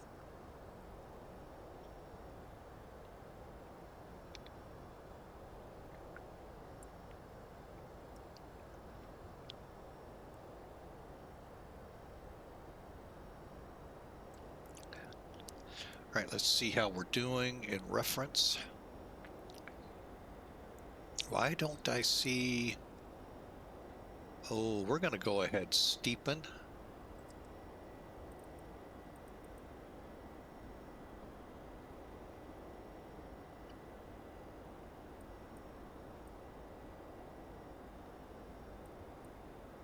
And see, that's what you got to pay attention. When you have a nav display, even if it's as archaic as this one, it's nice to have because it gives you an idea. Hey, 900 feet a minute isn't getting it.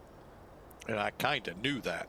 But you see that half arc right there, that gives you an idea where you'll be at 27,000 feet. We still got other constraints coming in, but at least begins to show us what we're, you know, what's projected by the system.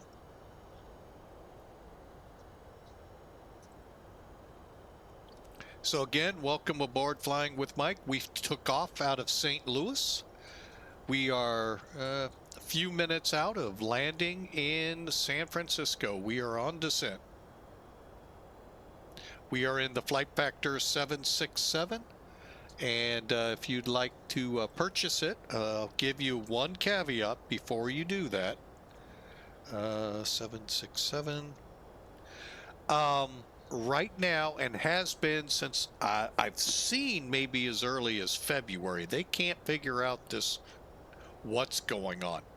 The radars were causing the aircraft, well, at least they've narrowed it down. It's the radar folder causing the crash to desktop shortly after takeoff. I got it once all the way on to short final, hopefully not the same today. But if you go in to your, if you purchase this and install it, go into your X-Plane 12 folder, then into your aircrafts folder, look for your 767 extended folder or whatever you purchased, go into the plugins folder there and remove the TGDS. Phonetically, that's Tango Golf Delta Sierra. Just remove it and then you'll be able to fly without any troubles, but you won't have radar and you won't have terrain radar, which kind of sucks because with X-Plane 3 we have new radars. So if the developers have done their due diligence and updated. All right, we're gonna take a look here. We're gonna click 295's what I'd like it to hold at. And ooh, sometimes that's enough to disconnect your autopilot, so always double check. I accidentally bumped it.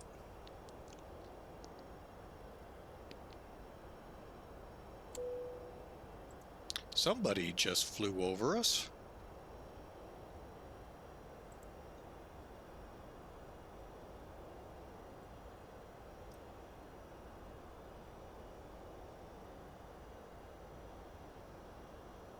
Someone going into Van Nuys with a citation 250. I don't know that one off the top of my head, but that's okay.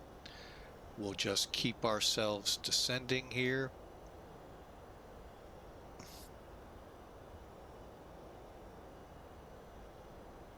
And what did SimBrief say for our brakes? What did I set? Brake 1 will give us 3,300. I'm going to go brake 3. No, we'll go 2. Reason being, I'd like to get off and get to the terminal quicker than going halfway down, more than 3/4 of the way down the runway. Not to say I won't, but I'd like that option. And again, if you go into SimBrief, you can use performance and tools on this flight and fill in the information, or just click landing performance on the flight and the information's already there. Click calculate and you got your numbers. All right, we're coming into the first of a couple of steps down into the Bay Area.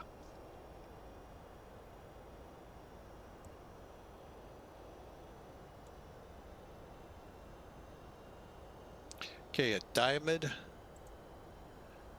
Next will be 22,000, 14, then 10, and then ultimately 6,000 at Archie.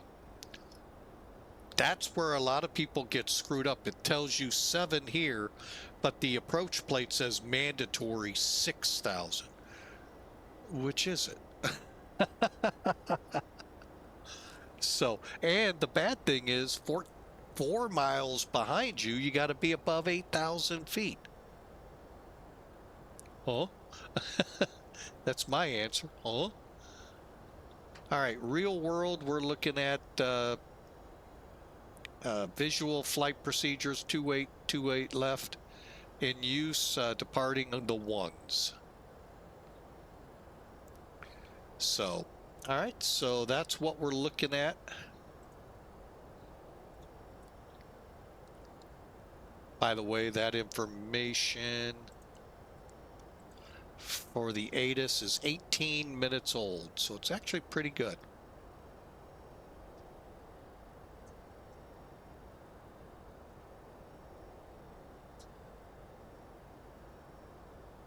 All right, let's get on down to 22.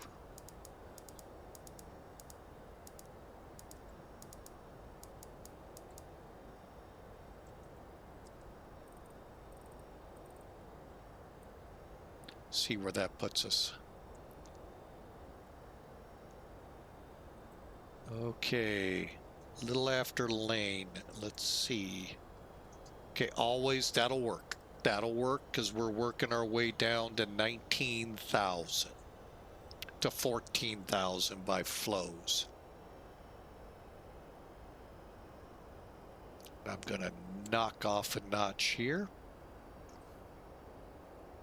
Now, if you want to see this on your nav display, right behind the how you want your display looking is a button to push data. You could do that, get constraints. I've got my nav graph chart right here on another screen, so I'm cool with it. I might even set up for 14. I think I am. Have a good one, man. Enjoy. Godspeed. Have a good night. Wait.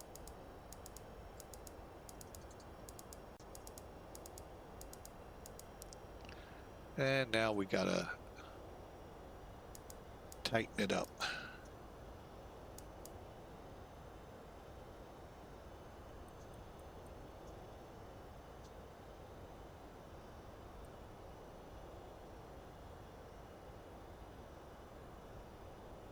All right, here we go. Now I gotta watch my speeds.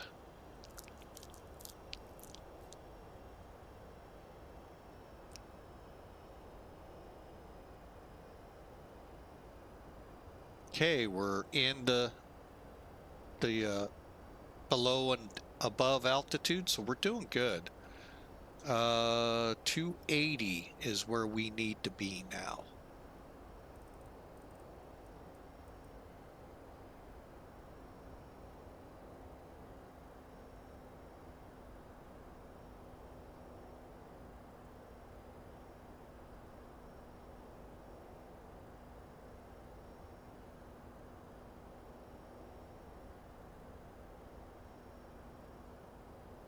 Altimeter here is 2984. Okay.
Okay, 280 overflows. We're trying to get her slowed up. Oh, okay.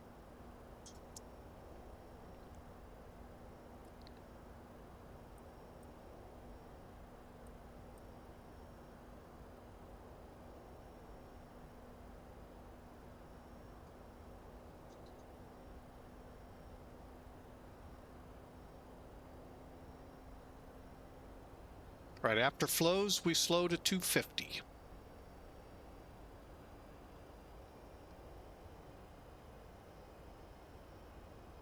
Can start to see the Bay Area. So we'll get this aircraft configured here pretty quick.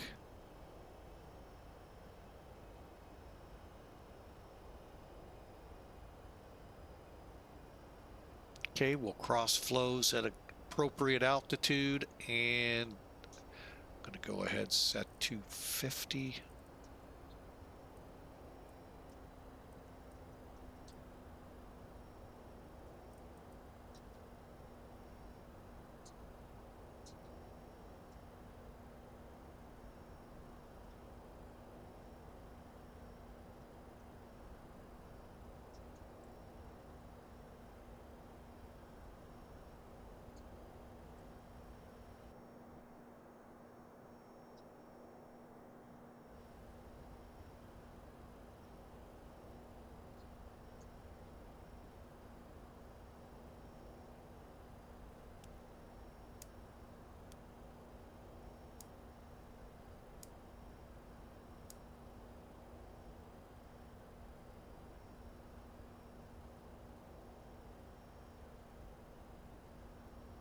Okay, we're heading straight at the right numbers.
Sometimes I don't get what it's doing.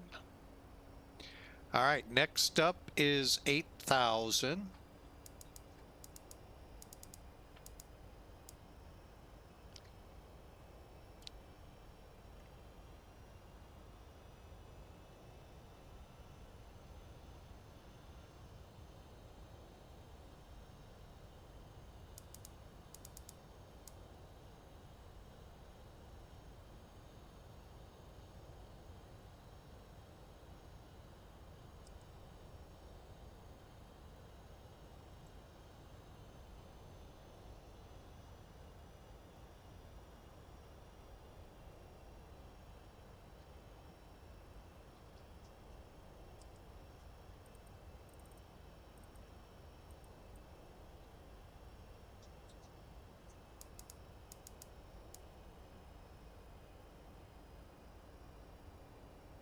All right, I'm set for 6,000 at Archie.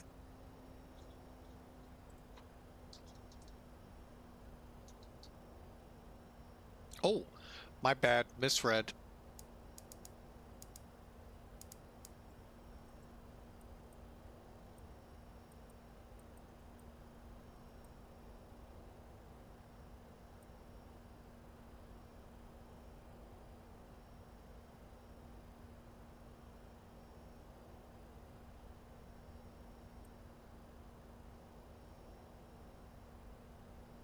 All right, then what are we going down to by Seapen?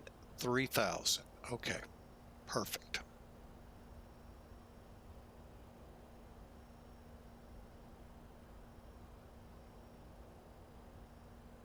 Probably the hardest thing with this aircraft is getting it to slow down.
Okay, hang on a second here.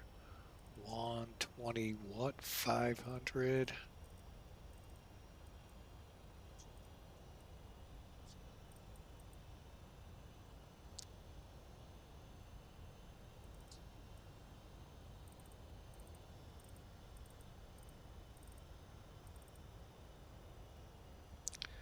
Okay, I think we've passed Archie, so let's start down to 3,000.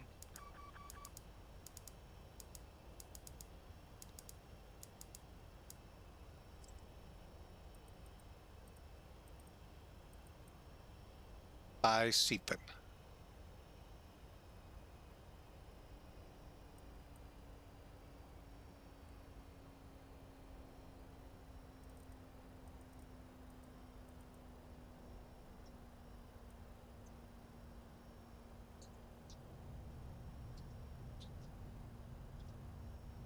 All right, let me turn localizer on so we can grab it.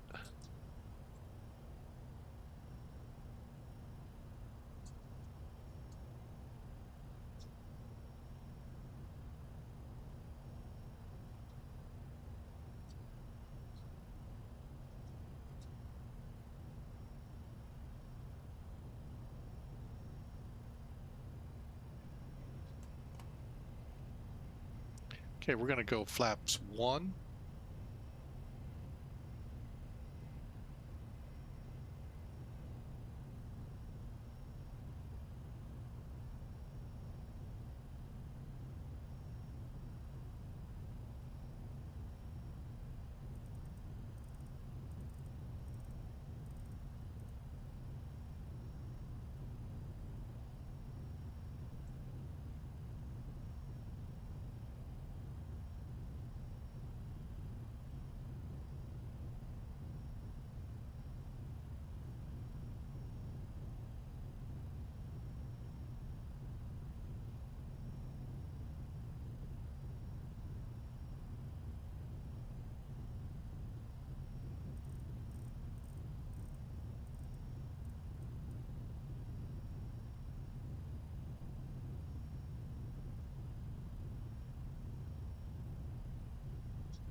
San Francisco traffic, TWA 223 on the localizer for 28 right.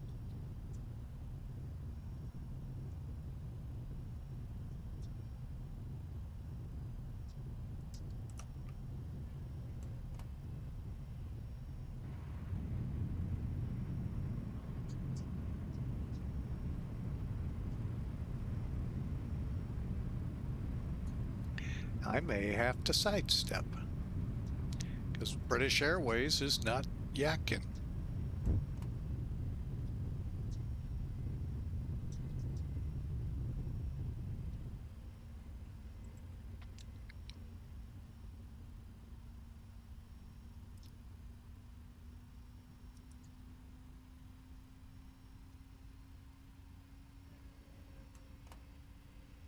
Gear down, brake set.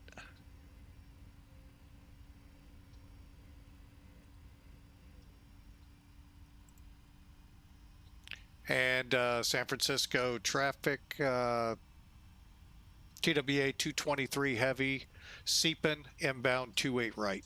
Possibly going to have to sidestep.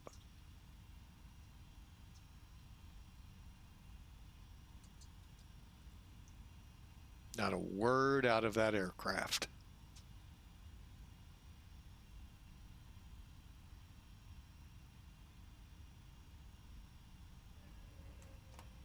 Okay, lights on, brake set,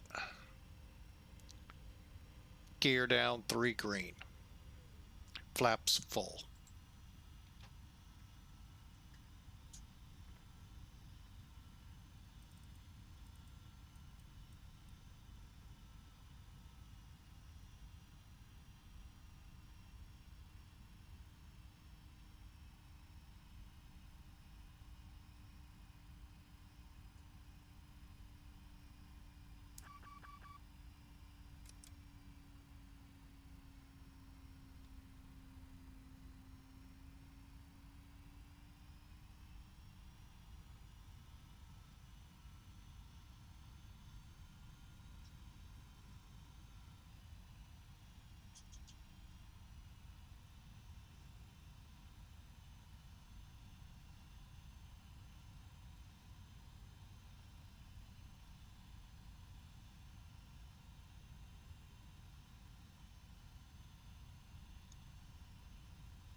Nope, I'm the one that's the dodo head, 12500.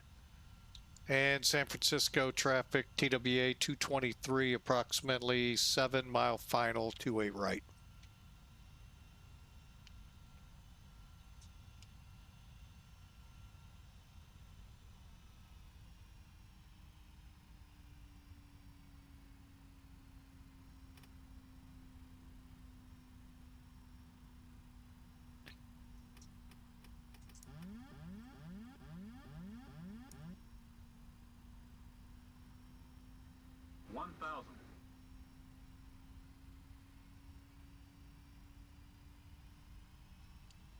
Glide slow.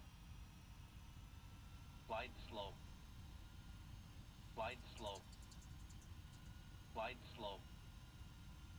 Slide slow.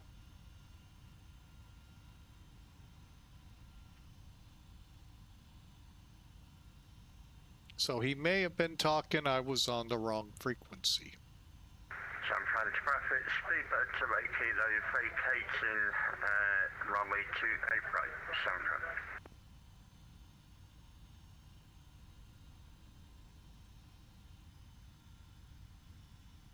Sometimes I feel like I'm hovering in this plane.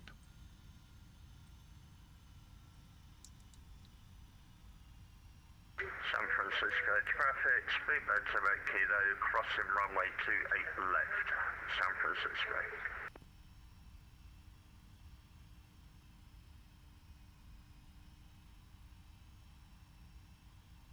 Minimums.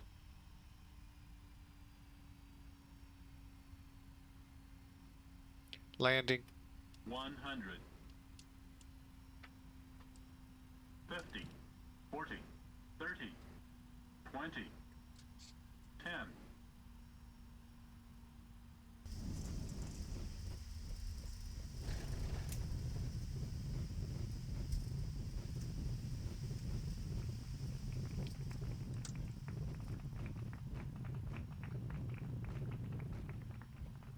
Thank y'all, thank y'all, thank you very much.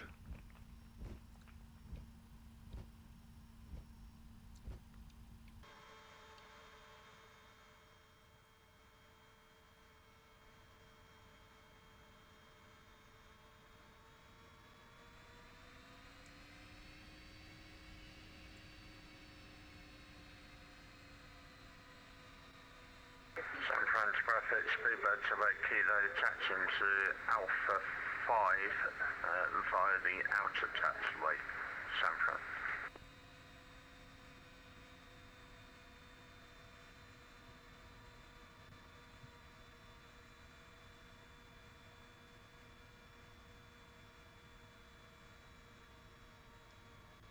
San Fran traffic, United 215, taxiing to runway 1 right via Mike 2 Alpha, Alpha 1. San Francisco traffic, SkyWest 5661, taxiing to 1 left via Alpha Mike 1. Actually, after Mike. San Francisco traffic. San San Francisco traffic, United 1274. We're 30 miles out, thundering on the left base for runway 28 left, San Francisco. San Francisco traffic 28 rights vacated by TWA crossing 28 left. Stan Bravo 20s where we're headed.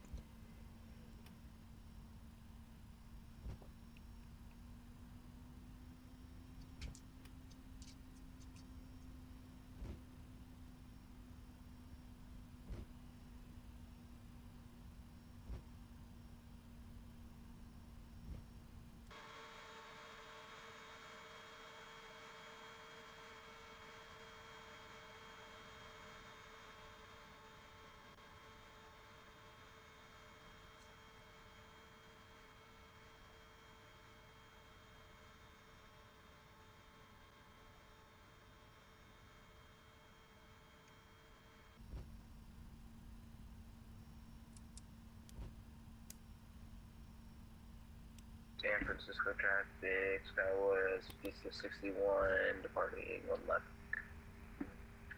San Francisco traffic.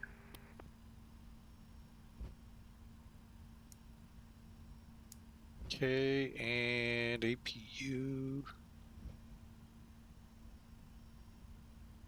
should be up and running. And it is.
All right, at Mike 1, we'll turn in.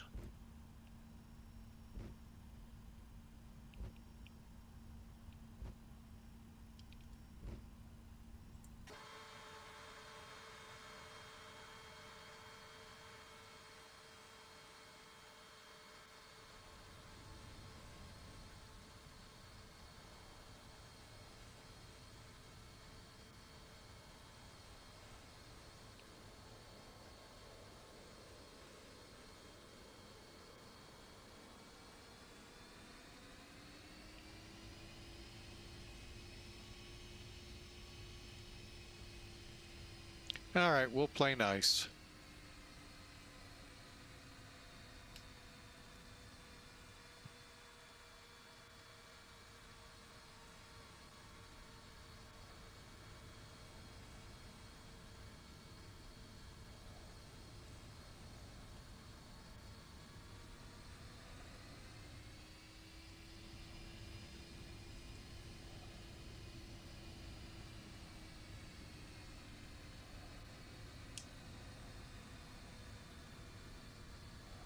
United 215 lining up runway 01 right.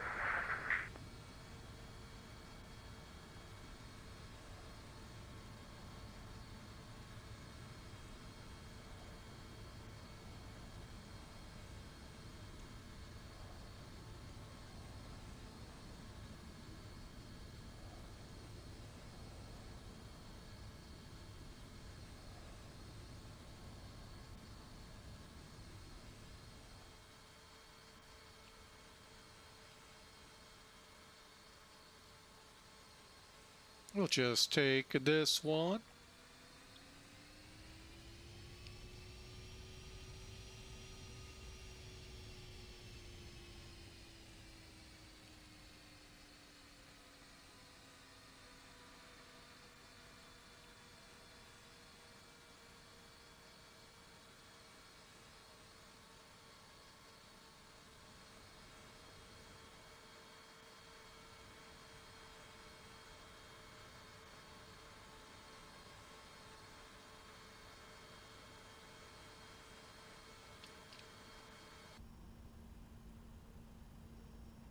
Okay, brake set.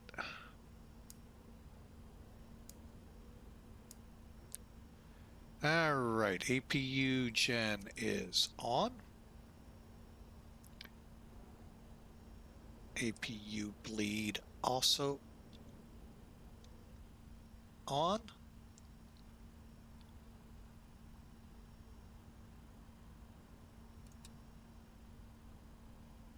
Okay.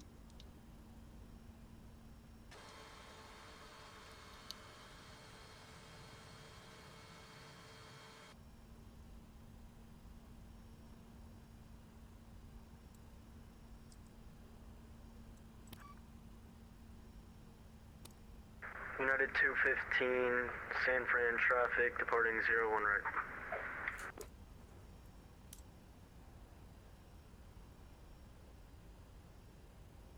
All right, welcome. Welcome to San Francisco. Sorry for the quietness there, a little on the busy side, so... All right, let's quickly go through this flight because, like I said, I am kind of time constrained on this. I'm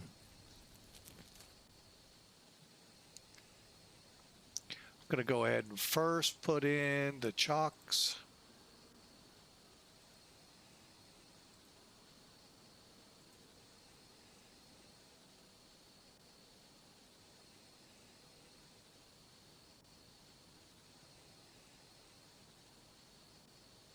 Want to check something. All right, it's not set up. Right now with X-Plane 12.3.0 or possibly Beta 2, there is jetway power. However, this aircraft is not updated for that. So you got to call the GPU then when you get the available, do your thing. All right. Seatbelts off, beacon off. All right, and we'll get the luggage loaders out here. The ACU connected.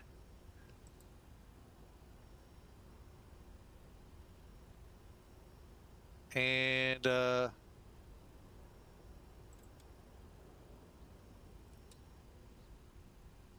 turn the bleed off, APU off. All right, and then we'll just hit unload. Oh, doors are closed. See how it tells you? So we'll go over here, ground, whoop, airplane, doink.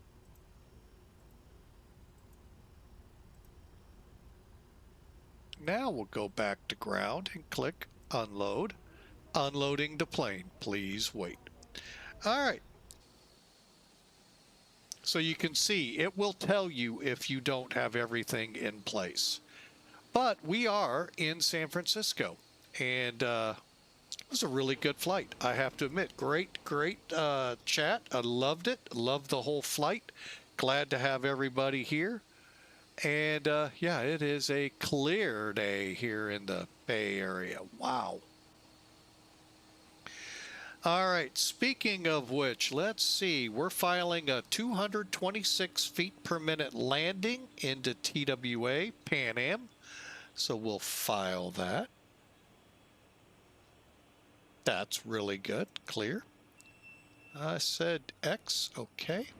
Give me a second. I just want to do a quick gander over at Pan Am Virtual to see what that translated point-wise.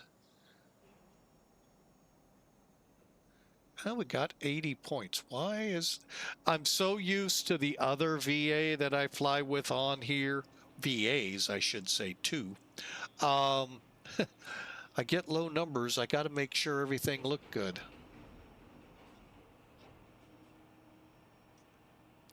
And what's going on here?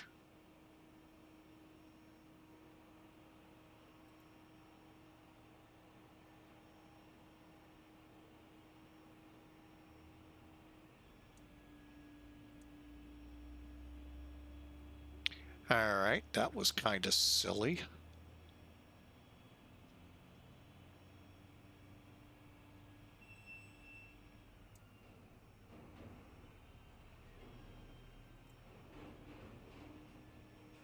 Just checking again to make sure everything looks good.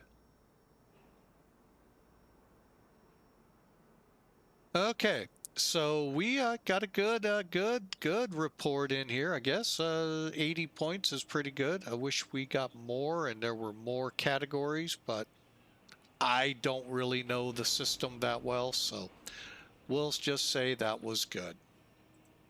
All right, now let's turn our attention to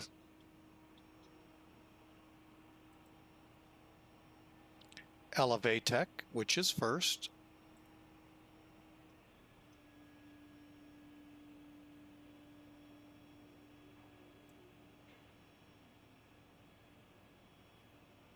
Okay, we'll go ahead, complete the flight.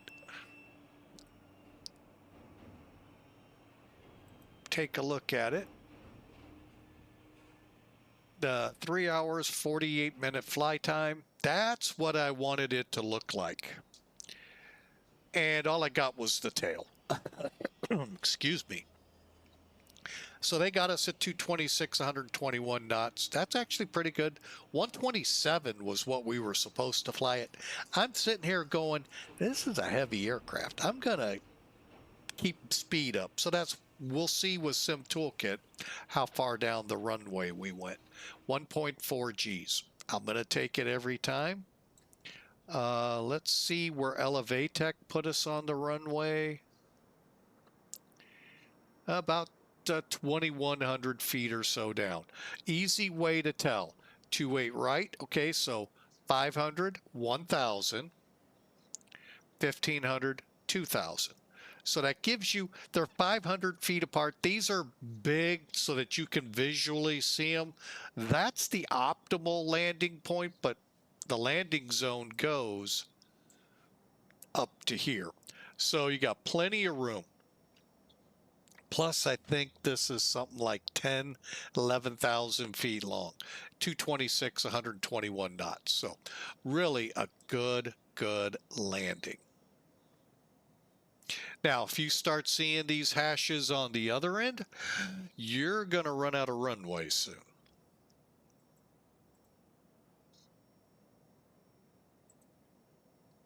All right, Sim Toolkit, real quick. This is the official scorekeeper I use. Why? And you'll see why. 315 feet a minute at 120.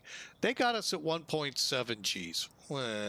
And that's typical of Sim Toolkit. That's why I want it to be the scorekeeper.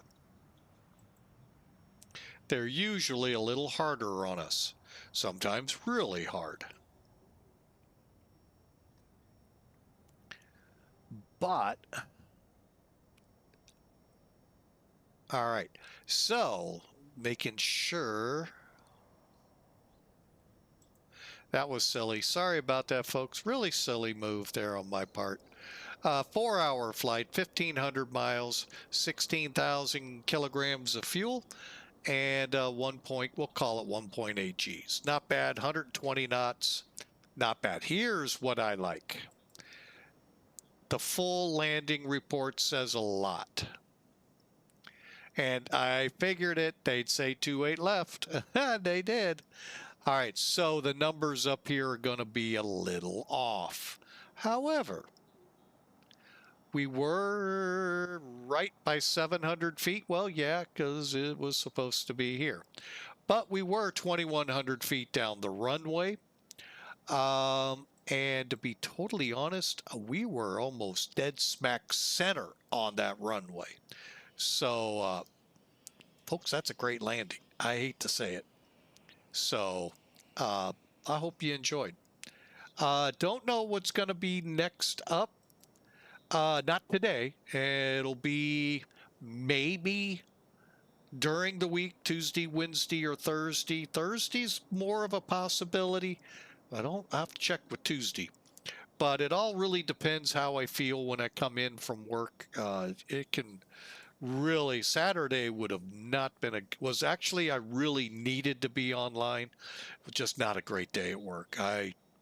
Oh yeah, it was just not a great day. So I would have loved to be able to chat with y'all to just kind of decompress and set up. But then I had Sunday, Monday as well. So we'll try to get up during the week. We're going to try to do this with Zebo. We're going to try to find some bad weather and see if it'll come to life here on their radar and see what Duluth was telling me about, see if I get it. All right, but there you have it. If you didn't know what we were flying, look at the nose. Kind of tells the story. Flew from St. Louis to San Francisco.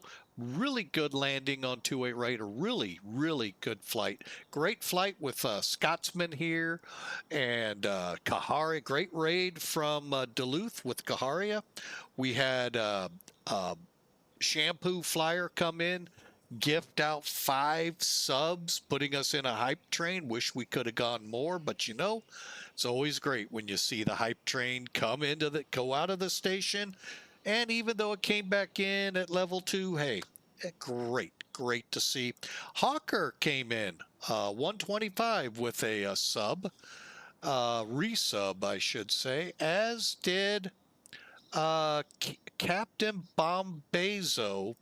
Came in with a Prime subscription. So what a great flight today was. Follow and a great subscribe.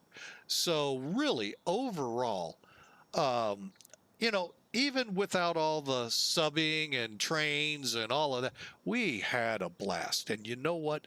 That is my #1 goal with flight simming. To come up, have fun, enjoy the conversation with everyone here, and just have a good time flying. And who knows, maybe all of us will leave out of here with just a little bit of knowledge, extra knowledge to apply to our next flights.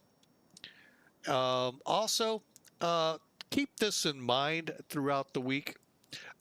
Jesus pointed it out one way.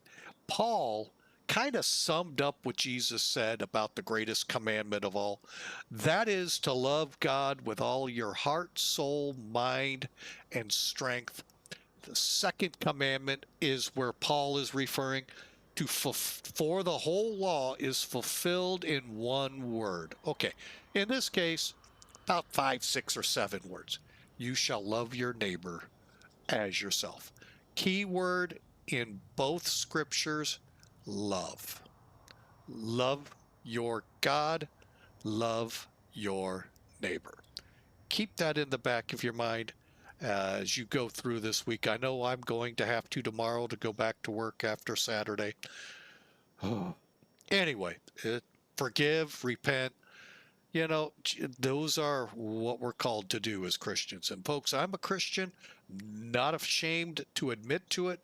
And if it's hard for you to take, hey, there are other streamers, and I will not break my heart. But I will not step down from my core values. So, love your neighbor as yourself. I hope you all have a fantastic week, and hopefully we'll be able to take to the skies, and we'll try to do it in Zebo. So y'all have a wonderful time, wonderful week. Had a great flight, enjoyed all of it. Duluth Fly was tagging along till work called. Yeah, you know how that goes. So we got a late jump on it too. So that's partly, we were going to do this together and I got a late jump. So y'all have a fantastic week. We'll see you next time. God bless, and have a great day.